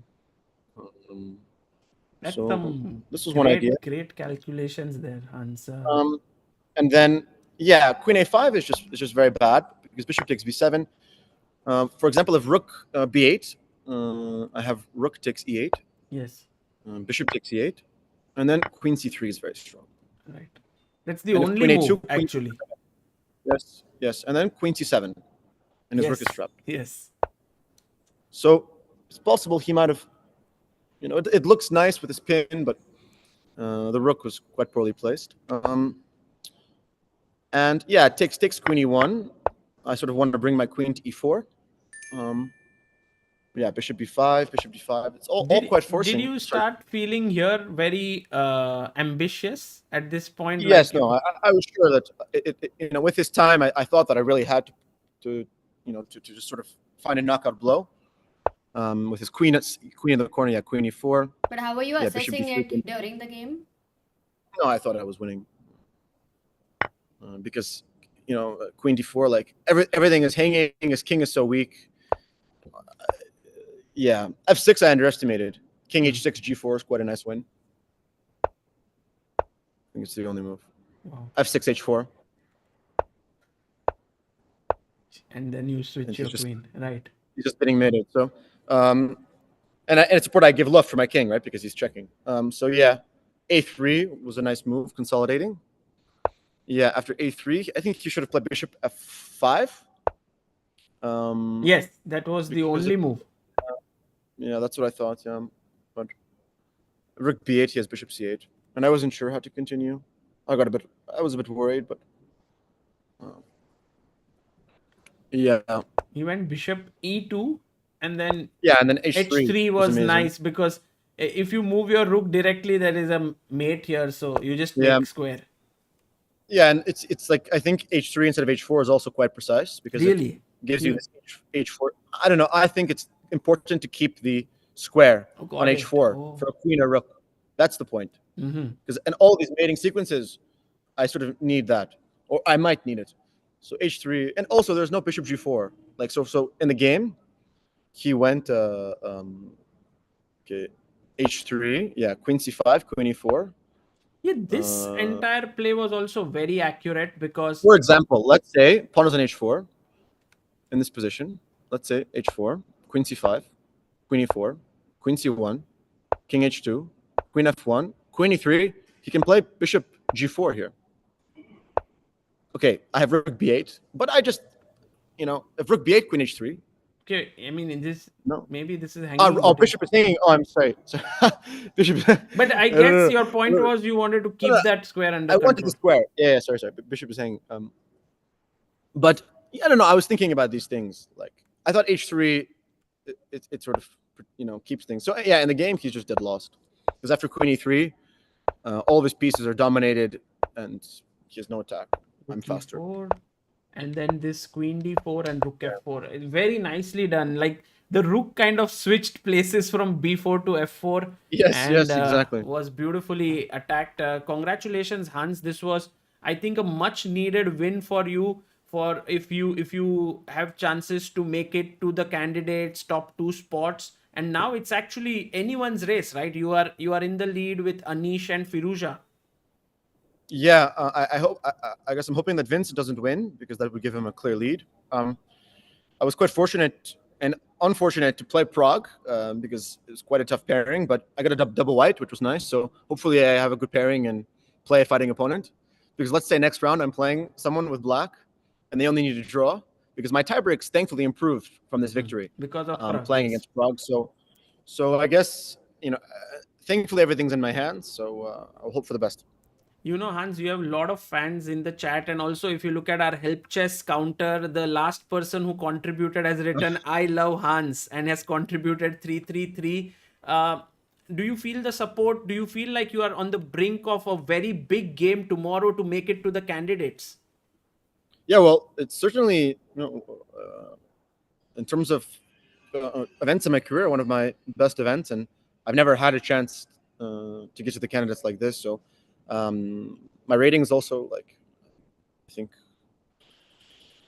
I don't know, I'm gaining a lot of ratings, so hopefully that'll lead to more invitations, but I don't know, I don't really feel that much pressure, to be honest. No? Because No, I mean, I think you I'll are make it to kind the of candidates. leading up to this, candidates and so on. This is what you want, where you want it to be.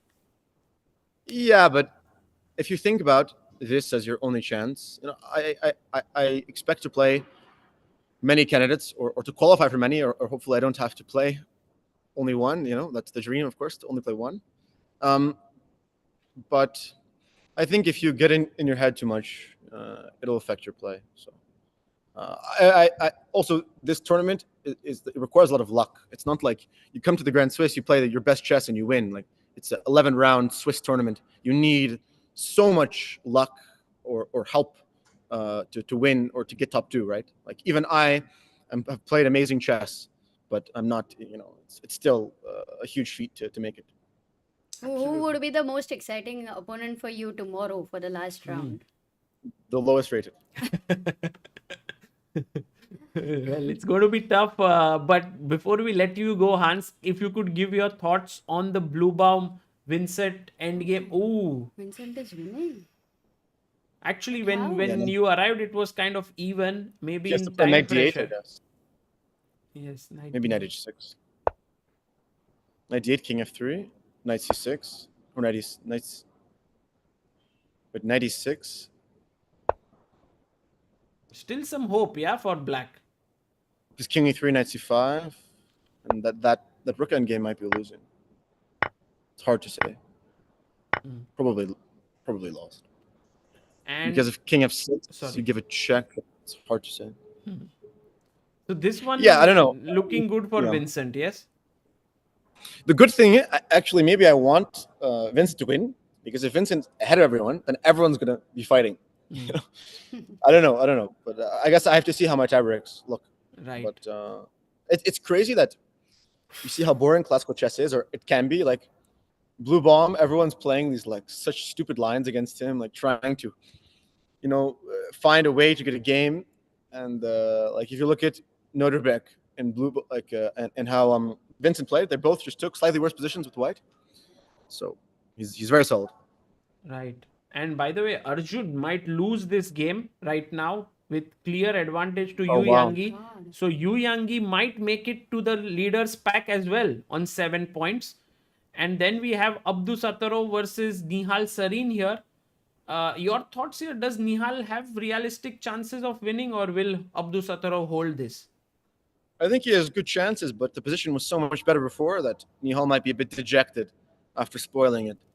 But it's certainly Nihal's type of position. So I don't know. We'll have to see. But I'm probably rooting for a draw. Okay. Well, thank you, Hans, for stopping by.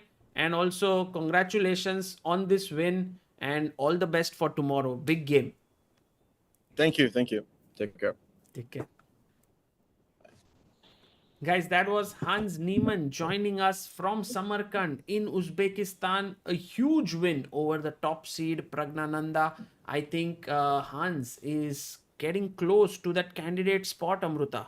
Yeah, and I think also not just that, many results which we did not expect are happening right now. Oh. Arjun, first of all, Big is 40 turnaround. 40th move over for him? Yes, 40th Oh, move then just it's got a- over. And Oh. Amruta, he's blundered. For No, who? he's blundered. Who? Yu Yangi. What did he play? He played h4 and it's back. Arjun is back. Oh, big chance. Because queen and knight are a better combination. Material is equal. Tell me, explain to me. Was there like one winning move for white? Or was it like a technically winning sort of endgame or something? So queen f6. Actually, the thing is still here, Amruta. Everything looked like it's even. Maybe, okay, slightly better for white.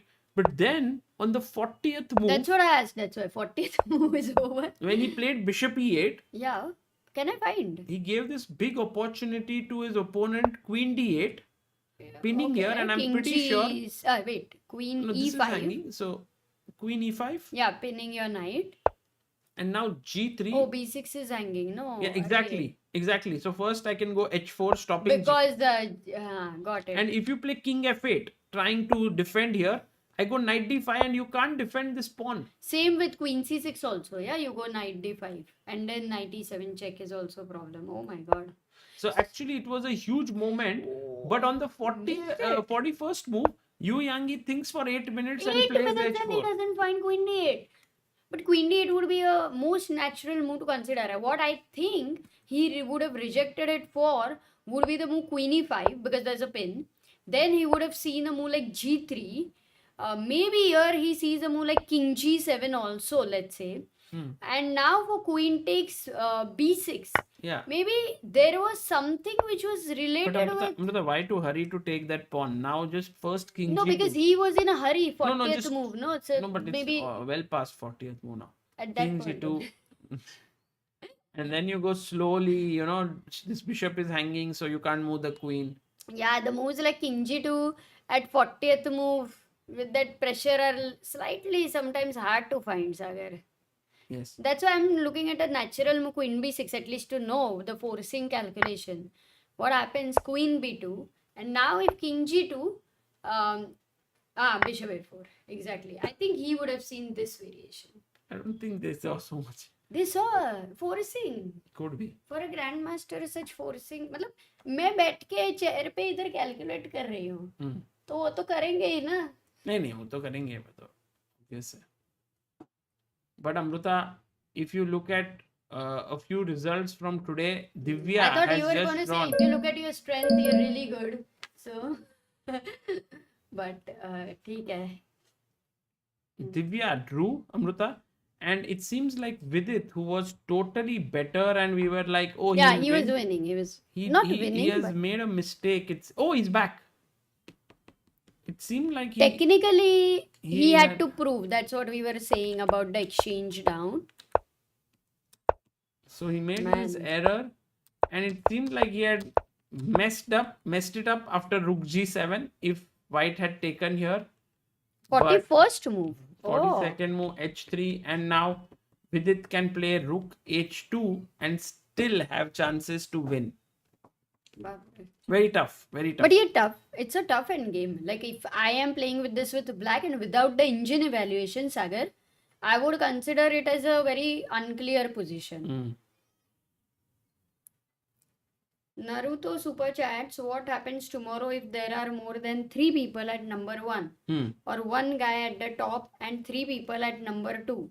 Who will go to the candidates then? So it's there's a tiebreaker, which is the average rating of your opponents. Whoever has the highest, has faced the strongest opponents will have an edge. So Abhimanyu Mishra has faced Gukesh, he has faced Pragg, he has faced all the top players, so he has the highest rating average. Now Hans played Pragg, so his rating average improved. So then in case of same score, this will come in, and then whoever has the highest there will go to the will become the second place or first place. Yeah.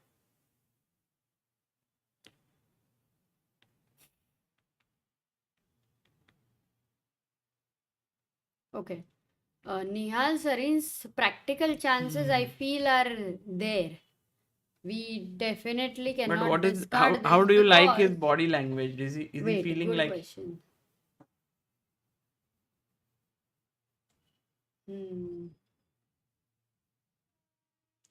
Pandu says average rating seems like a bad tiebreaker method. Actually, there is no foolproof tiebreak method, guys. But actually, it's a very good one because it shows that you are playing against opponents who are very strong. And in fact, it should be like this. Tie breaks have the thing over a period of time, years, has changed so much. Do you know it was earlier something called as progressive, which meant that Yeah, वो तो पुराना इतना जमाना हो गया है, you don't even remember, yeah, now. exactly. But it used to be like, imagine there are 5 rounds for the sake of imagine is easy one. You win 4 out of 4, and then last round you are on 4.5. Okay, somebody else also is on 4.5. The thing they will see is who was the one who lost first. So if let's say his first game was a draw, then just on that basis he is the second. Yeah. कुछ भी था वो मतलब Now it looks kuch bhi, but for years we played that. that's how, and this rating का जो था ना, like the thing was that how strong which opponents are the strongest. I think this is a very fair thing that you have faced a very highly strong opposition. It's a really good one for tiebreak. Yeah, makes sense. Direct encounter is only one person, but you're talking about a whole tournament. So for True. me, I favor this one. Okay, nice. But guys, remember this, that just like how there are some things which can never be perfect. I think you can never have the best tiebreakers. I think the best method for me is always playoffs. If you have playoffs, it would be Yeah. great. But then many people complain saying that how can a classical tournament be decided True. by rapid or blitz playoffs? So that Yeah. also is not perfect in No, that that sense. also I would because this shows the perfect one. Your toughest opposition. Okay, 11 games. तो और क्या नहीं तो you have to go for 13 rounds. One more It's a classical bit sad round. because if your rating is high, then you get to play lower rated, and if your rating is a little low, you get to play higher rated. So in that Ah, also, it's a that little bit, also there. yeah. Health So lower rated maybe more. a Yeah? little bit, yes. Okay. Yeah, just like Dev Gorakhia says, there's no perfect Oh. couple, there's no perfect tie break, there's no perfect human being, also something like that. There's nothing perfect. Yes. Perfect word ही नहीं है. Perfection is a How myth. Perfection limits you. Because then you all the time want to do something to make it perfect and perfect and perfect, and then you do nothing. Agreed. Finally. Lily Grover says, still believe in Arjun. Yes, that's the spirit.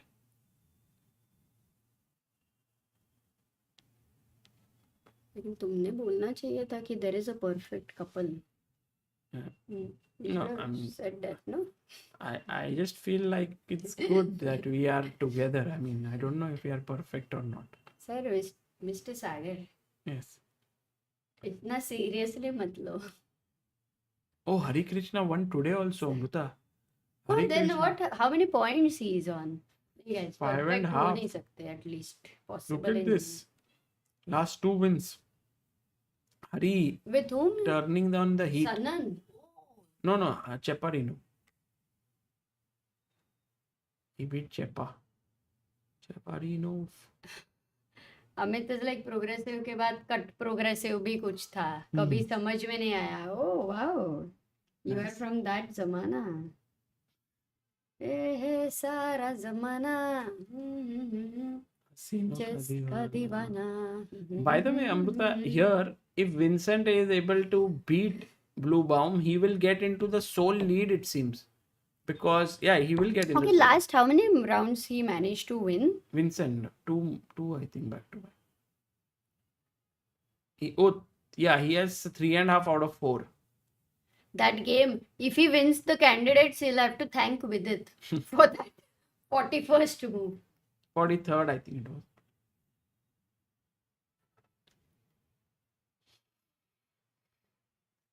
But a lot No, of actually, it people was in 41st. Yeah, true. a lot of people in the chat are fan of Vincent. Yeah, he's such a kind guy. Yeah, like no nonsense, kind guy. Also, he helped Gukesh in his world championship. Yeah, that has. अरे टोपी वाला चलो चलो. Tirchi topi wale. Oh. Himanshu Sanghi says progressive was a good method because drawing losing early means you face easy opponents throughout. It's probably better than average rating in my opinion. In my humble opinion. No, but the thing is, imagine that you like there's no chance for you to come back if you lose the first round in terms of your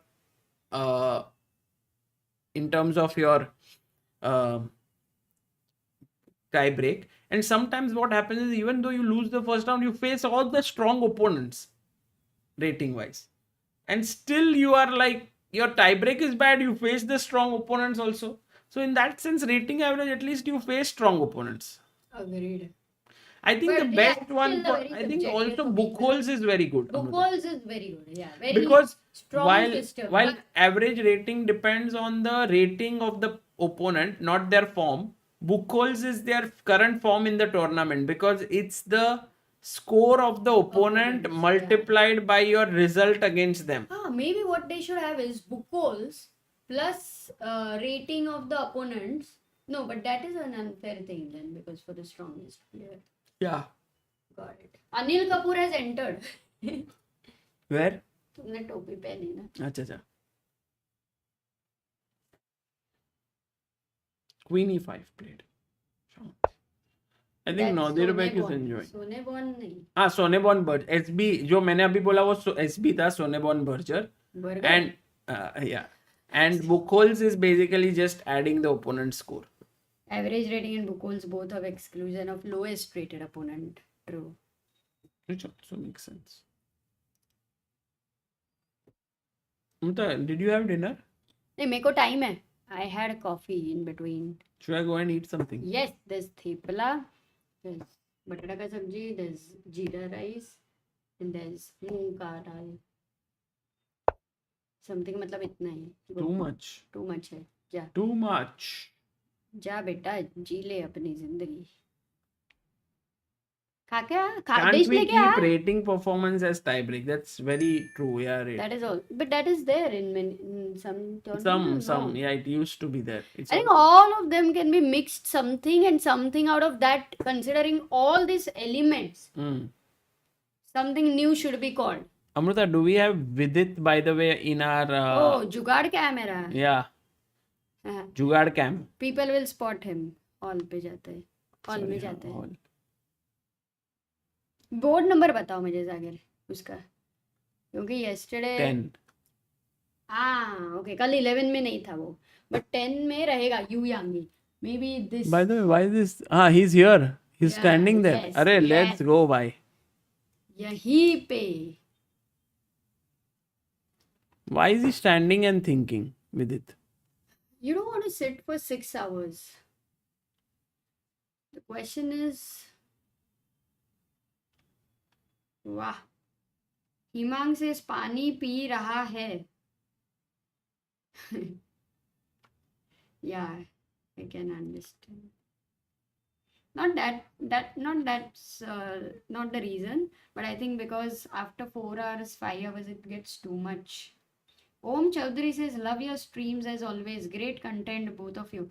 Guys, how many of you today were there when Robert had joined in, and कैसा लगा? हाँ guys, मजा उसका आया कि channel नहीं? को subscribe कर लो. Its link is in the description. Do check it out. We have close to today. We started off the stream when he had 555 subscribers on his channel. Now we have up to 2.09. So close to 1500 people have subscribed to his channel. And Nihal for the win has contributed. Sagar, are we On close to help chess. 2900? No, not yet, Amrita. We are around 2867, 33 more. Maybe tomorrow we can aim for it. Done it. Dev says, I have reached 1665 from 1500 last month, but now to reach 2000, are there any choices? Are there only choices or any tactical and 1 or 2 openings? अब बता दो, मैं जरा खाना लेके आऊँ. खाना लेके आओ. You can tell your favorite opening for a 1665 player. My favorite opening? Your advice for a 1665 player's opening. I think, guys, there's this chess mood link in the description in which they have 1 month free premium membership. You can check it out and you can actually get the best courses there for उसमें एक course है openings for beginners करके, and there's opening for advanced players also. I think that would be helpful. While Devang Joshi has just become a believer of Indian chess by contributing to helpchess.org. Thank you so much, Devang bhai. SL Narayanan scored his first win after 9 draws in a row with black He against won? Maxim Shigaev, says Himmang. Arre. He won. Wow. I can't believe it. Insane performance by SL Narayanan. So solid. He was already gaining 7 or 8 elo points. With this win, he will gain around 6-7 more points. So suddenly the tournament, one more win and he'll be gaining 20 elo points from here, which will be amazing.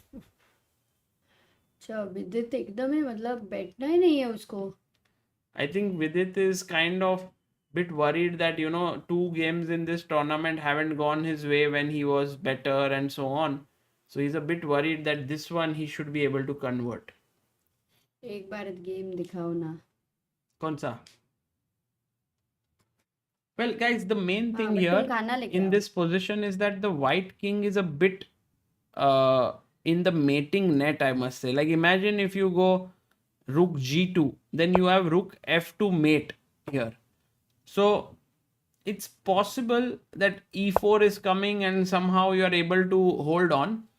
So you have to be very careful. Like, Amruta Swarit says, any book recommendations, please? I'm asking since 2 days. बाप रे. Okay, we then have You to mean chess, deeply Swarit, chess or non-chess? chess Sagar. क्या पता? Okay, chat में लिख दो. I'll read. Sorry, the once confirm anyway. We will talk about it deeply. While right now, first we'll just look at this game. Technically, yeah, how hard it would be. Like yesterday also, Vidit is reaching these technically difficult end games. You know, king pawn end game, queen versus rook and pawn. Right now also he's materially up, but then for me this, as I told you, yeah, if you don't show me the engine, I would assess it as a draw, like 100% that way. So very difficult technical end game. Stormer Gaming, thank you for your contribution. नहीं फिर से super chat की जरूरत नहीं है, but इधर I just write it in the chat. Sorry. Yeah, Sagar, you can get the food over here. I think chess up the question you are asking whether being on team Gukesh helped Vincent a lot or not. I asked this to him in Chennai Grandmasters after he won, and he said yes, it always helps when you are able to see up close. Yeah. About life. Oh, Sorry. Array, you Thank were you. so right.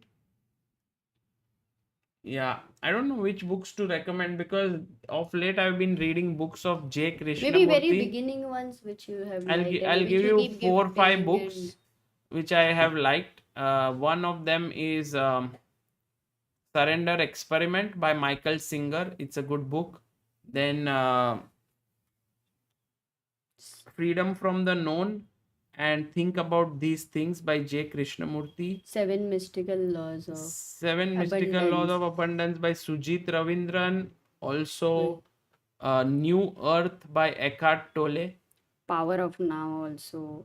Yeah. So these are few books which And of one more late I'll add to it. resonate with me. On Fear.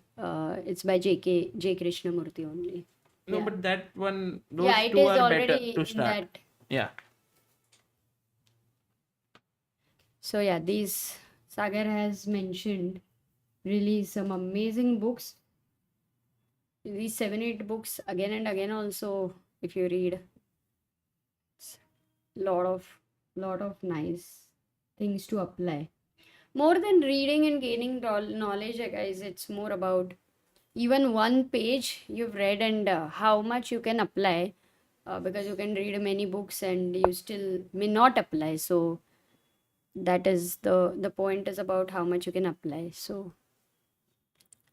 if you are interested, then I think to start evolving in a, like, through this knowledge, then I think very, very useful. Swarit says, thank you, sir. Once I read this all, I will ask you for more. Bhai, kitna padta hai tu? Really? It's an insane amount of enthusiasm which you have. If you're really able to read more, then read these books which Sagar has mentioned. We will be definitely gifting you one book. Arjun game is 2 result game, no, Amruta? Arjun's game, Queen D4. 2 result for whom? Like white will either win or draw. Is that what you're saying? Because normally the queen and knight is a better combination here, and we have these pawns on. I think if for Arjun, he knows that this is a very important game to defend. If you see him over here, and that this matters a lot in general for his points, he wants to be very careful. And Yu Yangi recently has managed to convert such positions against many good players. So he cannot be underestimated, but I am definitely also not going to underestimate Arjun. I think he will hold this. Ajju bhai ke liye, very critical moment. And then tomorrow he will be white. And with the white pieces, if Ajju bhai goes mad, then we know where we will be going. Oh, Sunil Matthew. Thank you, Sunil. But Amruta, 2869th contributor. Thank you so much. it seems quite unrealistic when you will have like three players on 7 points. Vincent might reach 7.5, and then Arjun on 6.5 to actually Yeah. finish in top 2, right? Yeah, it's a lot of permutations and combinations based on lot of other things in general. But Arjun will be able to. Oops, wait a second.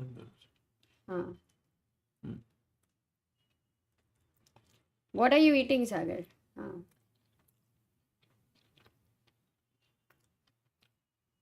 Guys, dinner किया कि नहीं? आज खाने में क्या है? हमें भी जरा बुलाओ घर पे. हम आएंगे नहीं, पर बुलाओ तो सही.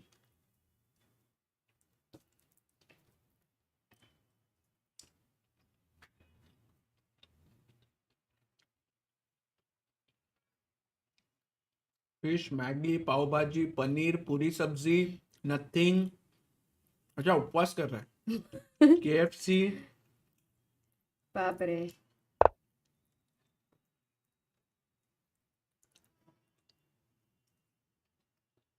किंतु क्या रहता है? मिसल पाव, वाटर बिरयानी. चलो चलो खाने चलते हैं. वाटर बिरयानी. नहीं, वाटर अलग, बिरयानी अलग. Water biryani. Kaushik is asking what is the location of Temple of Chess. Actually, Google does have the location of Temple of Chess. It's just 2 minutes from Vidyavihar station. 5 minutes from Vidyavihar station. Water biryani. दाल चावल, सूखी रोटी, कांदा अचार. सूखी रोटी, कांदा अचार. Interesting. Give me 3 great chess book recommendations which are available. Actually, I will give you. Sagar, if Himank was saying only 2 results for this game, for you, for whom would be the 2 results? White or black? White. Yeah. White wins or draws. Guli Sukh has said, Gary, my system, woodpecker, and 100 endgames you must know. Quite a good suggestion. Definitely nice suggestion. There's Reassess Your Chess. There is Silman's Endgame, both Silman's book. And woodpecker is right now not available on. It's over. Abhi aayega to fatak se lena. Chess Tactics from Scratch, My System. I'll tell you few books which are really good. Which not all of them would be available though. Then there are these Gelfand's books which are really good, but a slightly advanced level, but positional decision making, major piece in game, technical decision making.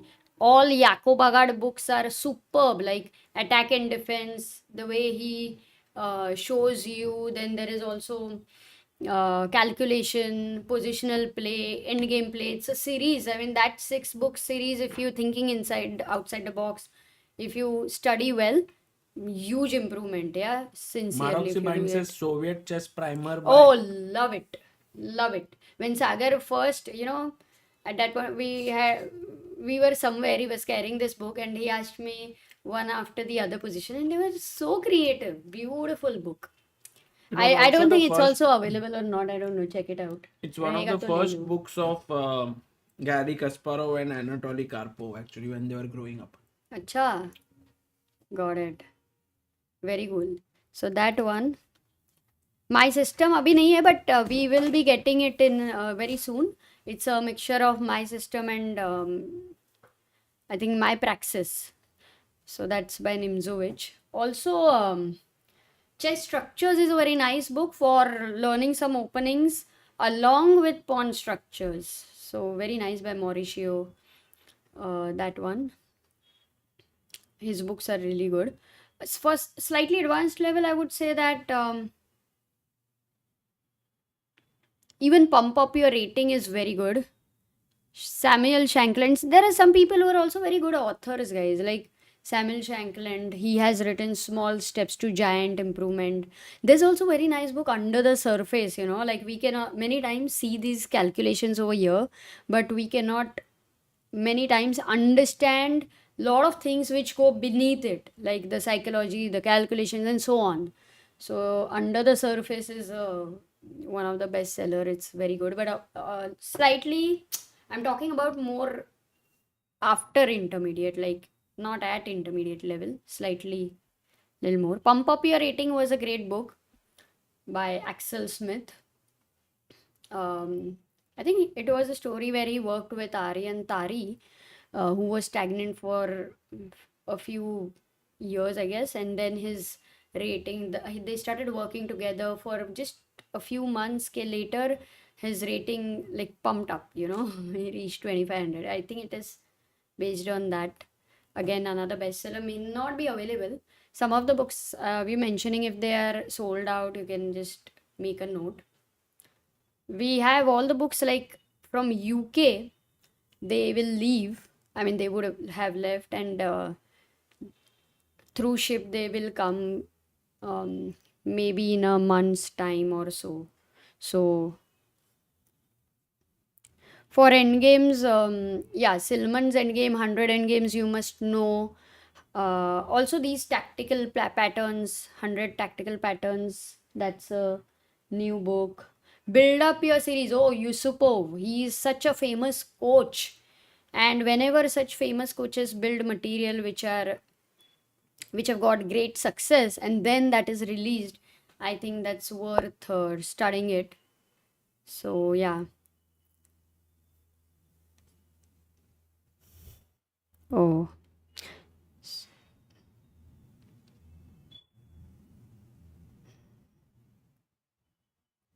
so yeah, I guess these definitely will be great in a.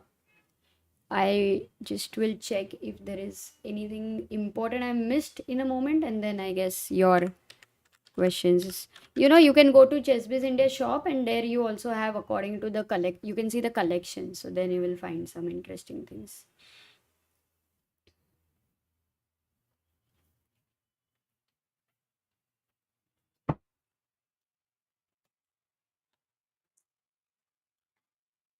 Yeah, also Ramesh's Improve Your Chess Calculation is great. Then there is this How to Study Chess on Your Own workbook. That has 2 volumes. One is for 1800 to 2100 players. One is for 1500 to 1800 players. So you can check those volumes based on your rating. So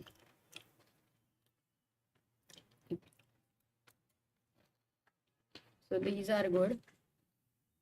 Oh, this turbocharge your tactics are really good. Turbocharge Your Tactics. We have 1 and 2. Oh, it's available? No, sold out. That's what I was thinking. It's also something which is very much in demand. And there's this, about 2000 rated. We have mentioned Game Changer. Very good book. It's available. Nice. Think Like a Super GM is really nice by Michael Adams. Very good one. David Navarra, who is a very great human being and a top chess player, Czech, number 1, has written The Secret Ingredient, and that's the new book. It's also a very good one. Yeah, Gelfand's books, you should check it out, guys, for sure. Under the Surface is sold out. Okay, we will get it. ठीक है ना? This is good enough, I guess. You have more questions? बाद में we can take it. Let's go to the games, guys. एक बार अच्छे से पता करते हैं what's happening there. Queen C2 by Nihal. I want to understand his practical chances. Look, one thing is clear. This king looks weaker than the white's king. अभी के लिए with the rook on 7th rank. with the queen eyeing over here, with the knight. If we remember, if these two guys who are a power couple, queen and knight, when they come together against a weak king, it's deadly. But that would be a very, fantasy situation for Nihal. As of now, queen c2, he is looking at this isolated guy, isolated pawn over here. But Nadirbek, because everything is very nicely guarding his king and you cannot really break through. Look at the queen, perfectly on the dark squares, covering all important squares. They say that if you have a light square bishop, then try to keep your queen on a dark square. Of course, not when you're targeting a weakness or something, but that is how you are able to cover the squares. And that's exactly what Northerbek is trying to do. Placed his rook also in a very attacking mode. He's going to keep the rook on g6 and he is making sure that his pieces are all the time having activity.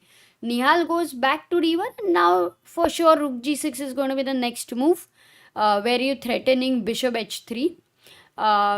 You move the king away, let's say from here. The point is, how do you start putting more pressure? I believe if the queens are exchanged, then it will favor white because this isolated pawn would be closer to the king. So when a weakness is closer to the opponent's king, then your king is a very solid force there. So iske liye, practically Nihal has these chances, but they also depend a lot on whether Nadirbek is going to make some mistake or he wants to overstretch, all these psychological elements as well. Nahi to kaise? Maybe you want to enter the 7th rank. Wait a second, king f1 hua. Let me try some move. Let's say black does nothing. Okay, black is doing nothing. Queen d2, king h7. ठीक है, मैंने कुछ भी नहीं किया. Now I don't think queen d6 is going to. Here it's a blunder. Disco आ गया. But let's say I go queen d8 for the sake of understanding and forget about this. It's still take. Now this is the point. Bishop c4, there is knight c4. तो पहले नहीं हो रहा था because rook was attacking. And you see the point that this pawn closer to the king. So without queens, it favors Nihal, which means he's going to avoid it. And so this is a target for Nihal. One is to exchange the queens. One could also be to exchange the rook so that queen and knight come together, though I'm not very sure of it. So dekhte hain. But with all these three pieces, I think it's favoring Northerbek for his defense. Vidit, in the meantime, they're saying has blundered. If we go to his game, oh, he's not on the board right now. Rook, क्या ही हो गया? कहाँ blunder किया है? He's fine. He's doing well. Yeah, this had happened, and then he found rook h2. Good move. Rook g2 check. Good move. Rook g1. Everything looks good, guys, for Vidit.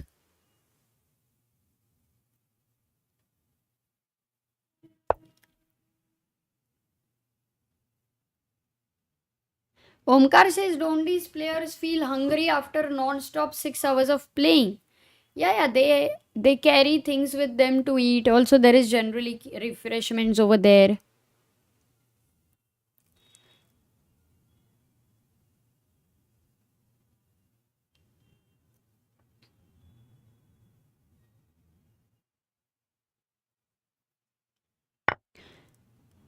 Yeah, he takes on f5.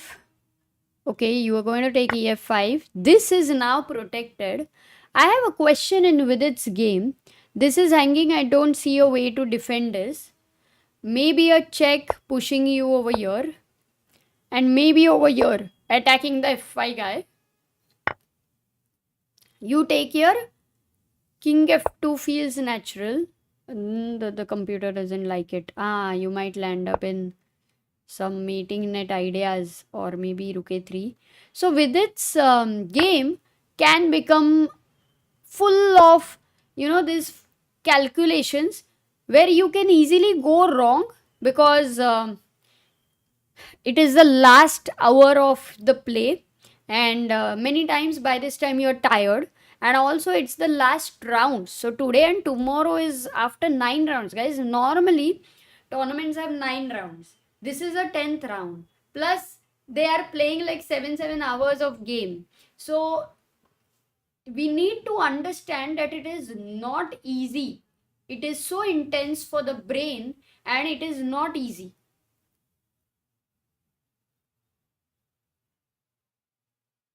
Like, why don't you try? All those who want to improve are seriously asking. You can see Nidhi there, by the way, who are seriously asking about how to improve.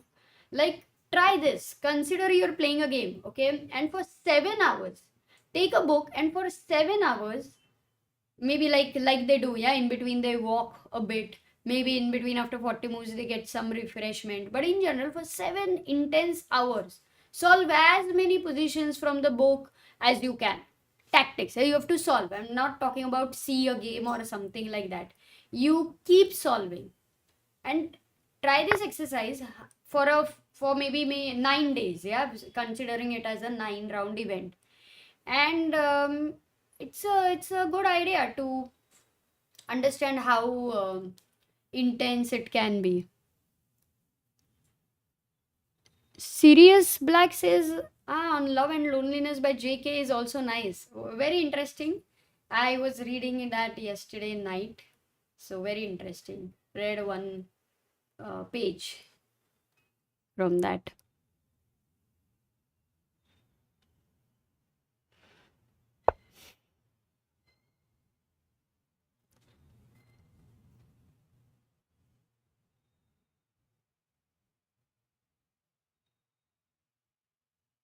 So this is going fine right now. Oh, I love this camera right now. The whole scene with Vidit and Nidhi over there and the intensity. It's not so easy, guys, for the family members. It's always some level of stress there. We'll quickly go and check the other games. Vincent, in the meantime, is winning. He's gonna win one pawn, and then they say rook at knight endgame, maybe rooks get exchanged, then you are at a knight endgame. So I don't think Vincent from in this situation can mess this up. Arjun with the black pieces is standing strong over there after king g2. White needs to find a plan. Yeah, it's important to find a plan after king g2.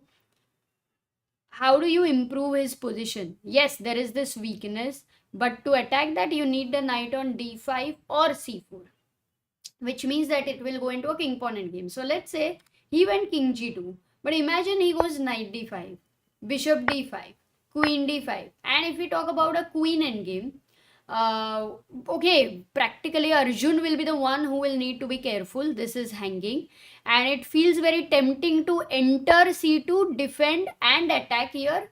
But interestingly, for white, if he goes the move like king g2 and defends the f2, white is threatening check and winning the pawn here.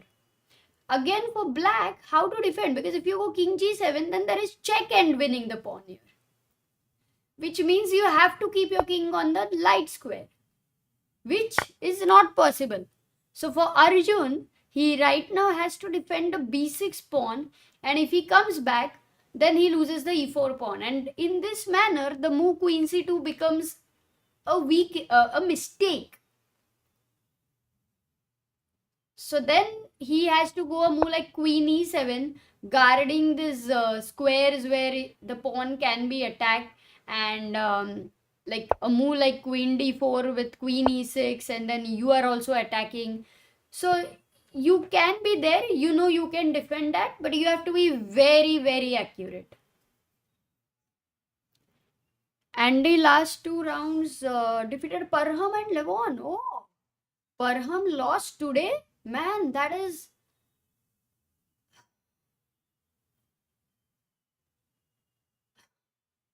Oh, that's so sad. I mean, this is... oh my god, I'm feeling bad for Parham for sure. You see, he was the one leading the tournament first half, and he lost last two games with Vincent and Andy, and with Anish it was a draw, and with Nihal it was a loss. So after the rest day for Parham, he did not manage to win the game. He lost 3 games and drew one. Whoa, this is very hard. Very hard. Yeah, definitely. But Andy Woodward, what a guy. Yeah, he's done well. Yeah, 31 points, reaching closer to 2600. Okay, let's get back to Arjun's game. And also we'll check out Nihal's game. So these are the things which are happening in, if it is queen endgame, then I understand that black's queen is very nicely placed on e6, defending everything for himself and also counter attacking. That would be draw. And then there is no real way to increase the pressure over here, because there's always going to be bishop e6 and bishop c4. So we have to see what maybe the only way is to break this structure, to create another weakness. And this is one more important thing in chess, guys, an important principle.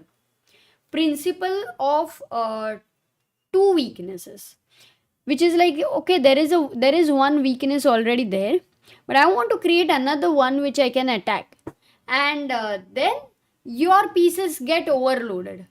And then all these deflections and these ideas with under pressure, like how we collapse, that is the basic idea of principle of two weaknesses.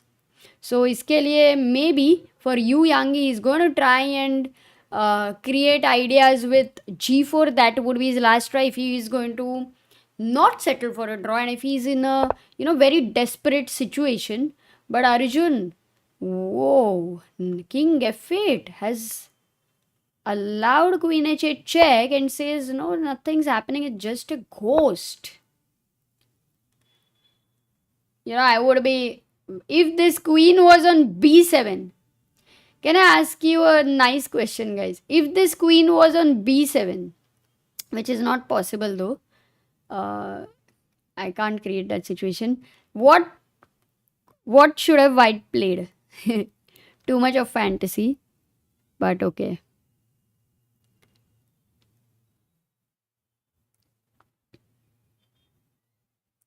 Shrihari says, can you teach me how to solve hard chess puzzles? Even if I use the technique checks, captures, attack, I'm still struggling when calculating these branches.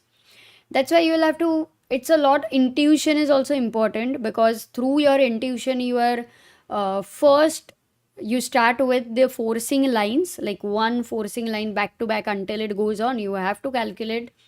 Then with intuition, you are able to shortlist the moves which you want to really think.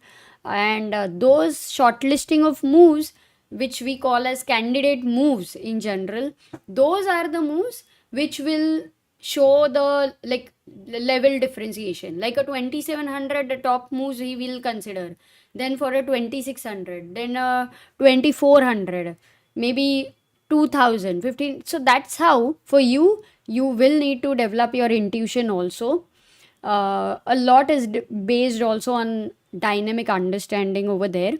So for hard puzzles, take time, take as long as you want. Try to think intensely without worrying about time in general. But you have to write it down. Most important. Even today Robert mentioned, because if you don't shortlist your moves, if you don't write your candidate moves, then your calculation for each move, then you are able to compare the answer. And if you do this exercise very diligently, your intuition will improve through this.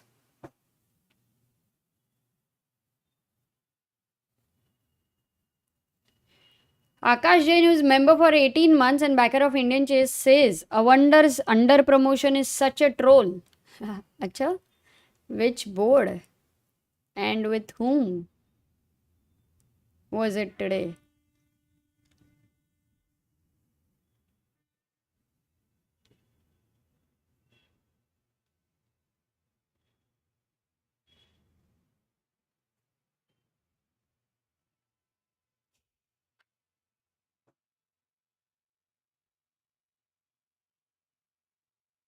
Wow. So yeah, I had asked to move, and how many of you? Yeah, we have not people. Krishna Lahoti. I think not many people understood the question maybe, but too good. Ratnesh Mantri. It was a tough one to imagine. Because then, guys, there would be knight g6, fg6, check, and if the queen is on b7, you would lose the queen. But here, what is surprising for me is, how is it possible? Yeah, it's winning, no? That's what the bar is not. Oh, what? It's a draw? Don't tell me. It's so shocking. How? Check. Oh my god. Even such a thing, you win all the pawns, and my goodness, I would never have imagined. Insane. Insane. Crazy. Okay, he goes queen f6.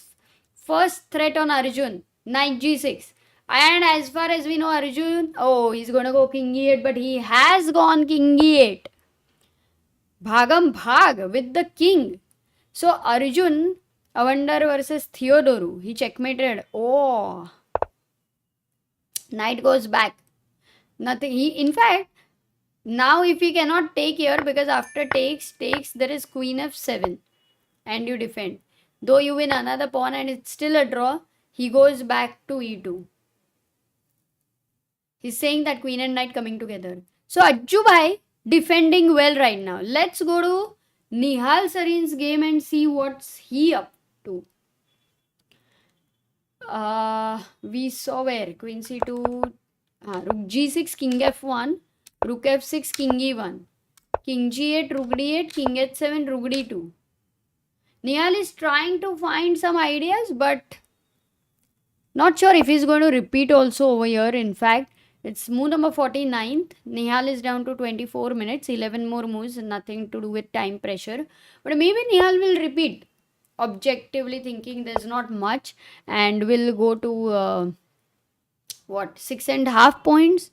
But then that's not going to give him much chances there.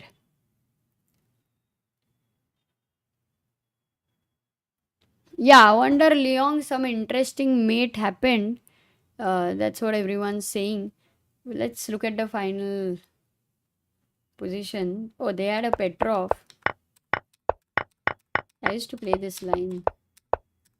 They had a lot of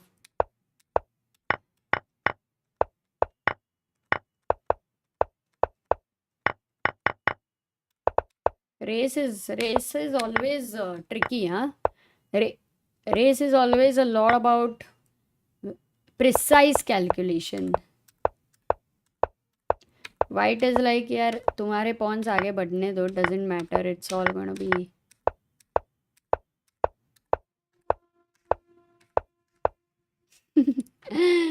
okay. He could have made a queen. He could have given a, this is also a checkmate. This is also a checkmate with a queen. But why would you not make a bishop and checkmate your opponent? But amazing Theo, allowing a checkmate, not resigning. Very sweet. Always sweet to allow your opponent such a checkmate, you know. Oh, by the way, Vidit bhai, यहाँ पे after gf5, a5 was played. Naturally, white wants to push the pawn. Rupesh Dubey, thank you so much for your contribution from Australia. Re. Too good. a5 khela. You want to push the pawn over here, and we also have Alice Knott. Ooh, 2870 believer on help chess.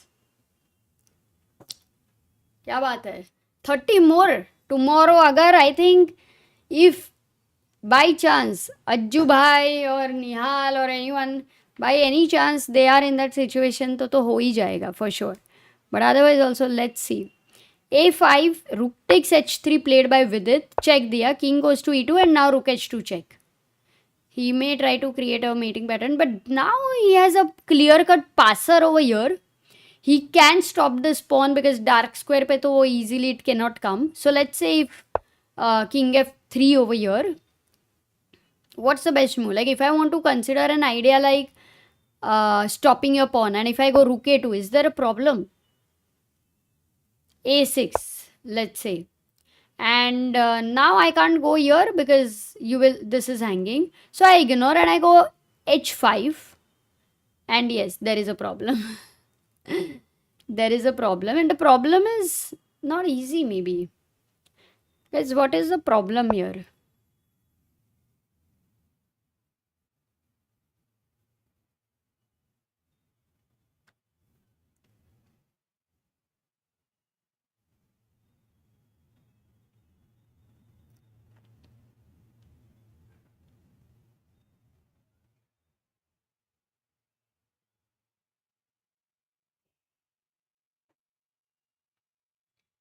There's also one book which is beautiful, by the way, guys. Imagination in Chess. It is full of problems, but very creative ones. We don't have it. I guess you will find on Amazon, but beautiful book. And if you get a chance, that is one which will help you. And I remember there is this domination book of 5.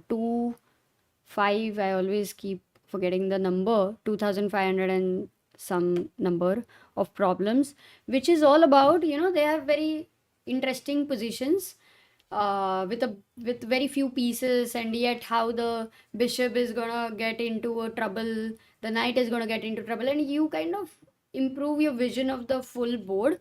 And I remember Hari Krishna in his childhood had solved that book, all 2500 problems. Yeah, 2545.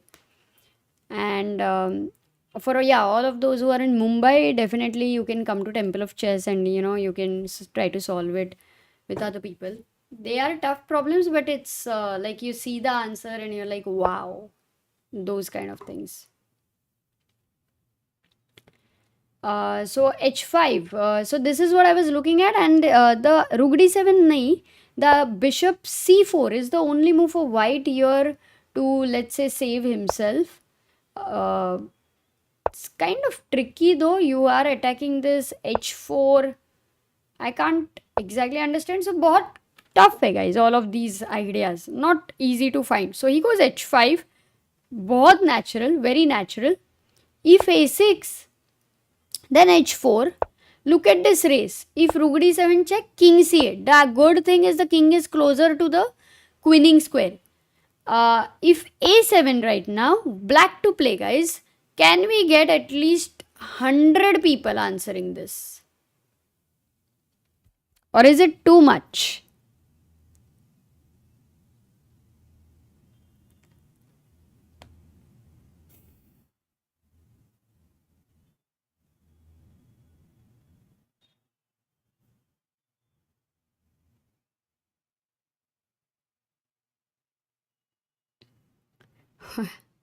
Okay, maybe 100 is too much, but 50 can be a possibility. We do have got already 25 people finding the move, staying alert. Fatafat, you have to see the patterns, guys. This is the pattern recognition, which the speed of observing improves. Like today also, Vaishali, the pattern she found for a checkmate thread was important. It's so only possible for after having such a vision. Let me show you. Here we go. Let's go. Anand, Harsh, Jash, Anya, Darchana, Puki, Niklesh, Krishna, Shivam, and Sachin. Arey, Harsh Kumar, tactics trainer. The guy who is, guys, check out Chess Ranga ka tactics trainer. Good one. I think Harsh भाई tactics solve करते करते आपका भी tactics का rating बढ़ जाएगा. And also guys, how do you like today's help chess update here which shows the top donor of the day and the week and the month? That also, it's going well, Harsh. That's a nice update there, and he has more ideas to improve this, so would be great. We have a great team with Adarsh and Harsh and Many more people. Mayur says, it's Mayur from Toronto. Could you please share the current standings? How is Nihal's draw or win could impact him? Arjun's game. Arjun doing. I think right now we are in a bit of a tough situation, Mayur, because you see, by the way, Vidit is winning right now after h5. Today, at this moment, after this move, guys, 100% assurance Vidit will win this. I think if Sagar was there, he would have said कि चलेगा, घर को दाव पे लगाता हूँ मैं. So for sure Vidit is winning. Today no messing up. Zero chance. ठीक है? Earlier for me the position was very difficult, but now I think Vidit has shown that okay, this is possible to win. Let's go to Arjun's game here and see what's he doing.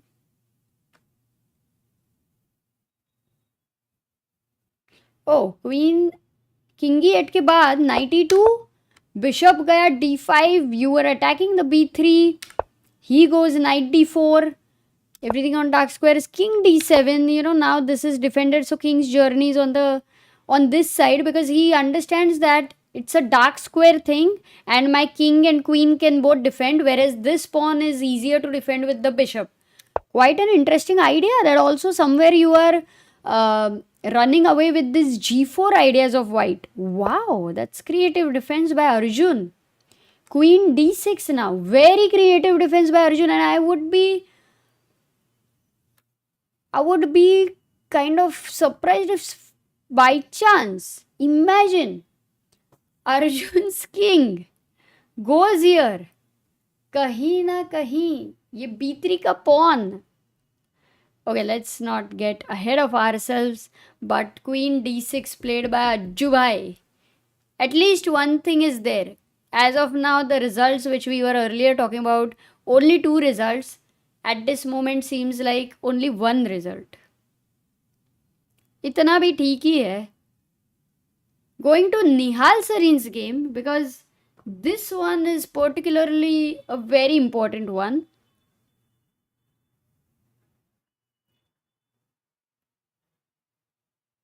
He went rook d2, rook g6 and king e2. g2 is protected. Queen goes to f4, king e1. Is this a kind of a draw offer now? Queen e5, king e1. Oh yeah, he goes queen e5. Guys, the game is going to end in a draw. This seems like the final moment.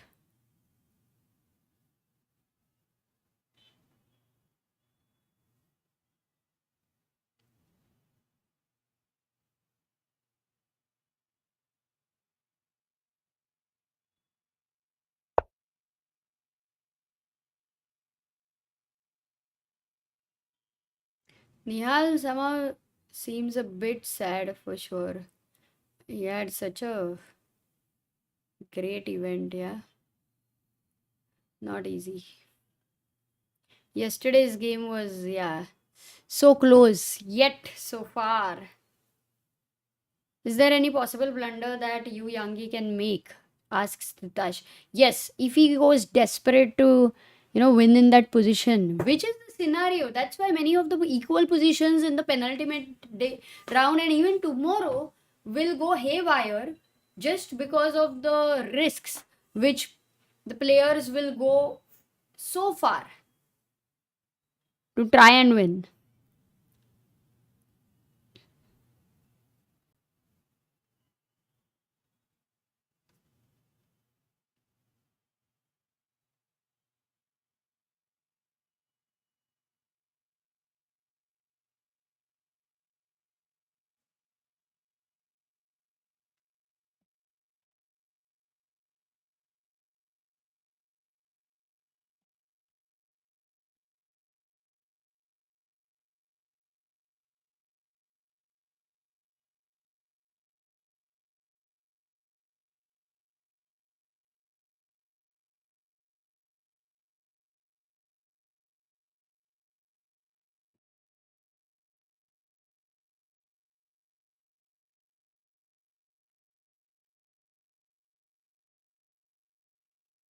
Rook 8, Rook A1.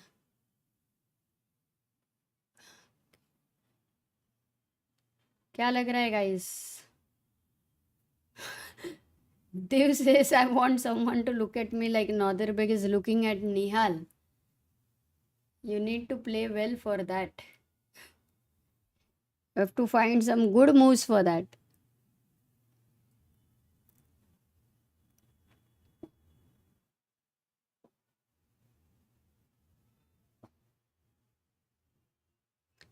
Abhidev says अरे अमृता 100% कल भी था.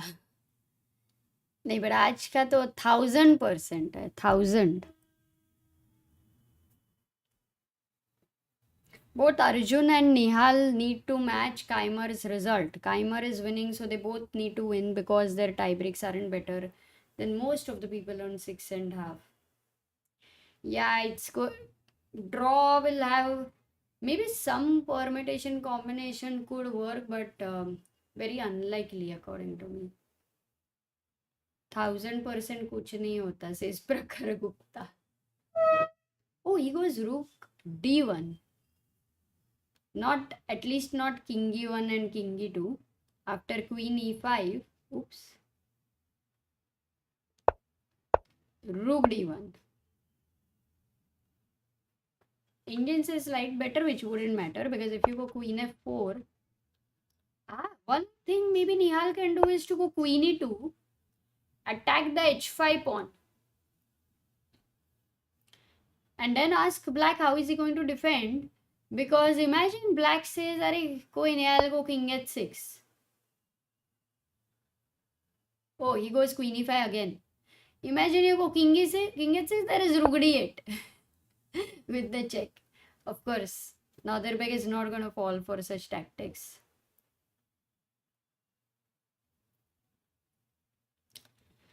Adab says, how do you feel about adding standings to or points to be shown next to the small bars? Just a suggestion. It's a good one. I think it generally doesn't matter until for the full tournament, but for the last round, I think for tomorrow's round, it could be very important. So maybe instead of the live board over there tomorrow, for some time we will also try to put the standings there. It could be an idea.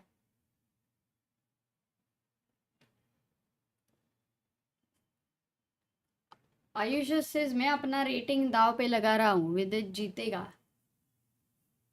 What are the chances of Vaishali winning the Grand Swiss? Chances are there. That's the best part. But I think the way Lano is playing, mostly many times if you are coming first or second, last round many people go for a draw, at least in such qualifiers. So it would matter a lot who their opponents are. I remember maybe last year in Isle of Man, I think Nakamura, did he draw soon? That was vaguely I remember that.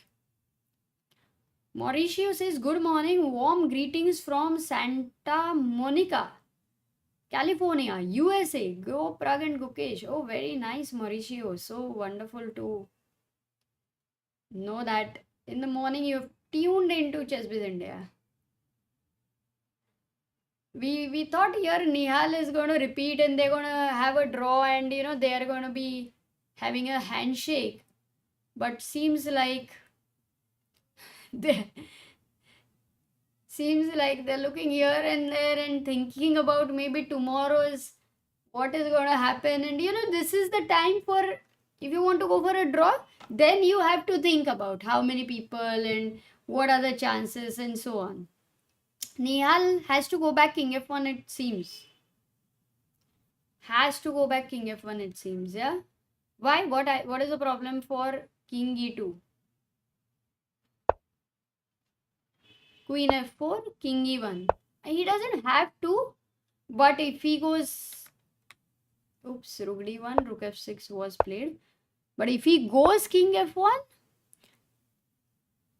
and if he goes Rook G6 again, is there any slight difference? At least the engine says go Rook D8, okay? And you love the position. Let's go to Nihal's board and try to understand a little bit more. वो e2 square queen के लिए रखना है. Correct, you're very right. Queen e2 and rook h8 this is the only idea right now, which maybe the computer is saying. Also not just e2, there's queen d1. Queen d1 also is an idea. Mainly you have to attack the h5 guy. Now I do have a question here. Rook f6 खेला है, ठीक है? What if I go rook d8 right now? Then there is queen f4. Oh, they agreed. They agreed for a draw here.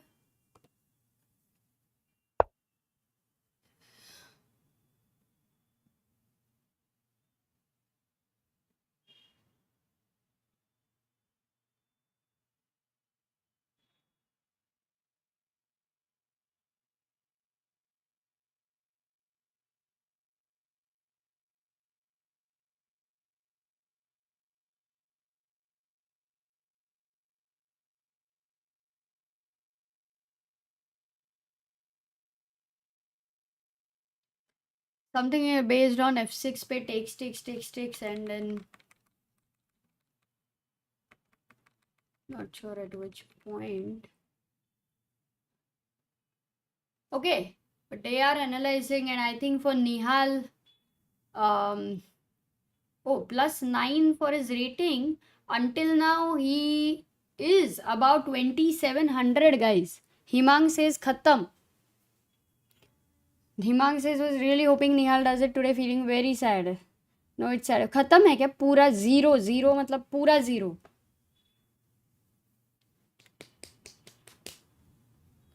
Yeah.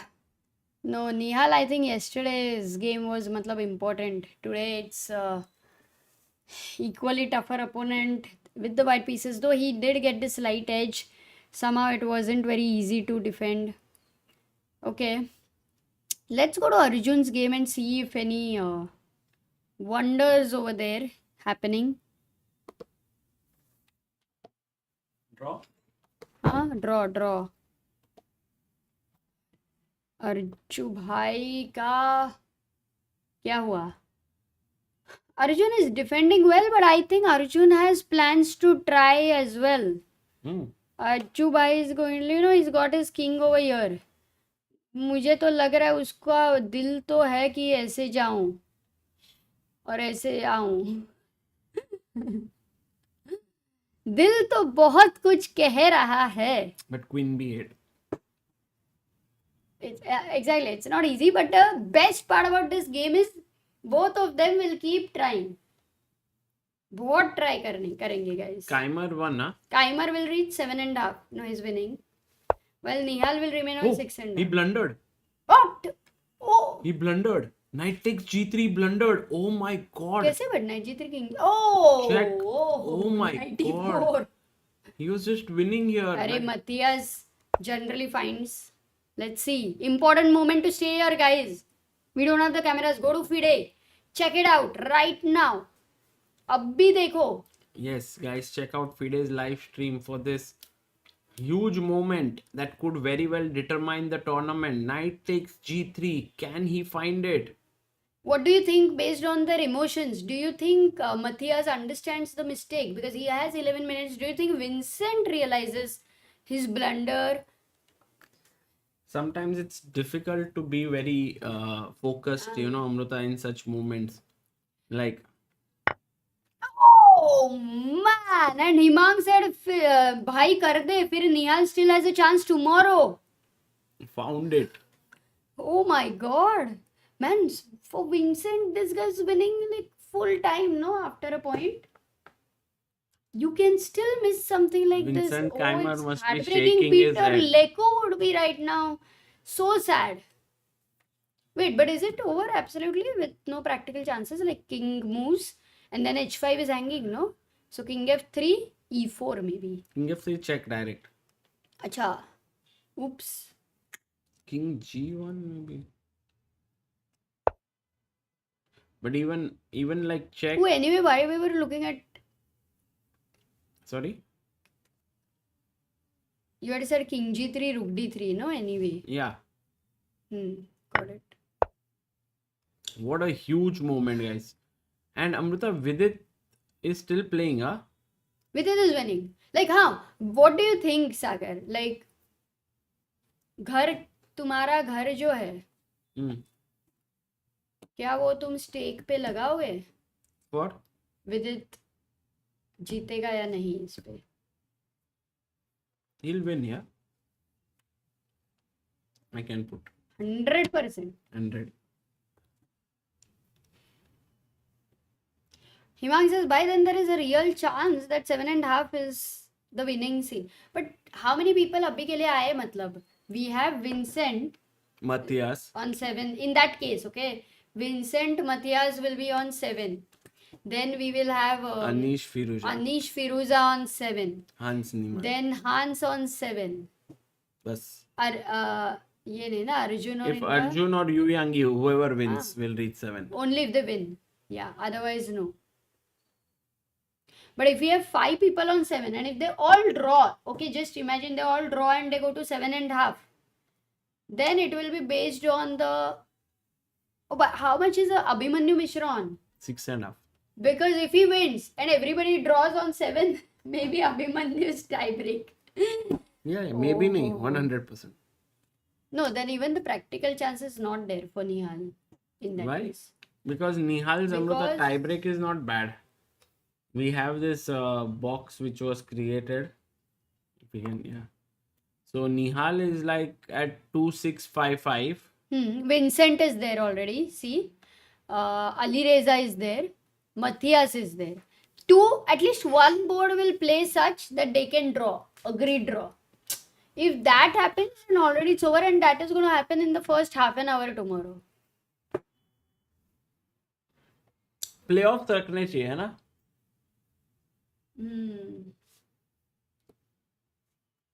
Maybe for a FIDE kind of a grand Swiss which qualifies for the next thing, maybe they should have something more after 11 rounds playoff का कुछ तो करके करना पड़ेगा at the end of it if it is blitz or rapid फिर भी. True. Arnab says Agreed. Vidit on 7 minutes. Can we stay on that game? Okay. We can stay here We and can't stay, Arjun. we have to shift. Arjun's game is very very important. We will shift both. Yeah, because if Arjun wins, it would be amazing. Top 2 spots के लिए playoffs कैसे रखोगे? I mean, in general, playoffs से you can determine 1 and 2, right? जैसे Grand Chess Tour में अभी recently Fabiano, Wesley and Pragg played. So first place went to Wesley, second to Pragg, third to Fabi, like that. But कितना tired रहेंगे ना लोग playoff के लिए. Then they have to keep another day extra and say कि that day will be the closing ceremony and before that in the morning there will be a playoff. It's too much. But then all the for organizer the costs are too much. Harshvardhan says, hey Sagar, if you wish me luck for my first chess tournament, it will mean a lot for me. I learned chess from you in 10 months. I am 1200. All the best, Harshvardhan. Play well, give your best, and have a lot of fun. Enjoy. That's the most important thing. Don't worry too much about the results. Wow. But tell me something, if Vincent was on 7.5, how would it have changed anyway? Because Vincent 7.5, even if he loses, Now person is Vincent- less on 7. Vincent on 7.5 would have most likely won it, and now he Yeah. will draw. True. So he'll remain on 7. I think he's stunned right now after knight takes g3. Yeah. It would have been such a tough moment for Vincent. And by the way, for Arjun, guys, the problem is that it's too difficult to win such a position when your king is so weak, right? Like check. I don't even know, like. The only way you can win is your opponent gives the knight for 3 pawns and then makes a mistake. But Yu Yangi is right now in a mode of I think the "Yu hi only- chala, chal rahi only way to win hu is- chala, ahi kitni haseed hai ye duniya." Gana Sagar, Vidit you is down sing to so 5 well. minutes. फूल सारे जमेले देखो फूलों के मेले बड़ी हसीन है ये दुनिया. Dun, dun, dun, dun, dun, dun, dun, dun, dun, dun, dun. By the way, today Parham lost to Andy Woodward. Yeah, we saw the. Yeah, it was a bit sad.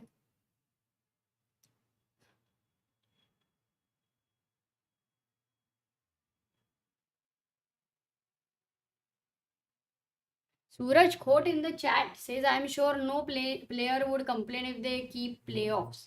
I think that's the fairest way to determine eventual standings. But Suraj, it's practical problems. Yeah, tomorrow, let's say 10 players in such tournament can reach the top spot. To have playoffs between 10 players is a bit too much.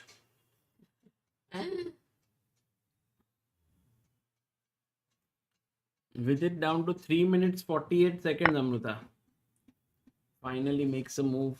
FE4. No, but यहाँ पे कोई stress नहीं है. You also mentioned.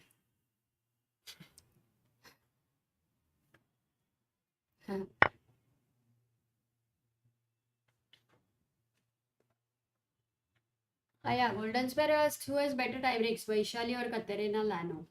Both are currently tied. Did Katrina like draw? Sorry. Logically, I think Vaishali should have, because she's the lower rated. She must have faced higher rated opponents, but not sure. Are you feeling good? खाना खाना? हाँ खा दो ना आराम से. Don't worry. अभी खा लो ना. I'm 2100. How do I improve? Asks Thiag. Oh, draw. Oh, done. Nobody said I want to try because that was the only chance. I mean, Arjun couldn't have tried. If at all, it was you. I mean, not you, but you, Yangi.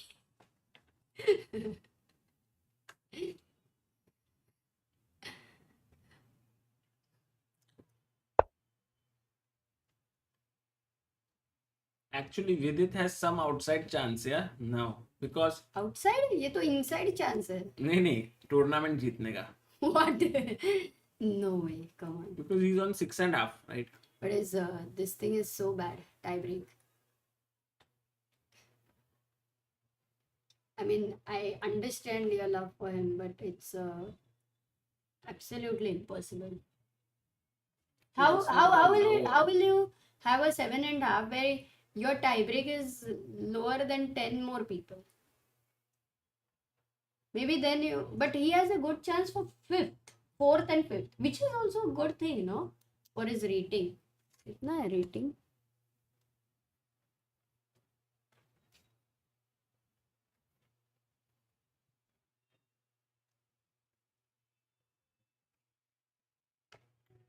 ये क्यों नहीं आता है? Wow, +1. I mean, he played so well. Like his game with Vincent, yesterday's game, today's game is winning. But these two games in itself would be around 7-8 rating points for him. Tomorrow Arjun will face Alireza, and if he wins, he will qualify in top 2. If Abhimanyu didn't win, and all top 4 draws, says Aditya Bishnoi. Everyone's started with yeah. Oh, actually, like you, Snuggly Bug also mentioned, am I delusional to think Vidit still has candidates chances? It will be the biggest story, guys, if that happens. But as Amruta rightly said, his tie breaks are not good. And I think 7.5 with good tie breaks would be a good score. And 8 would definitely make it. And as chess fan says, Amruta, जो जीता वही Sikandar, 4th or 5th doesn't matter. ये बात बढ़िया की. जो जीता वही सिकंदर. हरी बाजी को जीतना हमें आता है. Yes, Sagar.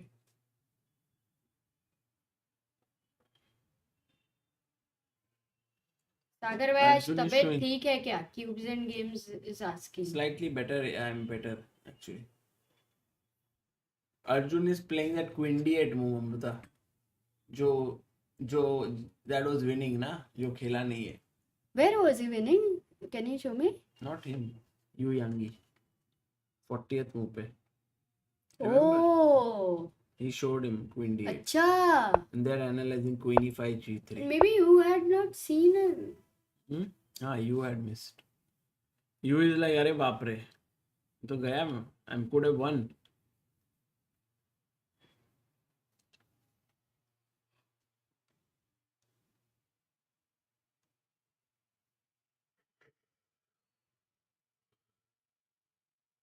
Shocked. Vincent is shocked.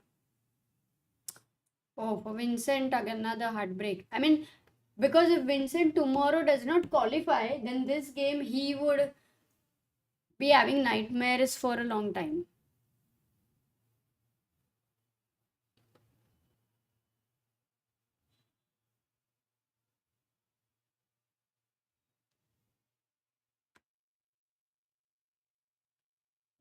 Vincent or Vidit's camera, guys. This is Vidit's camera. Final moments.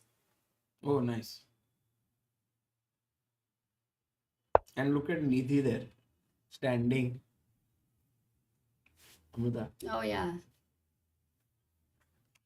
Oh, and Anish has a great chance. No, what is Anish's tiebreak? It's good. We can see. Not good. Below Nihal. Acha. He's quite below. The only chance for him is to win tomorrow. But Anish is white, and if he brings up some novelty, you know, which is for so many years he has taken care of. Tomorrow will be very hungry round. Actually, Amruta, it has not been such a round ever before, Mm-hmm. because last year I think not so many people were in with contention. Last year was it true that I remember vaguely that Nakamura had drawn his game very quickly on second board or whichever board, maybe first board. I guess so, yeah, because he had beaten Caruana on the previous day. So that's true, yeah. Okay. Bold Quill is saying, Sagar bhai, will you do a new improved setup? Setup you have is good, but it can be better. Background colors, lighting and camera angle. अगर ठीक है तो fine. Yeah, I think makes sense, yeah. All this needs to be improved. Which one? Background, no? But ये tournament के लिए अभी ये बनाया है अभी. Next tournament के लिए, you know. Background मतलब अपना background इधर वीडियो अच्छा, का. अपना background. हाँ. घर को करते कि थोड़ा clean.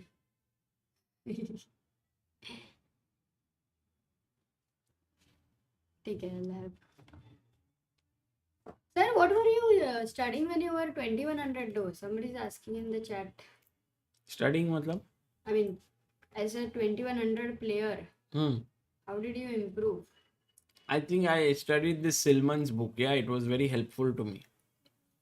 It gave me new direction in my chess journey at that point. I used to annotate my games very well. So whatever I would be playing, I used to sit and analyze it a lot.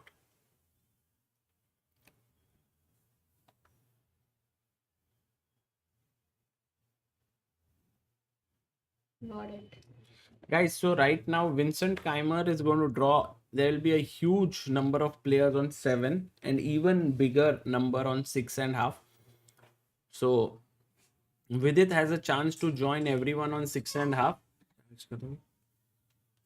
The only thing is he needs to win. And right now Ivan Saric has 19 minutes on the clock. Vidit has 2 minutes on the clock.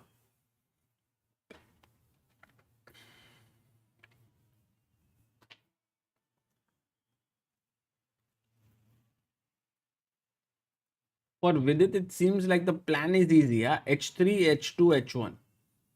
Queen कर दो.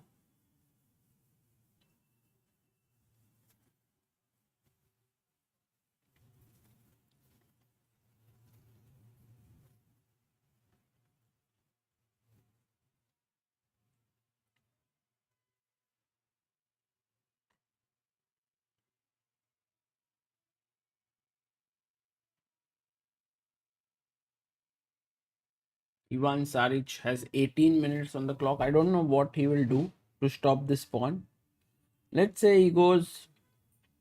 Okay, there's a check here, so he doesn't have to worry. So let's say a6. Hmm. Yeah, enough. Stopping here. And how are you preparing for your match against Levy? Well, in general, I'm just trying to do as much as I can to prepare. There's too many things that are happening, right? For example, I'm live streaming. I'm also um, doing other things. So it's not like I have nothing else to do, just practice. But whenever I get time, I'm practicing and I'm enjoying it a lot.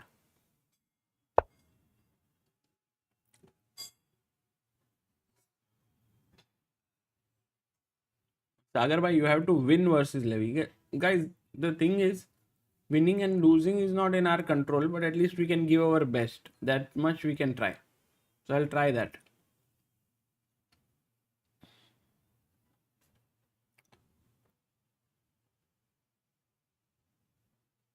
Himang bhai, I have to go to some tournament and play, or at least in play some over the board games.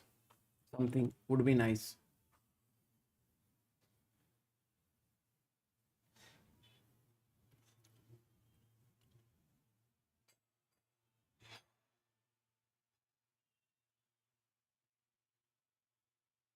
Yeah, then Brazil GCT final starts from 28th to 4th October, where Pragg is playing. So that will be interesting.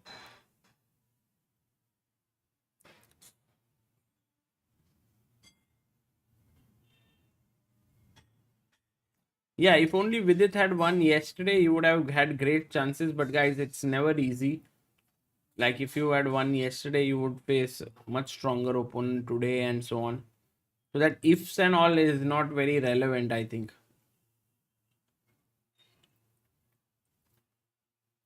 Look at Nidhi, yeah, is so worried. Guys, actually being a chess supporter is so tough. Nothing is in your control and you have to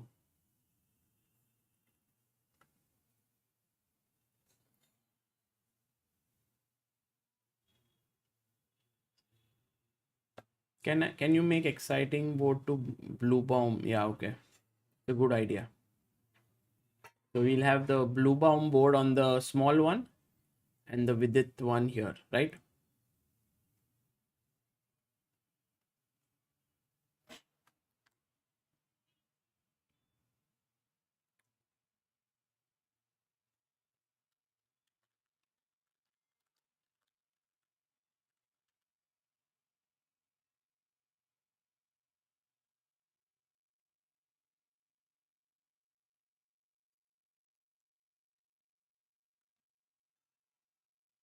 So this move now means that h3 is a threat, right? h2, h3, h2.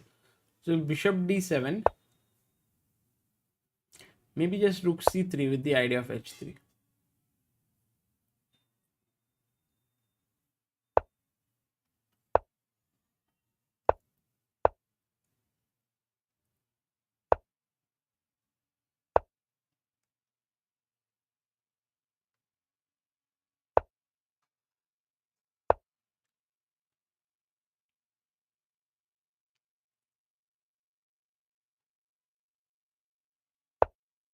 This one, I think Vidit will take home. I think there's no way he's going to mess it up. 7 points. Sagar bhai, this time Grand Swiss is tough even if Hikaru and Fabiano is not there. Yes. A lot of young talents came in, right? Like Abhimanyu and all this time. Abhimanyu, Yaz and all of them.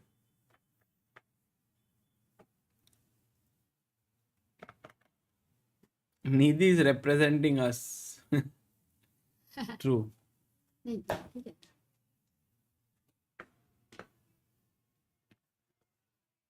Yeah, Mishra this time was really amazing.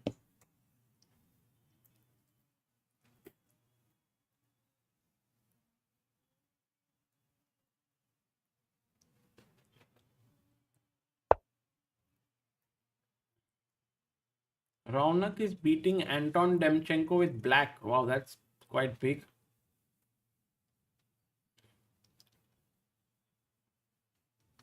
Raunak has had a slightly lackluster event here. So this would be a good comeback for him. I think he did lose a few games. -8. Goreshkina drew with Ray Robson. Yesterday she beat Gelfand. Man. Yeah, Goryachkina has done well. She has done like maybe even slightly better than Divya. 3 wins for her.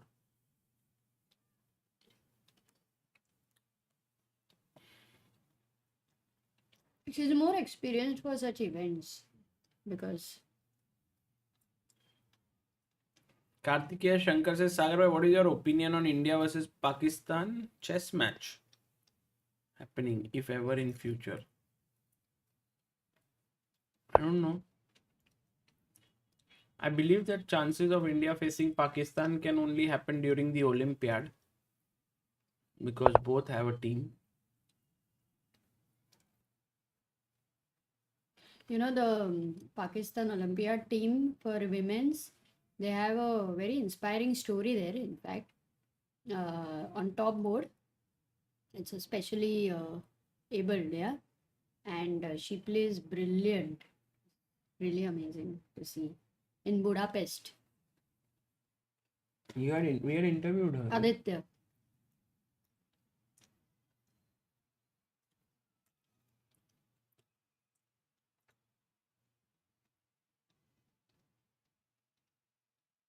Who are those two guys?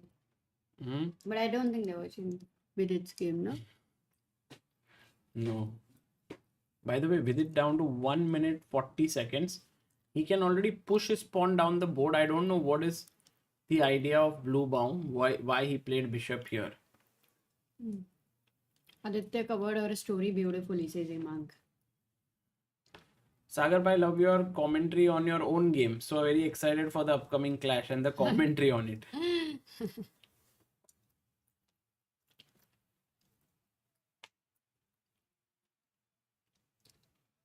Maybe what we should do is you have one game with Levy, and every day the same game we put, but everybody shares their perspectives. One day it's you will commentate on your game. One day I will commentate on your game. One day Levy will commentate. Harshit bhai. काफी time pass कर देगा.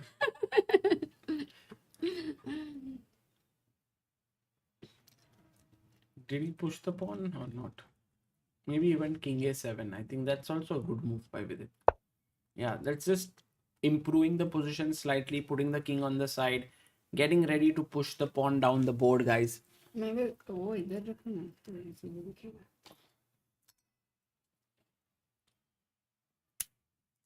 आज Sunday dinner में क्या है? Amrita is actually eating thepla with बटाटा का सब्जी and pickle.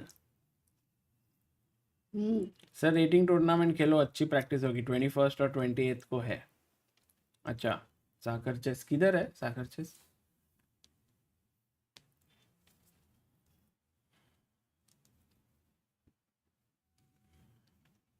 Recursion says your match with Levy, classic rapid. How many matches? Location and date. It's going to be kind of blitz, 10 minutes each. It'll happen in Texas. Yeah. 4th October.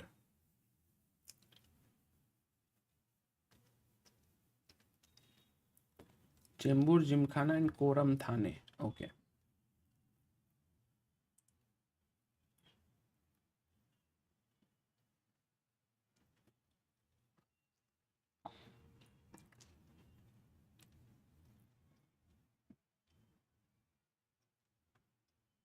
How many in the chat are from Mumbai?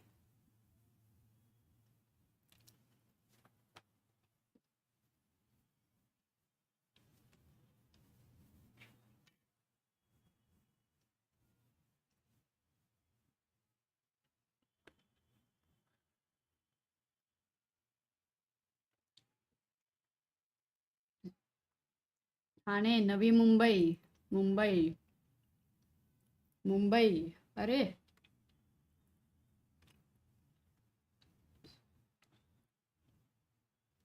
Ahmedabad, Pune.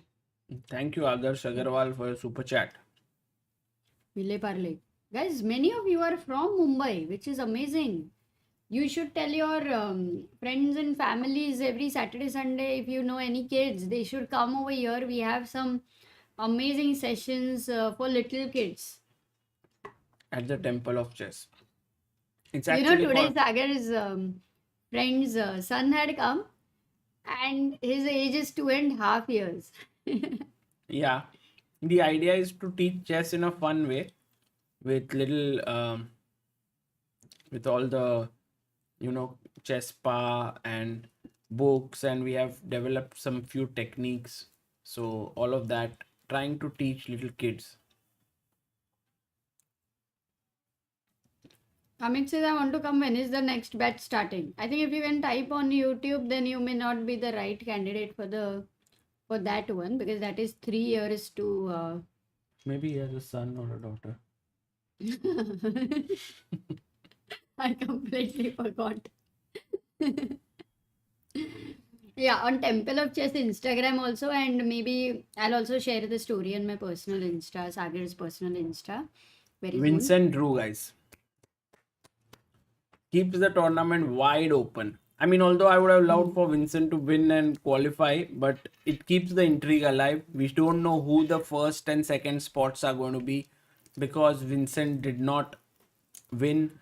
Now everyone's on 7. So Anish, Firouzja, Bluebaum, Vincent, all on 7. And Hans has joined them on 7. So 5 players on 7.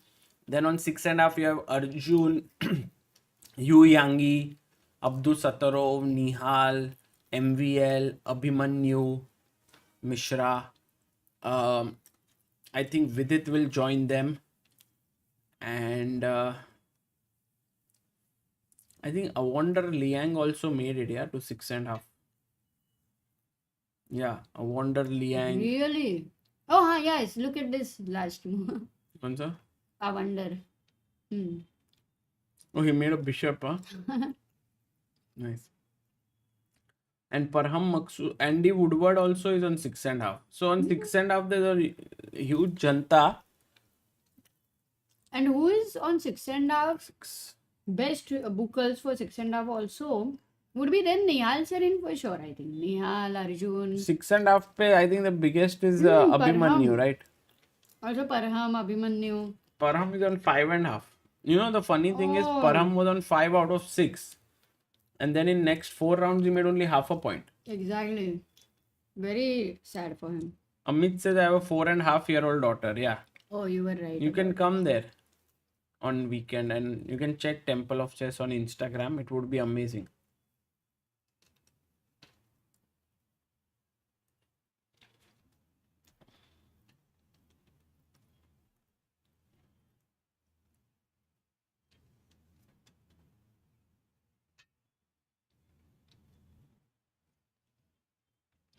Nidhi, huh? Nidhi would be at least slightly tense, no, Sagar?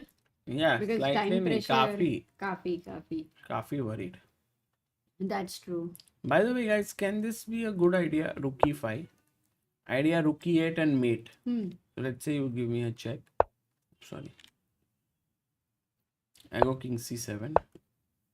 h3. Rook e8. Trying to check here. Rook takes c6.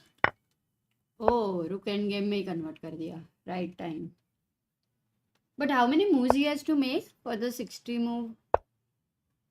5 more moves.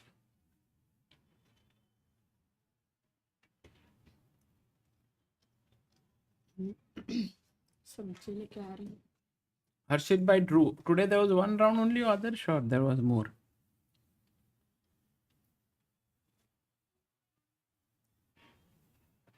Arithro says, Sagar, by any upcoming tournaments for unrated beginners in Mumbai?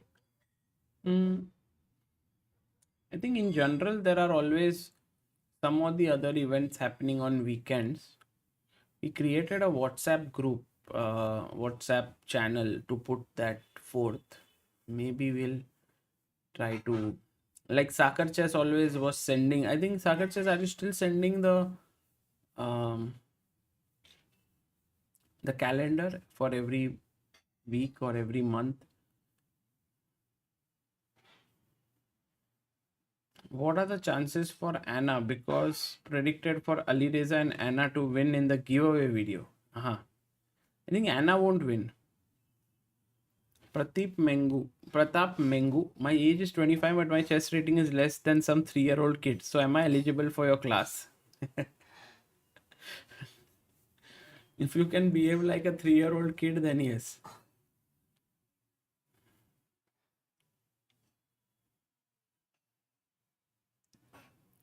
Let's go, Vidit bhai. Come on. Ivan Saric down to 5 minutes on the clock.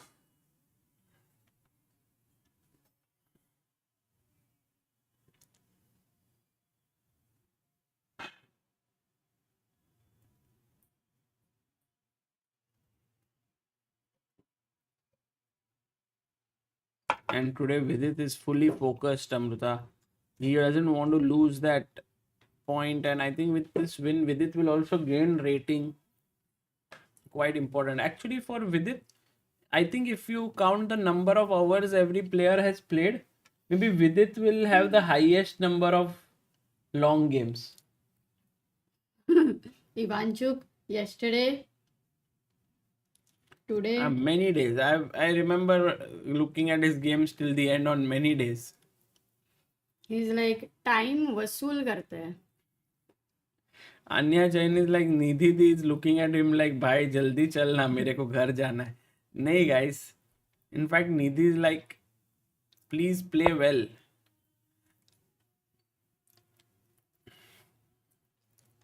Check दे दो भाई और फिर H3 खेल. अच्छा direct H3 भी खेल सकते हैं. डायरेक्ट H3 खेल दो. Vidit is going to push the pawn.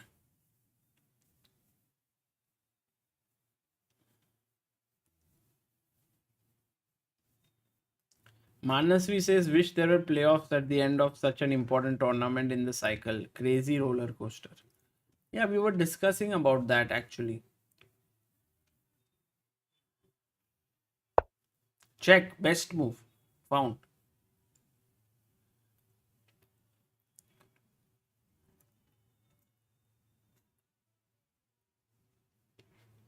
Arbiters have a tough job, but King for the C7. Grand Swiss, Mm. it's really amazing, all of them. Yeah.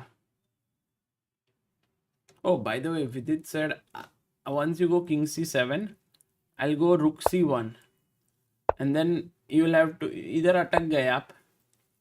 And now I can take, and queen. Guys, I'm expecting resignation. Oh, he first gave a check. Okay. Check, king up. Check.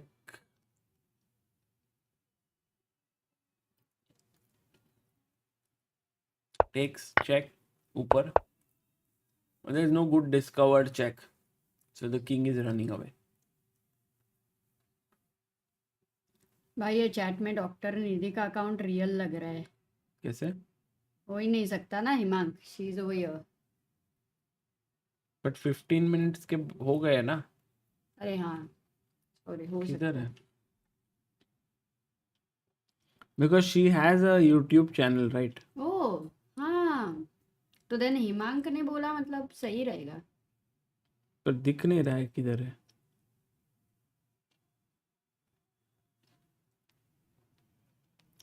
Dr. Nidhi, can you write again? Oh, Wins. Let's go Vidit bhai. Scoring a win here, guys. Vidit Gujrathi scores his 4th win of the tournament. Quite a good one. He has 4 wins, 5 draws, and 1 loss. So he moves to 6.5 points out of 10, which means that he is now in joint second position with many players. Not going to be easy for him to qualify or make it to top 2, but still with it showing that he is here for the fight. And long fight. He played for 6.5 hours, 6 hours almost, and got this one. and hopefully he will be able to win tomorrow as well. And who knows, maybe there's an outside chance. And I really appreciate this fact about Vidit that many times towards the end, not able to win sometimes, not able to convert sometimes, but next day he has fought hard on the board Wapas, till he's the back. end. Exactly. He's back. Which is so good, guys. So So good. much, so nice. And I think if he had converted one or two more chances he got, he could have been very He well was in just right up there in a way. Yeah. Okay, guys, that kind of ends the day. Today we have had Who are playing now? Any Indians playing? I think Raunak was playing. Maybe we can check. Or he won. Yeah, he won against Anton Demchenko. So congrats to Raunak. Just showing you the standings actually. आया नहीं रहेगा अभी तक. No, इधर है ना. आया? Bluebaum on 7, Firouzja on 7, Anish on 7, Niemann on 7 and Keimer on 7. Abhi Mishra on 6.5. Andy Woodward 6.5. तुम्हारे लिंक नहीं है क्या उधर? क्या हुआ? लिंक जूम लिंक एंड हुआ है. हाँ, अभी का फोन था. आया था क्या? अभी लिंक बोल रहे हो. Oh wow, Oh, is Vidit joining? maybe.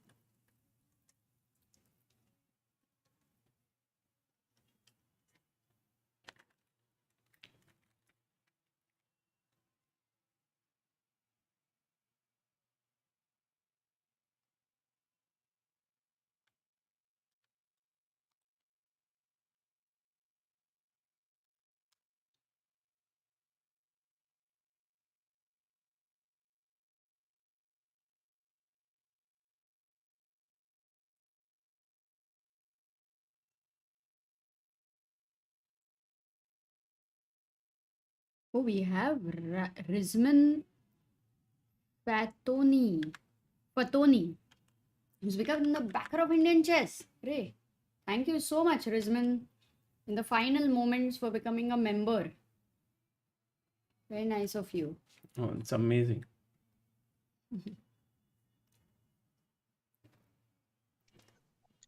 Still contributing in every possible way. And guys, we have a very special guest joining us from Uzbekistan. We have the legendary Vasily Ivanchuk joining us. Vasily, congratulations for your win against Jonas. Thank you very much. Would it be possible for us to go through the game, just a few critical moments according to you? You were playing with the black pieces today, and your opponent is a very talented young player. Yeah, he will show. Yeah. Maybe you can just tell us the moves, and I can. It was the Rui Lopez. Yes, it was Rui Lopez, yes. And was this all part of preparation till here, or? Okay, it's quite well-known theory. So Right. bishop e6 and queen c8, rook d8, many games was played. Levon Aronian, for example, played this with black Right. several times. So queen e2 he played, bishop f8. Okay, I'm not sure that g6 and bishop g7 is the best plan. Probably queen b7 was logical. But okay, I played g6. I'm not sure about this. So he played bishop a4 again. Probably queen b7 more precise. But I played knight. I played bishop d7. Knight e7 d4. I was not so happy. So now white has good position. So so I played bishop d7, c3. Bishop. Queen f3 was also interesting instead of c3 because I cannot protect. Bishop h6. Okay, Right? I'm not sure. Yes, I'm not. Also, I'm not so sure. So probably bishop g7 is possible, but it's necessary to calculate. Bishop takes no, immediately not because knight d4. No, yes, knight d4, and if queen e3, bishop takes a4. and knight takes c2. Black is winning. So Oh, wow. white Beautiful. cannot take on h6 immediately, but white can take firstly on c6. Bishop takes, now bishop takes h6, and now if I take bishop queen f6, I have no sufficient compensation, but I'm not sure about knight takes e4. What is this? Let's see, calculate. Take on g7? No, it doesn't work. Bishop takes g7, knight takes d2. Queen c6, White right? just winning. Queen takes c6. If knight takes c4, bishop f6, bishop h6 even, and my knight is trapped on c4. Nice. After knight takes b2, rook b1 or bishop c1, for example, and white is winning, or rook a2. Okay, Nice. now so it doesn't work. So queen f3 was promising, but after queen f3, black should play knight h7. Knight h7, and somewhere I have idea knight g5, so it's not so clear. But now white can play c3 and d4, of course. Right. Okay, c3 bishop g7, and to play some moves. But so it was possible to play queen f3. But he didn't play. He played c3 immediately, also logical, and bishop g7, d4. No, so, firstly rook c1. Yes, takes. I played knight e7, takes d4.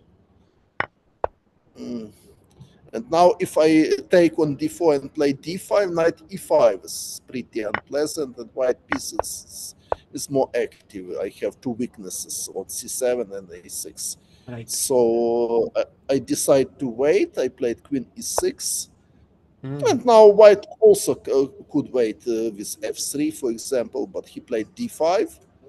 Queen d7, and probably white is slightly better here because a6 is weak, his right? attack. Yes. So rook cb1 was very logical now, for example. But he played knight a3, more direct play. I'm not sure that this is the best. So I played c6, c4. And c5, I blocked position, but anyway, white is better. But queen d1 is a strange move, in my opinion. Much more natural looks to play knight c2 immediately with idea knight e1, knight d3 as soon as possible. I don't know what was point of queen d1, but he played this.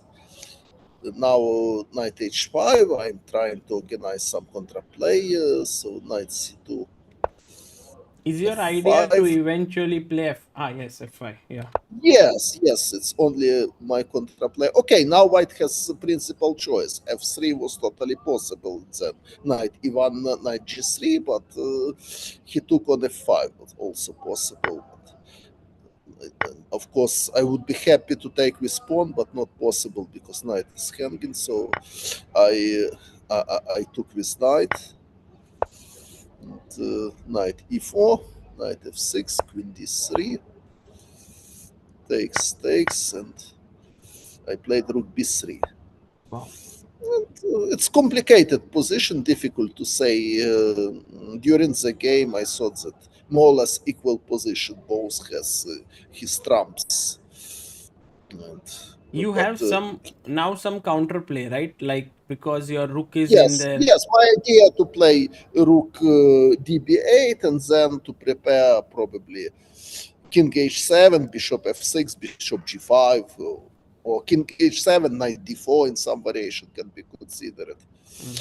So he decided to change one pair of rooks. So rook e1, rook b8, takes, and he played g4, very aggressive move. No, it wasn't necessary, but he played this. Okay, knight h4 I should play because now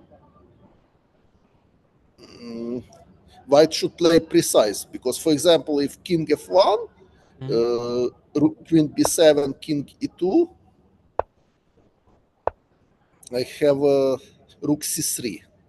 Very unpleasant trick with idea queen b3 or queen b2. And white cannot play bishop d2 because h3 is hanging. So this was my idea, but okay, he played... Okay, maybe even here after rook a3, white is okay, but okay, he played something different. Rook a3, if white can give pawn a5, but to have compensation, because all my pieces a little bit strange. Right. Okay, so what he played? Knight e1. Knight e1. So, yeah, I played queen f7 because I can not allow. Yes, so he played this rook a3. It's I want to have contraplay, and important that after rook b6 immediately I have rook a1, and then king f1, knight f3 is coming, so he cannot play this. Nice. Yes, so. mm, Maybe you But can go okay. back rook b1, yes? Yeah. Yes, he can go back. Yes, yeah. So probably it was possible. Yeah. But maybe also queen f3. It's interesting. Nice. Maybe queen f3. It's Stronger, stronger. maybe. Yeah. Okay, but also I'm not taught queen f3, knight f3, king e2, knight takes e1, rook takes somewhere on d6. Probably white has compensation because all my pawns hanging. So even this, it's far from clear. Okay, but he didn't play this because it's very tricky line. He played king h2, so he wants to play king g3 somewhere. So I took on a5. Yes, I took on a5. Now rook b8. Important. King h7 looks natural, but after king h7, king g3. It's pretty unpleasant. You can't play g5, yeah? Yes, I cannot play g5. Knight f5 doesn't work because after takes queen b1, I have no f4. So, and if bishop f6, queen b1 is unpleasant. After Yes. king g6, bishop f6, queen b1, and it looks very unpleasant because rook b7 is coming. So because of this, I played bishop f8. Yes, now he played queen b1. Oh, yes, I'm not sure that this is. Logical idea for white was to play king g3, g5, knight f3, for example. Exchange everything, and so I should take, and white has good contraplay. So, for example, if rook a4, even king e4 is possible. Rook takes c4, 5, and then h4. Probably only white has winning chances here. Wow. So it was such idea, but my opponent was already in time trouble and he played differently. So he played what he yes, he played Queen b1. He queen played queen b1. b1, g5. Yes, g5. Very important that after rook b7, rook a1 I have.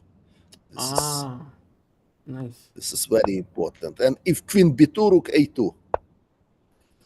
And then f2 is hanging. Wow. Incredible. So this is very important trick because so he didn't play this. So he played knight g2, knight f3 check, king g3, and I was very happy that it was already move 41, and I had time to think. Rook a3. Very idea if rook b7, knight d2. Whoa.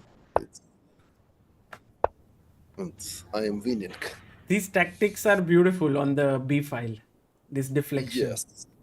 Yes, and if queen goes somewhere, knight f1 mate. Queen b2, knight f1 mate.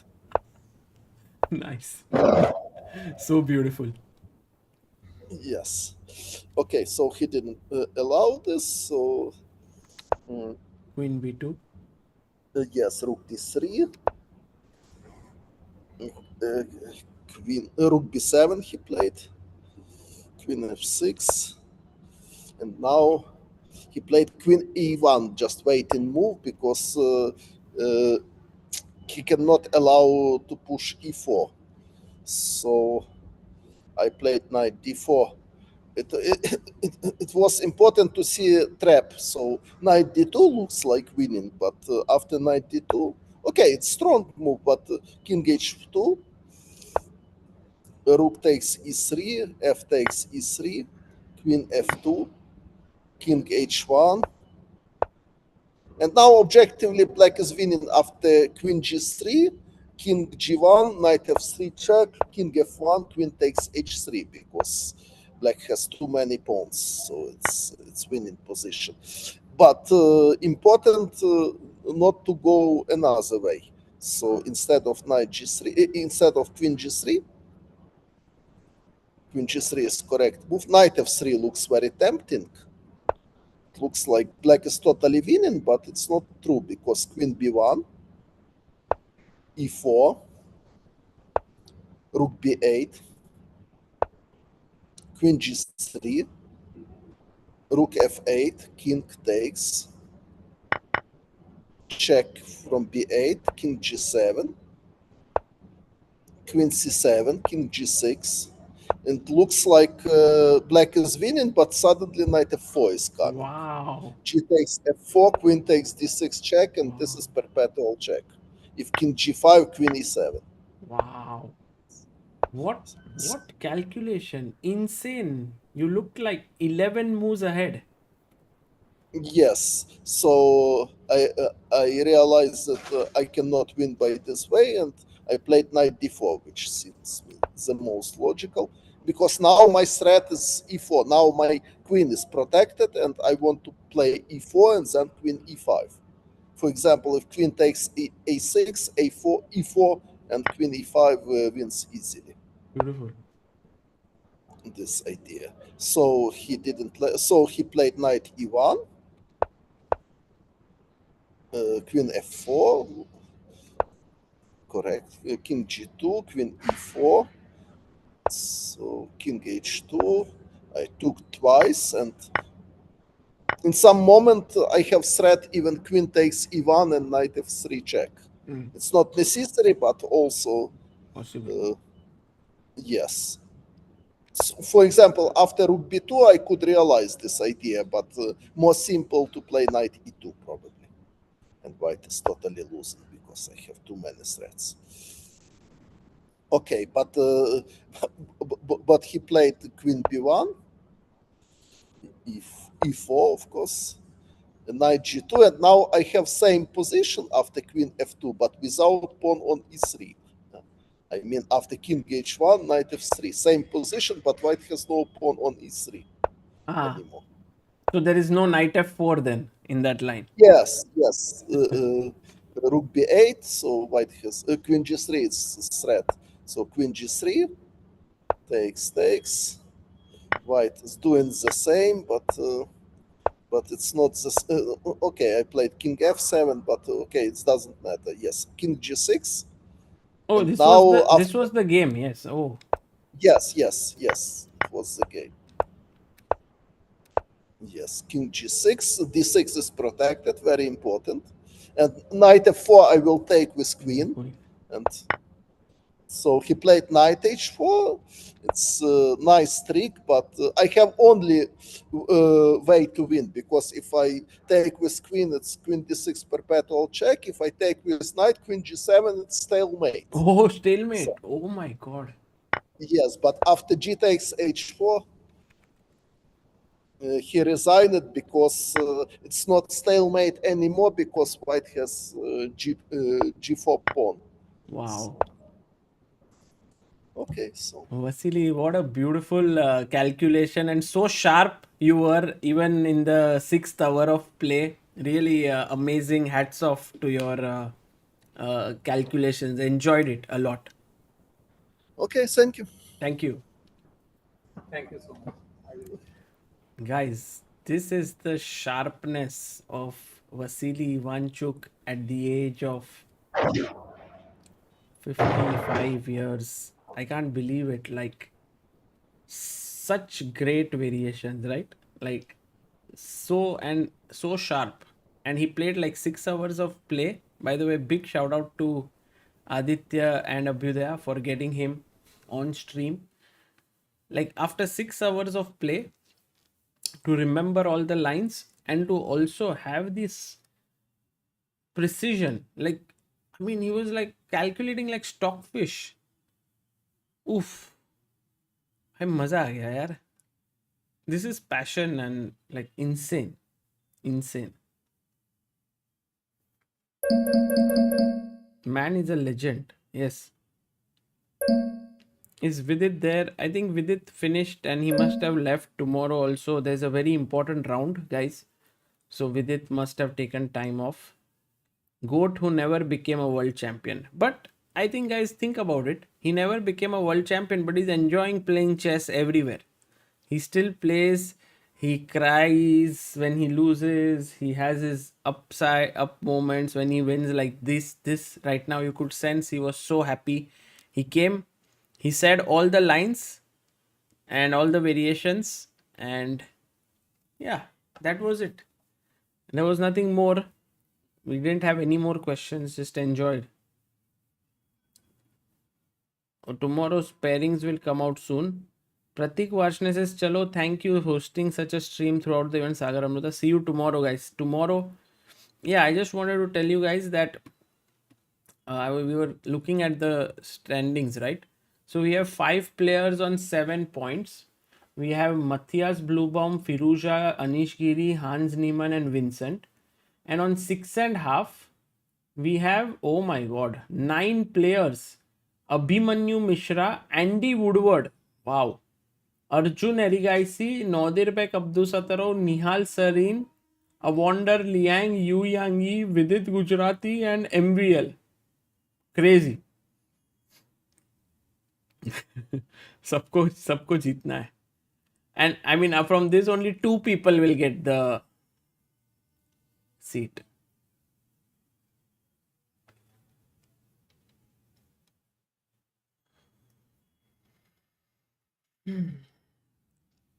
And then in the women's section, we have Lagno and Vaishali leading, and Tan Zhongyi, Song Yuxin, and Asubaeva on 7.